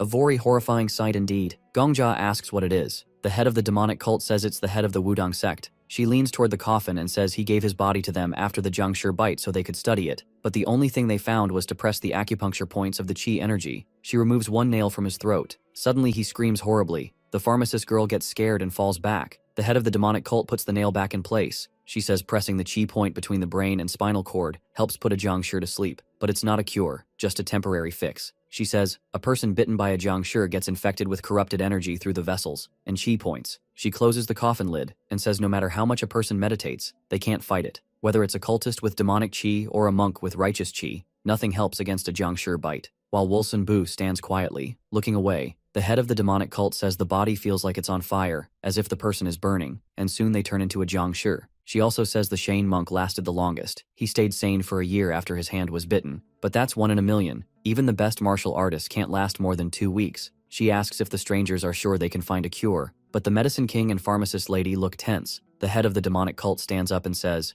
meeting strangers when you think there are only 2 of you left on Earth is a blessing. Wilson Bu says he'll prepare a place for them to sleep so they can rest. He suggests they discuss the rest tomorrow. Then night comes. All the heroes are sleeping. But even in his sleep, the medicine king curses the sword saint. Meanwhile, Gongjia can't sleep. The sword emperor asks why he's awake. Gongjia says he needs to check something. Gongjia then covers himself completely with the blanket. 2 shadows appear above Gongjia. The 2 think the heroes are sleeping and decide to take their chance. But Gongjia isn't sleeping. He stands up, shocking Wilson Bu and the head of the demonic cult, who are standing in the water. Wilson Bu shouts they thought he was asleep. The head of the demonic cult looks at Gongjia quietly. She says he's smart and asks how long he's known. Gongjia says things seemed strange from the moment he first saw them. Gongjia says they were lightly dressed and standing in the cold. He says it was so cold they couldn't survive without using their aura, or chi energy, meaning they used their inner strength to protect themselves from the cold. It seemed strange to Gongjia that out of nowhere, those who perfectly controlled their chi energy got tired after being beaten by children. Gongjia points at them and says they're focusing all their energy on something else. He asks if they've been bitten. While the Sword Emperor watches with displeasure, Gongjia continues, saying like the heads of other factions, they're using their chi power to suppress the corrupted energy. The head of the demonic cult looks up silently. Suddenly Wilson Bu starts screaming in fear. The head of the demonic cult reaches for her dress and tells Wilson Bu to calm down because they've been caught. She says Gongjia is right. They show their backs where the process of turning into zombies has already started. They say they were bitten 3 years ago, but Gongjia is wrong about one thing. Wilson Bu turns around and says they're not suppressing the corrupted energy. He says it's suppressed by pinching the cervical vertebrae using their chi. The Sword Emperor, horrified, calls them crazy for using something so dangerous. He asks if Gongjia has heard of the flying sword technique. Gongjia says yes, it's used to make the sword fly with chi. The Sword Emperor says their bodies are paralyzed because they're pinching their cervical vertebrae with chi. And just like with a flying sword, they move their bodies using chi. Gongjia is surprised. The Sword Emperor says this is how they make their hearts beat, their lungs breathe, and their muscles and joints move. He says they control everything they need to survive with chi. The Sword Emperor says they're using the flying sword technique all day long. The head of the demonic cult turns around and says, it's no wonder they're so tired after just a few steps. Wilson Bu says with annoyance that this is how they can keep fighting the war. In a flashback, a martial artist shouts that half the blood demons have been destroyed. The elders have fled, saying they'll regroup in the world of martial arts. But they've already lost them. He tells his comrades to stop fighting among factions. The whole world is changing, and unity matters more than ever. Bowing, he says they've set up an independent pharmacy outside the sects. They plan to capture a Zhangshi for research and hope to deliver results soon. Time passes. 2 warriors, kneeling, talk about how 1,000 more Zhangshi will appear by tomorrow, no matter how many they kill today. Later, another warrior begs the heavenly demon to flee, saying the Zhangshi won't be able to cross the sea. He pleads for her to give up her oath to Wilson Bu. The world has changed, he says. Heaven's law and human duty have shifted. That promise belonged to a time before everything fell apart. Eventually, that same warrior gets bitten. As the infection takes over, he still calls out to the heavenly demon, refusing to abandon his last duty. Back in the present, Gongjia asks the 2 martial leaders how they've endured all this. The demonic cult leader and Wilson Bu look at each other, then walk out of the cave, telling Gongjia to follow. Outside, they say that all people die. The demonic cult leader starts a story.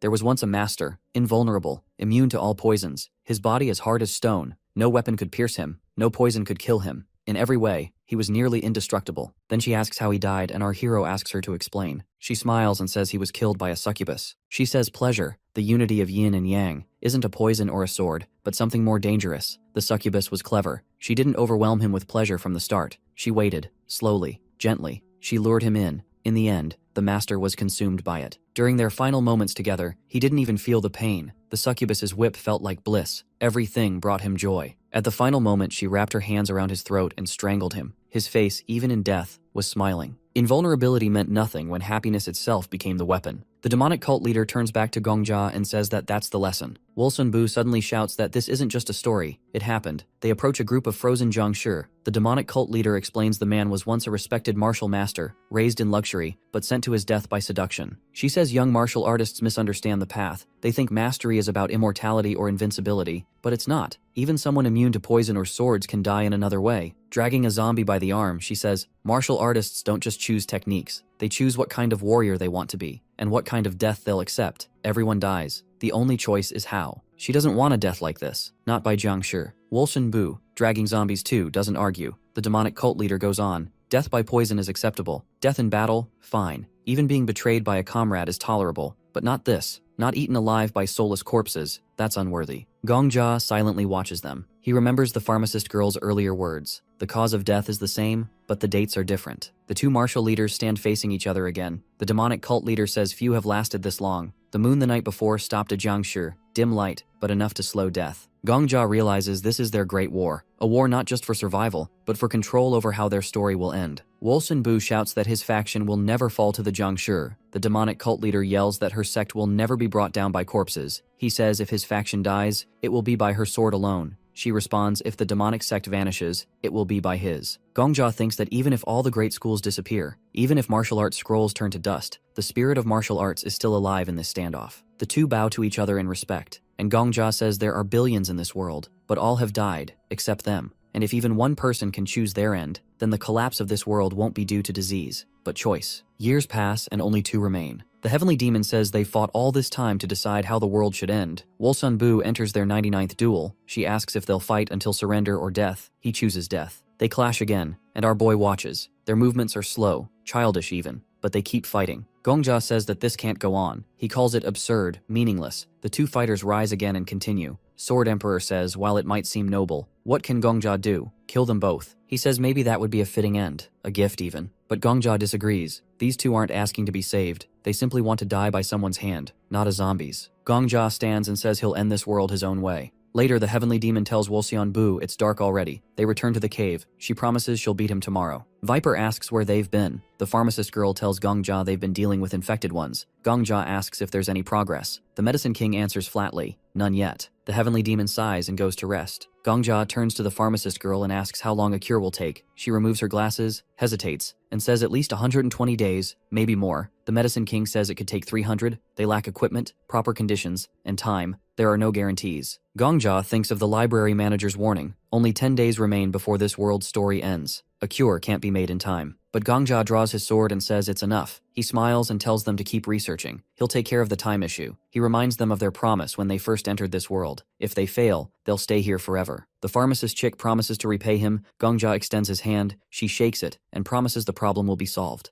Gongjia asks them to trust him and keep working. The pharmacist tells Gongjia that if it weren't for him, she would still be stuck in the slums, living in the back alleys. Her equipment had been taken, and she couldn't even imagine what her life would have been like. She looks at Gongjia and says she'll repay him by throwing herself into creating medicine. She adds that when she's focused on her work, she feels completely disconnected from everything else. Gongjia tells her it doesn't matter and to just do her best. She adjusts her glasses and agrees. She walks over to the medicine king, calls him an old man, and says she needs his help. The medicine king scowls, hits a rock, and says there has to be order in everything. He says an inexperienced girl shouldn't talk to the king of medicines like that. In response, she pulls out a skill card. The medicine king looks at her in disbelief, complaining that young people only care about skills these days. She tells him to just look. She explains her skills. The mobile hospital skill lets her do real-time procedures, from blood tests to imaging, and grab pre-stocked medicine with a low error rate. She also has the life witness skill, which lets her check patient conditions down to the genetic level. Together, they make misdiagnosis almost impossible. The medicine king gets annoyed and warns her he could report her to the alchemist guild. She calmly says she's not competing. She just wants his help to make a cure. He still doesn't get it, so she repeats that she needs his cooperation. Then she asks if he's upset because she's young and talented. The medicine king is stunned as she keeps talking. She says he's probably mad because she'll be praised longer than him. She offers to share her formulas without taking any credit. Suddenly, the medicine king slaps her. Her glasses fall off. She picks them up and says she's researching the zombie disease and needs his help. He tells her she'll face failure eventually. She wipes her glasses and asks again for his help. He says someone will surpass her someday. She puts on gloves, sits by the coffin, and tells him to leave. His breathing is distracting. The medicine king turns to Gongjia and says they need more samples.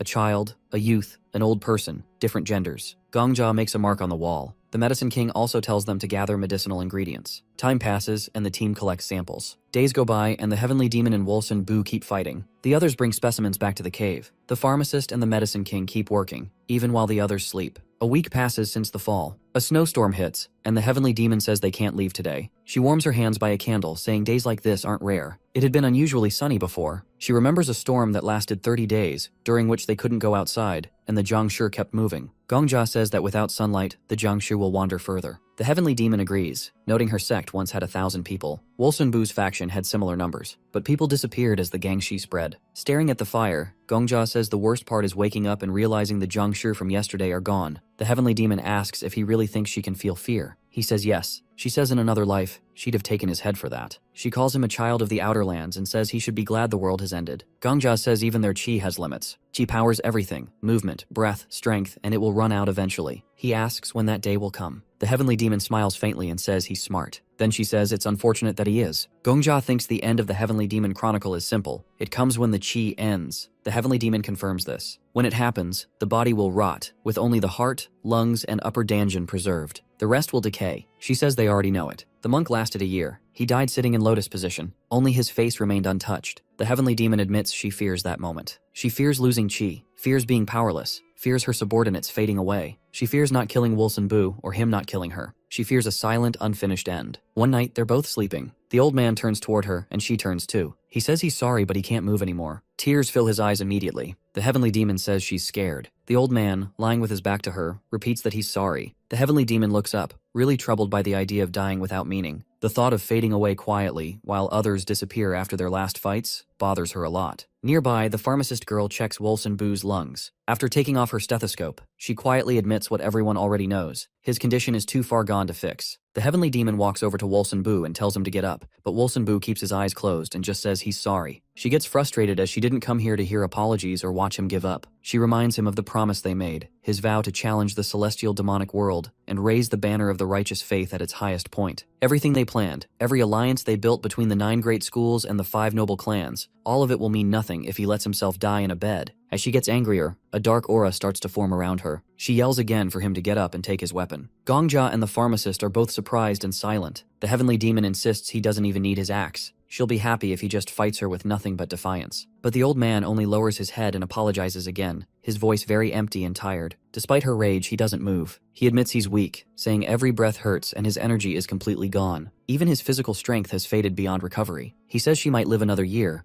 but for him, the end is already here. He asks her to finish it, not because he's giving up, but because he wants to die with dignity. He doesn't want to rot away like others have. The Heavenly Demon asks if this is really what he wants. A quiet end, alone in bed, far from any battle. Her aura grows darker, and she demands to know if this is the end of the fight he promised. If he can't keep fighting, she wishes he would have at least taken her to death with him. The old man admits he tried to rally the members of the righteous faith and told them to self-destruct. She sits beside him, and she gets less angrier as she thinks back. She remembers how many people admired him, his rare talent for martial arts, his quick rise to leadership, his role as head of his family before he was 30, his position as ruler of Wolsun Bu as the demonic sect grew. He once stood at the very top, but now he lies still and fading, unmoved by the memories of his past glory. The Heavenly Demon tries to wake something in him, saying the ideals of the righteous faith still live in him, that the memory of those who fell is still in his heart. But he still chooses this end. She says that she'll give him death, but it won't be an honorable one. Even the protagonist, the King of Dea, had to look away as the Heavenly Demon pulls out an axe for this. She holds it in front of him, a reminder of his past, a symbol of what he used to be. She tells him to admit his failure, to say that the warrior has lost his skill, that the skill itself is gone forever. Gongjia realizes she wants more than just his death. She wants him to accept that the righteous faith is over, to say the words himself so she can kill him without regret. But Wolsun Bu refuses. He starts to shed tears as he says he can't bring himself to say it. Once more, he apologizes again. The Heavenly Demon strikes him, not to kill, but to provoke. Her sword lands near his head, kind of more of a warning than an attack. She reminds him he's already said he's not really alive anymore, just existing, like a Jiangshi. If he dies now, it won't even count as death. She leaves the axe stuck in the ground and walks away. Saying no word to anyone, she thinks about the difference between life and death, wondering if it even matters anymore. To her, everything feels empty. Heaven and earth, the world itself has lost its meaning. Around her, the other heroes stand quietly as Wolsun Bu's body gets worse. Gongjia sees that another day has passed, another mark carved into time. The pharmacist chick, now studying the decaying body, says she's gotten a rare and valuable sample. With it, they can watch the infection's progress in real time. Unlike others who turned instantly, Wolson Boo's body shows some kind of delay. The infection seems to spread slowly through the brain. The Medicine King hands over a report about their research. Gongja reads it carefully as the King of Medicine says that the pharmacist's got skill in creating things, but she kinda lacks clarity in explaining them. She admits a cure is probably impossible, and our boy asks if it's just a matter of time. She confirms, saying they'll need at least 90 days, maybe even 120. Before they could talk more, Wolson Boo's body starts to twitch. He screams and kicks wildly, and everyone freezes. The heavenly demon steps forward with her blade in hand. She walks up to the him and says, "This is what's left when humanity is stripped away. Nothing more than an animal." She puts her fist in the zombie's mouth and asks it to eat it. Viper tries to stop her, but Gongja holds him back. The situation is already out of control. The zombie bites her and she raises her hand to the sky, now glowing purple. Something inside her is wrong and terrifying now. She starts to scream, with her mind falling apart. The Sword Emperor says that she's been taken over by the devil. Her aura grows stronger, and her words become really terrifying. She accuses them of being sent to assassinate her, and dares them to come throw hands. The hero yells for everyone to run away, but she's too quick for them. She kills the Medicine King, slicing his head off. Gongja runs carrying the pharmacist, while Viper tries to fend her off for as long as he can. The Sword Emperor says her chi has been fully unleashed, pushing her beyond human limits. Even at his best, he admits, he wouldn't stand a chance against her now. The heavenly demon, lost in darkness, raises her sword again. She says heaven is crying, the earth is sleeping, and the universe is burning. She claims only ashes will be left of Mount Wudang. As Viper tells Gongja to run, the heavenly demon says she is the will of the demonic sect. She calls out, asking where Namgun Woon is. The pharmacist looks back in horror, seeing Viper's body already fallen with blood splattered everywhere. Crying, the heavenly demon says only Namgun Woon can face her now. She appears behind Gongja and raises her sword. The pharmacist says that she believes in the King of Death, which eventually turns out to be her last words. Blood spills across the snow, and Gongja's last thought is that this world makes people keep going even after everything has burned away. The tower responds, saying its time starts to respawn. He goes back to 24 hours prior, saying that this time, he will save her world. In a flashback, a little girl walks through a heavy snowstorm. She calls out for her mother, and a woman ahead turns to look at her but then walks away without a word. The girl stands there, surrounded by snow, watching her mother disappear. Her eyes are filled with sadness and confusion. This girl is Baekhyang, who will later become the heavenly demon. At that moment, she doesn't know if her mother has abandoned her, said goodbye in the storm, or simply vanished forever. The truth remains a mystery to her. Meanwhile, our boy's on the floor in his psyche again. The Sword Emperor stands nearby, holding his head, and Gongja asks if the Sword Emperor remembers anything that Miss Pharmacist writes in her documents. The Sword Emperor admits he remembers a little, and Gongja scratches his head, saying that if they combine their memories, everything fits together like a puzzle. But they need to act fast before they forget anything. The Sword Emperor picks up one of the silver cards, and its glow lights up his face as he reads the title, Demonic Heavens, rank A+.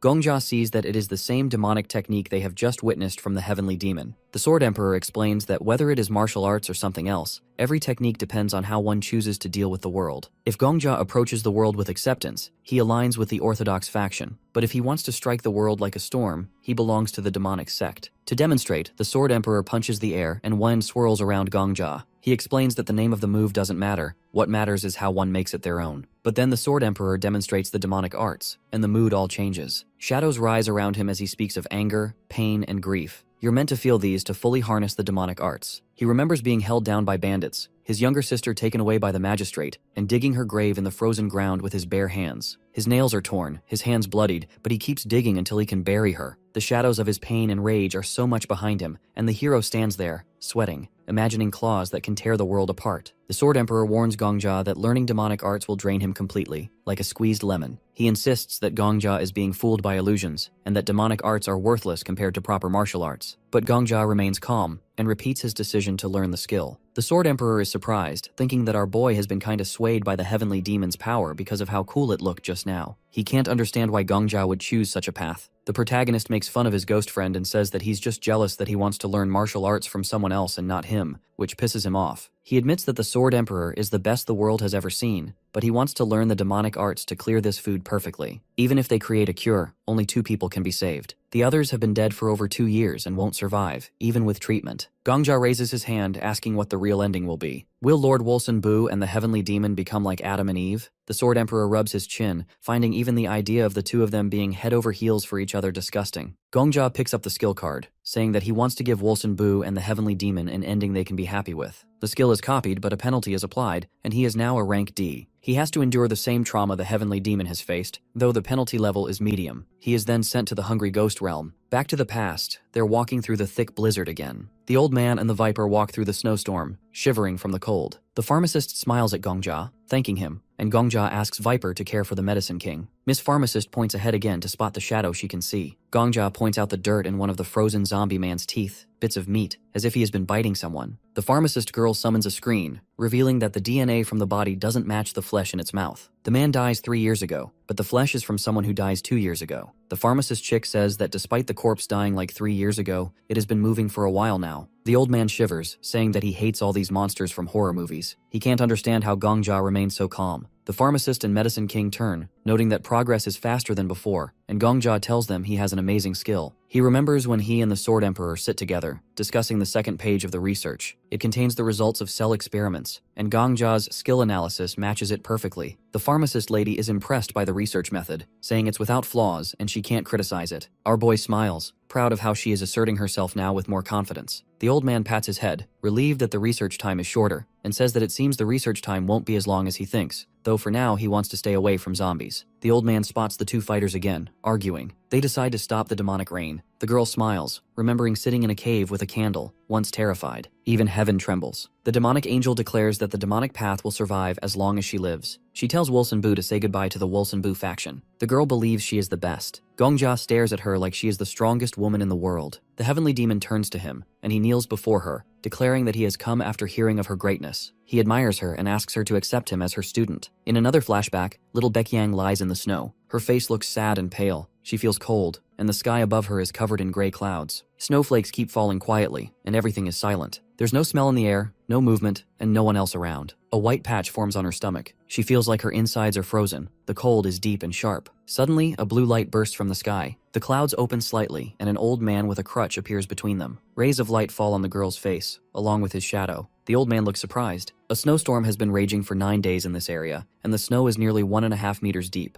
Yet the child is still breathing. The old man takes the girl's hand and helps her up. He looks at her closely, feeling heavy-hearted. He thinks there's something special about this child. The little girl places her hand on his. Her body is icy, and soon all the cold inside her will turn into internal chi energy. It's remarkable. The girl has survived 10 days in the snow with her eyes open. When the old man asks her name, she says she doesn't know. She follows him through the snow, leaving a trail behind them. She doesn't know how old she is, or how she ended up in the snowfield. The old man looks at her from the side. She remembers nothing but has already been touched by the cruel laws of earth and sky. He feels that her body is perfect for learning martial arts. The ruler of the Northern Sea would pay a fortune to get a talent like this. He gently pats her head, and he doesn't know if his sect will shape her fate or if she will shape the sect's fate. Still, he invites her to follow him. He promises her food and shelter, and she agrees. She takes his hand and walks beside him. A butterfly flies above them. She feels nothing, has no name, and comes from nowhere. The old man believes she is born from snow itself. He gives her his last name, and because of her icy scent, gives her a name. The girl holds his finger as he tells her she is now part of the demonic sect. She asks where they are going. He leads her to a place where other children like her have gathered. Later, the heavenly demon says she will never take a student. Gongja kneels in a cave, hoping she will accept him. She says she has never trained anyone and doesn't plan to start. The world's rules won't change, and discipleship means nothing to her. An old man in a white kimono strokes his beard, confused by her answer. He thinks it strange that a boy like Gongja, who came through such a hard world, is being rejected so easily. The heavenly demon sits in a lotus position. The old man says Gongja's efforts deserve some praise. She replies that maybe they do. The man sits down too, and the girl says their sect has strict rules. Only abandoned children can join.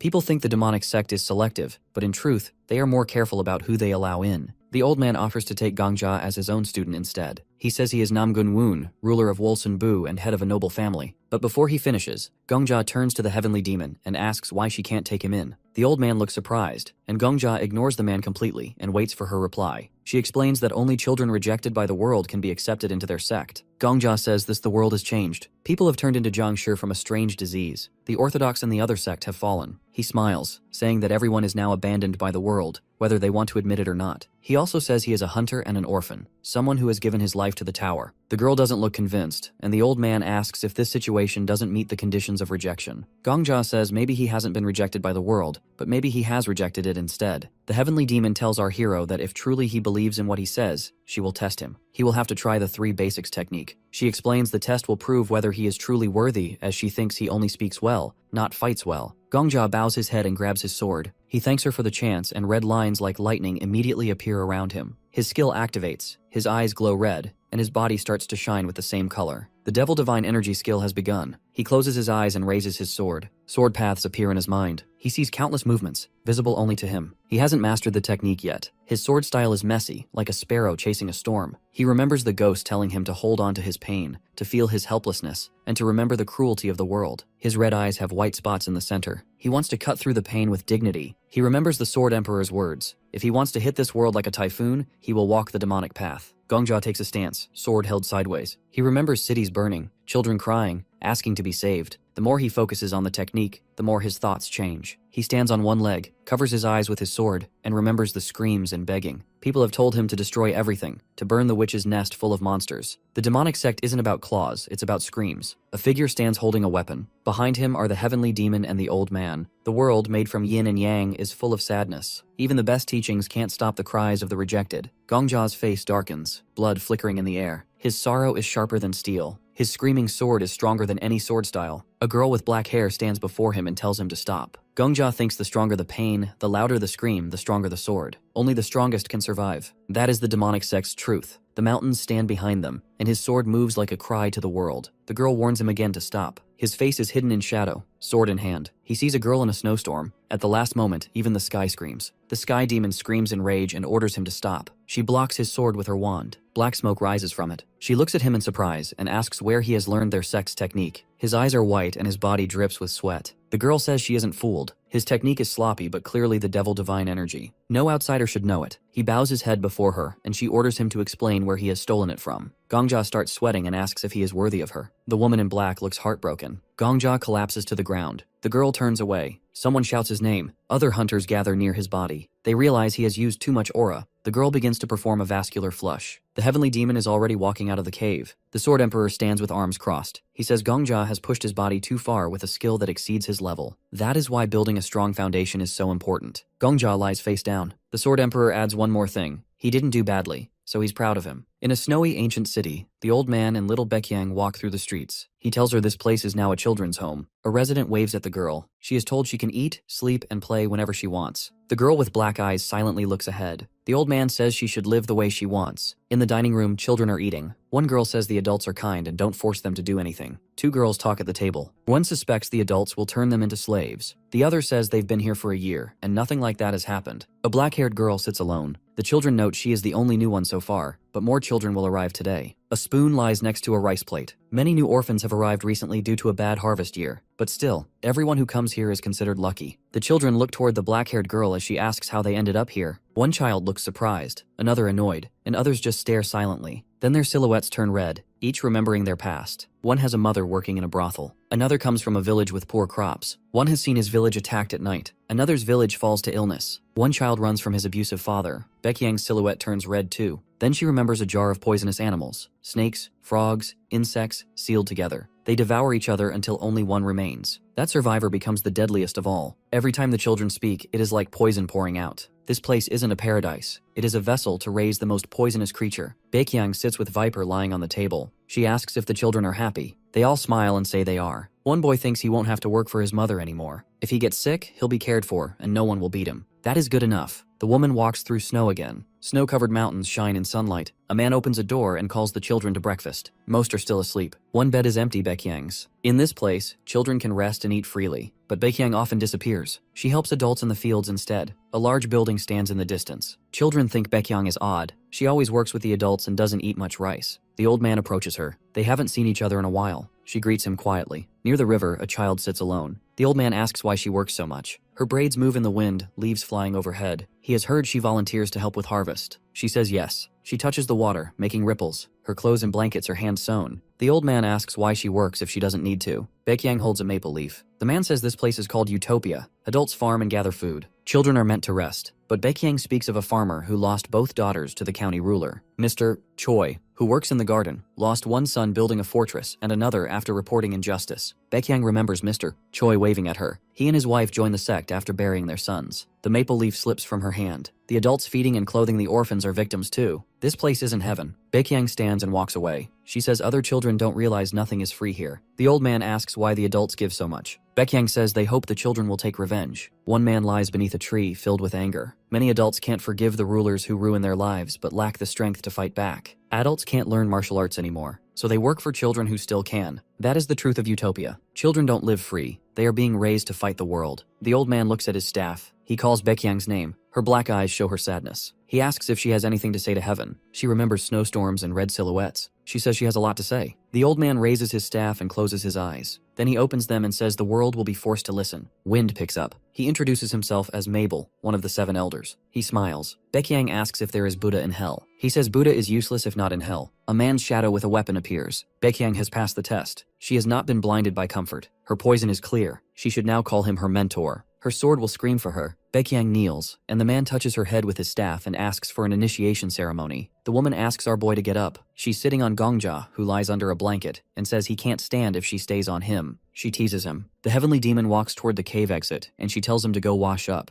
Gongja removes his shirt and he wonders what dreams they are having. The old man dreams of his 100th win. The pharmacist girl dreams of explaining things. The viper just laughs in his sleep, and Gongja sees they won't wake up. Heavenly demon and Gongja stand outside in the snow. She asks if he washed properly, and he says yes. She doesn't like how much he talks and thinks he is a smooth talker. She thinks he is clever but clumsy, like someone drawn by a bad artist. Gongja doesn't understand the reference. She says he still needs to pass tests before wearing demonic sect robes. He has shown ability, but he hasn't passed the exam. Gongja says the first test is comfort. Those who settle into comfort become workers, not warriors. True disciples study martial arts and formally join the sect. She asks how he knows that, and he says he just knows things. She sighs, thinking heaven has sent her a tricky man. She doesn't believe his story, but doesn't think he is a bad person either. They walk together, and she isn't sure if he will belong to the sect or shape its destiny. She points to the side. Gongja asks what his test will be. She shows him a frozen man, a former master. She says Gongja has to defeat him. Gongja looks to the side surprised. She tells him to fight. He thinks being called a student doesn't matter. It is just words. Blue particles float behind her. She says he must fight with hunger and pain. Only then will the devil divine energy awaken. Gongja draws his sword and asks what happens if hunger controls the sword. Her face appears beside a broken house. A person who has never starved can be cut down in one strike. Half of the righteous faith faction is already gone. Red silhouettes scream. Gongja remembers. First comes hunger, then thirst for death. One must use a sword born from both. He will learn all 9 swords. They can change the world. He raises his sword and says it is interesting, and the heavenly demon smiles and asks what he is waiting for, and that he should jump right in. The Zhongshi blasts our boy to space with an air bust. It's a wind wave, formed by its palm strike. The Zhongshi pushes him upward, and does this super cool flip in the air. The heavenly demon watches the fight and yells at him to show his hunger, not just swing his sword around. She reminds him that if he doesn't carry the pain of those who died from hunger, his sword stays hollow. Without that feeling, the devil's divine energy means nothing. The frozen Zhongshi nearly bites him. Gongja says he's not starving right now, but the heavenly demon scolds him, calling him a fool. She says just because there's no red rice ball in front of him doesn't mean he can't imagine hunger. He's supposed to bring that feeling out, even if his stomach's full. The Zhongshi tries to strike again, but something invisible blocks the hit. White spots flicker around Gongja. He still can't bring out the feeling of hunger, and that's the problem. Students of Devil's Divine Energy must use their imagination and summon emotion freely. The heavenly demon folds her arms and keeps watching. She tells Gongja to remember the last time he was truly hungry, what he wanted to eat most, how long he fasted. Red lightning crackles around him. He admits the longest he's ever gone without food is 3 or 4 days. She looks at him with pure disdain. She can't believe someone not from a noble family has only fasted for 4 days. In the Celestial Empire, hunger is a way of life. One bad year just follows another. His answer means nothing to her. Gongja leans back to dodge another strike. She questions how he, supposedly a commoner, has barely starved. He explains his homeland is slightly better off than the central Middle Kingdom regions. The heavenly demon says that hunger is one of the sharpest pains. People live just to feed that hunger. It doesn't care if you're rich or poor, it eats at everyone. Red sparks fly around Gongja. She asks how he plans to awaken Devil's divine energy if he doesn't even understand what hunger really is. Then, something clicks in him. He remembers his life as an F-rank hunter, 10 years scraping by, living off scraps, chasing dumpling stalls for extra helpings. The girl turns away. She thinks she overestimated him. To her, he has no real core. There's nothing left on the cliff. Gongja calls out to her, but she doesn't respond. He looks up. The Zhongshi charges again. He wonders why hunger matters so much. The Zhongshi's face is terrifying, with a mouth missing half its teeth. Gongja can't believe this is the reason he struggles with the technique. Before he can think further, the scene shifts. He's back in the skill room. Cards float in the air. Gongja ruffles his hair in frustration. A ghost stands nearby, quietly watching. The Sword Emperor says that the girl's training is old-fashioned, and she only teaches the feast of the 12th month, but all her words carry weight. Gongja accepts the rules anyway. In a snow-covered cave, Gongja holds a blanket in his hands. He refuses to fear the heavenly demon's way. He won't give up. He runs outside. A man with an eye patch sees him and asks where he's going. Gongja says he needs something to clear this stage. He remembers he's already burned alive once. He's not afraid of hunger. The Sword Emperor grabs his head in disbelief. He thinks the boy's lost it. Gongja runs through the snow. The Sword Lord follows. They're getting ready for 10 days of training. Back in the cave, Gongja stands with his eyes shut. The Sword Emperor looks at him and shakes his head. He realizes Gongja plans to sit in the cave and starve. The Sword Emperor tries to stop him, but Gongja raises a hand. The Sword Emperor asks how long he plans to last. Gongja says he saw the heavenly demon's old injury. She once survived without food for 11 days, so now he'll endure 112 days. The spirit calls it madness. The Sword Emperor points toward the exit, frustrated. He says Gongja won't survive 100 days in this cold. He asks how Gongja plans to keep his aura from fading. He watches the boy, who now just stares at the ceiling. He says this isn't hunger anymore, this is something else entirely. If Gongja's never truly faced 100 days of starvation, he shouldn't talk about it like it's simple. Gongja asks if the Sword Emperor has ever gone hungry. The Sword Emperor sits and says he fasted for a few days in his youth, like monks do. After 2 weeks, the hunger fades. But that's not fasting, it's mental training. Gongja looks at his palm and says he needs to fast for 15 days, then relive that same hunger again and again every 15th day. He says he'll trap his body in a cycle of hunger until it hits 112 days. His aura won't weaken, and the hunger will stay sharp. The Sword Emperor says he's insane. He tells Gongja to just train with the spirit instead of following a strange sect master. He can't understand why Gongja pushes himself this hard. Gongja closes his eyes, saying he wants to master Devil's divine energy completely. The heavenly demon had already lost hope in the world. Her world is crumbling, and our hero feels that too. He doesn't want that kind of ending. He says it's easy to live like the Flame Emperor, a man with a cheat skill which is his oversized ego. That man only takes on fun stages, mocks the world, and laughs at everything. Gongja says that cynicism isn't childish, but living your life by it is. Arguing can be immature sometimes, but finding a solution through arguments isn't. Gongja admits the Flame Emperor is cool, but he's a person too, and a person must live. And now he knows how. A week passes since our boy started starving. He out here meditating, and the first days are the worst, but by the third, the pain kind of fades away. His stomach stops making noise and his mind turns kind of sluggish. It feels like his life is slowly slipping away. His body is thin and weak, and he has lost a lot of weight. He thinks of himself as a river overflowing with hunger. For a moment, he wonders if it's thirst instead, but he stands up, pushes the thought away, and grabs his sword. Sitting around doing nothing would be a waste of effort. The Sword Emperor watches, asking what he's doing. He says he's training. He starts swinging his sword, admitting he was wrong. Hunger isn't just starving. Hunger is refusing even a crumb when the body begs for it. He thinks of a starving farmer. A farmer wouldn't just sit home because he's hungry. A farmer still has to work, even if there's nothing to eat at the end. He imagines one working the dry soil with a hoe, hoping for seeds to grow. But the land is barren, and the hunger stays. No rain for 6 months, the reservoir dries up, the village well is empty, the rice fields crack. People abandon their homes, moving to the coast, but not the farmer. He knows it's just as bad elsewhere. He only knows how to take food from the land, not from others, so he stays. Every day he returns to the dead field, knowing it's useless. At sunset he climbs a hill, stripping bark from trees to boil for food. But now, even the trees are bare. There's no bark left. The Sword Emperor listens, asking what happens next. The farmer boils the last bark pieces in water, bringing the pot home. But the child knocks it over, crying that it's disgusting. The bowl shatters on the ground, and the farmer raises his hand, almost striking the child. But he freezes, staring at his own hand in shock. He never thought he'd do something like that. But hunger changes people. Years of famine break the strongest minds. The thought haunts him, but he keeps training, swinging his sword harder. How many farmers like that have existed throughout history? How many have lived and died like this? He looks at his sword and sees her reflection, the heavenly demon. He realizes he must fight while holding hunger in his heart. Every strike must carry that pain. His blade slams into the wall, leaving a deep mark. He understands now. Hunger has its own movements, its own expression. He starts imagining different gestures of hunger. A slap meant for a crying child. A desperate throw of useless food into the yard. A gentle offering of bark soup.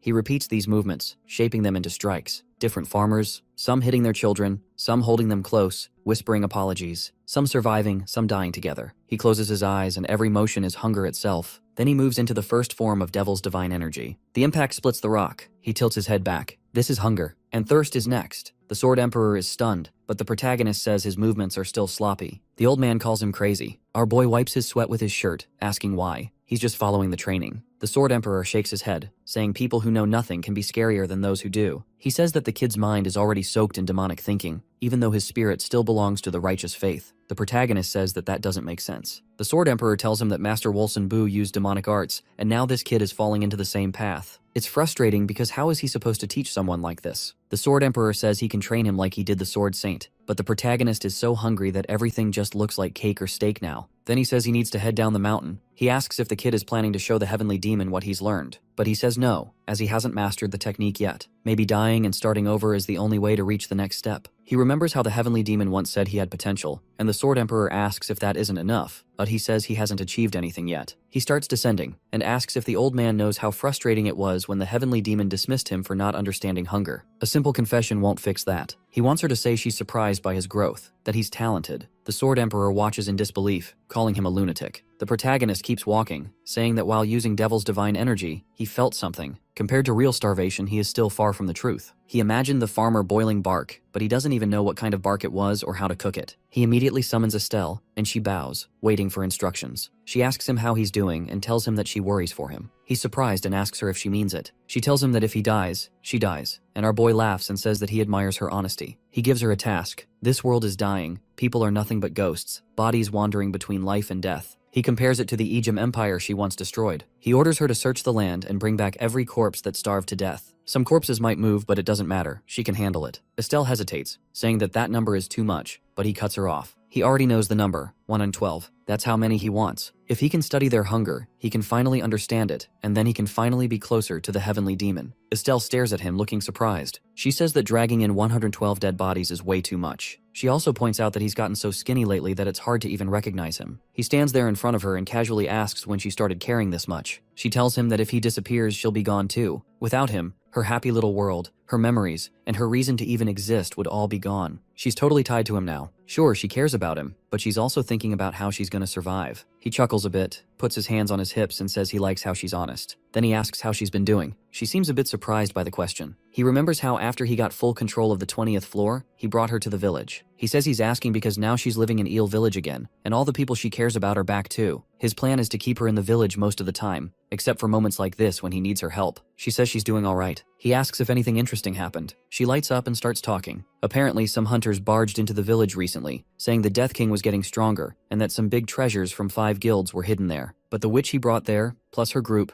stood their ground and blocked the whole mess. He thinks, yep, that's what he expected from the Black Dragon Guild. They did a solid job. Estelle also says that the nearby kingdoms aren't getting involved, so everything's pretty chill right now. Then she suddenly says she lost her powers. He touches his chin, thinking about it. She says she's not sure what to do now because rumors about miracles keep pulling more and more people to her. He remembers that pharmacist girl and tells Estelle not to stress. He's got a plan. He wants to build a new pharmacy for her on the 20th floor. That pharmacist girl said she'll only take new patients through him anyway, so he'll have to manage how people come in. She can't handle it all alone, so he's thinking of bringing in Estelle to help her out. This new pharmacy will be a branch of the castle, and later, it'll be the main spot for everything. He asks if there's anything else going on. Estelle holds her head and starts talking about a girl named Dane, who's been loving all the food hunters bring in. She also talks about an old guy, Gisoff, who works in the garden and keeps handing out fruit to the Black Dragon hunters on guard duty. He chuckles again and says everything sounds fine. He tells her to hurry up and gather those corpses. She used to be this scary demon king called Autumn Rain, a fallen star who once wrecked the world. Estelle reaches out and says they first need to find a town or village that has a government office. He figures out she knows how to do corpse collection properly. She sends out skeletons to dig up maps from the old records. She says if they piece together all the maps, they can find even the tiniest fishing or farming village. She also tells the skeletons to find kids crying next to their dead moms, and to carry the bodies of prisoners who were stuck and couldn't run. She wants every person who starved, or got sick, or cursed their fate to be brought back. Not long after, Estelle shows up with 112 selected corpses for him. He takes off his shirt and tells them to drop the bodies. He tosses his shirt away and gets ready for action. Then suddenly a corpse bites him. He yells in pain while more of the dead start attacking. He ends up dying. Then all the pain from those who killed him starts playing in his mind. First, an old man is riding a boat on a quiet river. He says he's ready to die alone. His hands are freezing. He grew up in a fishing village and worked there all his life. Now he just floats quietly under the moon, waiting for the end. Another corpse bites him and another memory starts. A worker tells the mayor there's no food left in the storage. In a week, they'll run out. The mayor says to cut the food rations. Kids and old people get 1/3 less, and everyone else gets half. The worker says people will riot, but the mayor says he'll starve first if needed. Still, even that won't fix anything. More bites. Another memory comes up.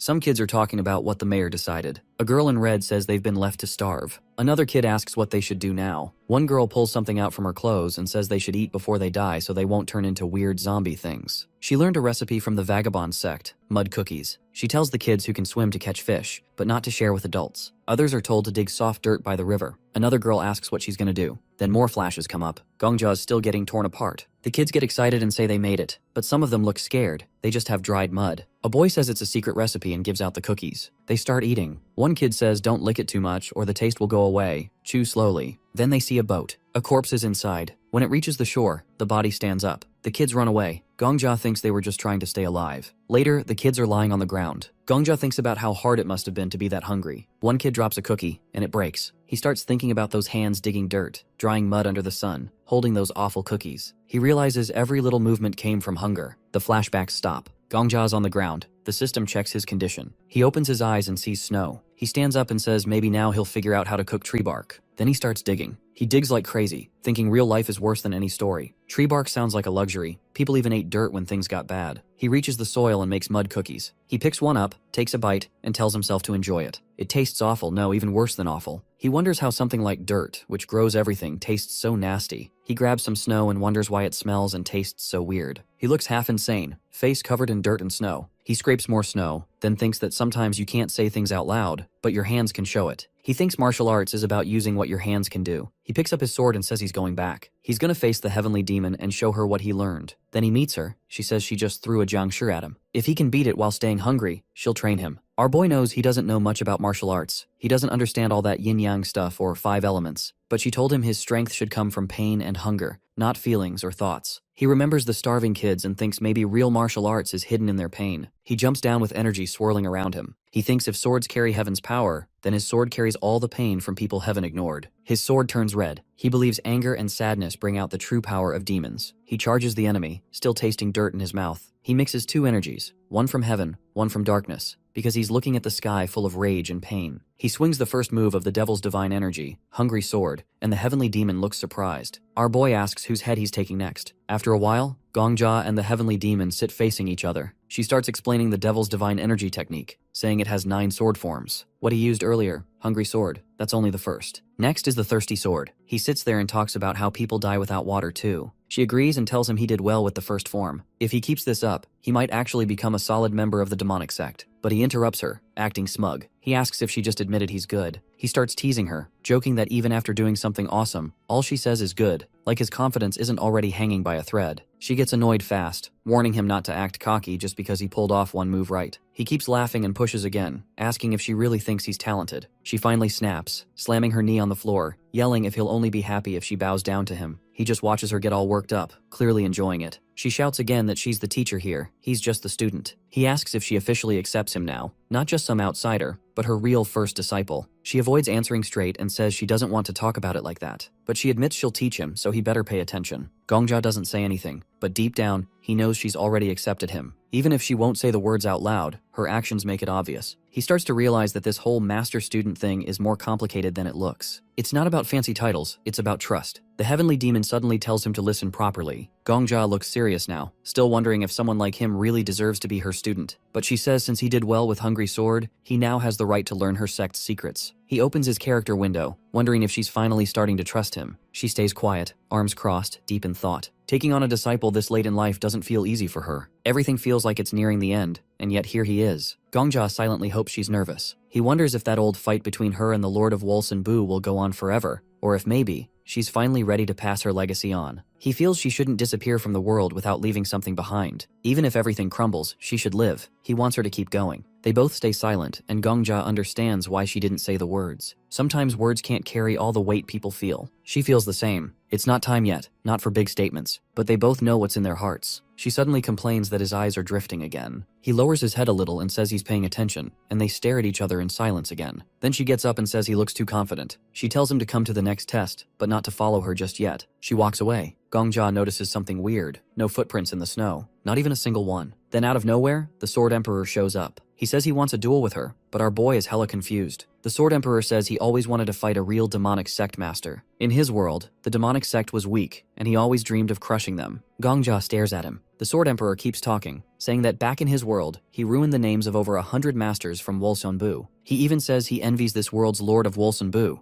because if it were him, he'd have fought to the death without hesitation. He sighs, wishing he wasn't just a ghost now. Gongja stays quiet for a moment, thinking. Then he finally says something. He talks about how the pharmacist girl is working on a cure, how the heavenly demon accepted him, but still, something feels off. The Sword Emperor steps back a little when Gongja reaches out his hand, saying the old man's words just completed everything. The Sword Emperor calls it a bad omen. Gongja, standing with his back turned, says there's still a debt to settle. He asks how many deaths it took for the Sword Emperor to reach the 19th floor. The old man goes quiet. Gongja reminds him of their bet. The Sword Emperor said he'd die at least 100 times, but he only died 97, so Gongja won. He turns, smiling, and asks him to do one thing. Later, the heavenly demon is standing there holding a corpse. She says this one used to be part of her sect's elite force, the Blood Ghosts, her best assassins. Gongja, holding a sword, realizes this fight's on a whole different level now. This isn't just about martial arts, it's a real killer he's up against. She tells him not to stress. She picked an opponent that fits him. He realizes she's gone out of her way, probably even wandered through fields of zombies just to find the right one for him. It feels like her own way of caring. She tells him to show the same skill he showed earlier. He agrees, saying this time, his heart will be filled with thirst. She agrees. His mind should be empty except for that feeling. He gets ready for the fight but dies again. When he opens his eyes, he's in the middle of another snowstorm. He shouts about how strong the zombie is. Then he rushes to the pharmacist girl and the king of medicine, handing them a book. It's a plan to study the virus properly. They look surprised, as it feels like the kind of work they'd write themselves. After some time, our boy is now inside a cave. He raises his hand and calls for Estelle. She shows up, and he orders her to start collecting corpses of everyone who died from hunger. Estelle agrees, but Gongja says there's another job.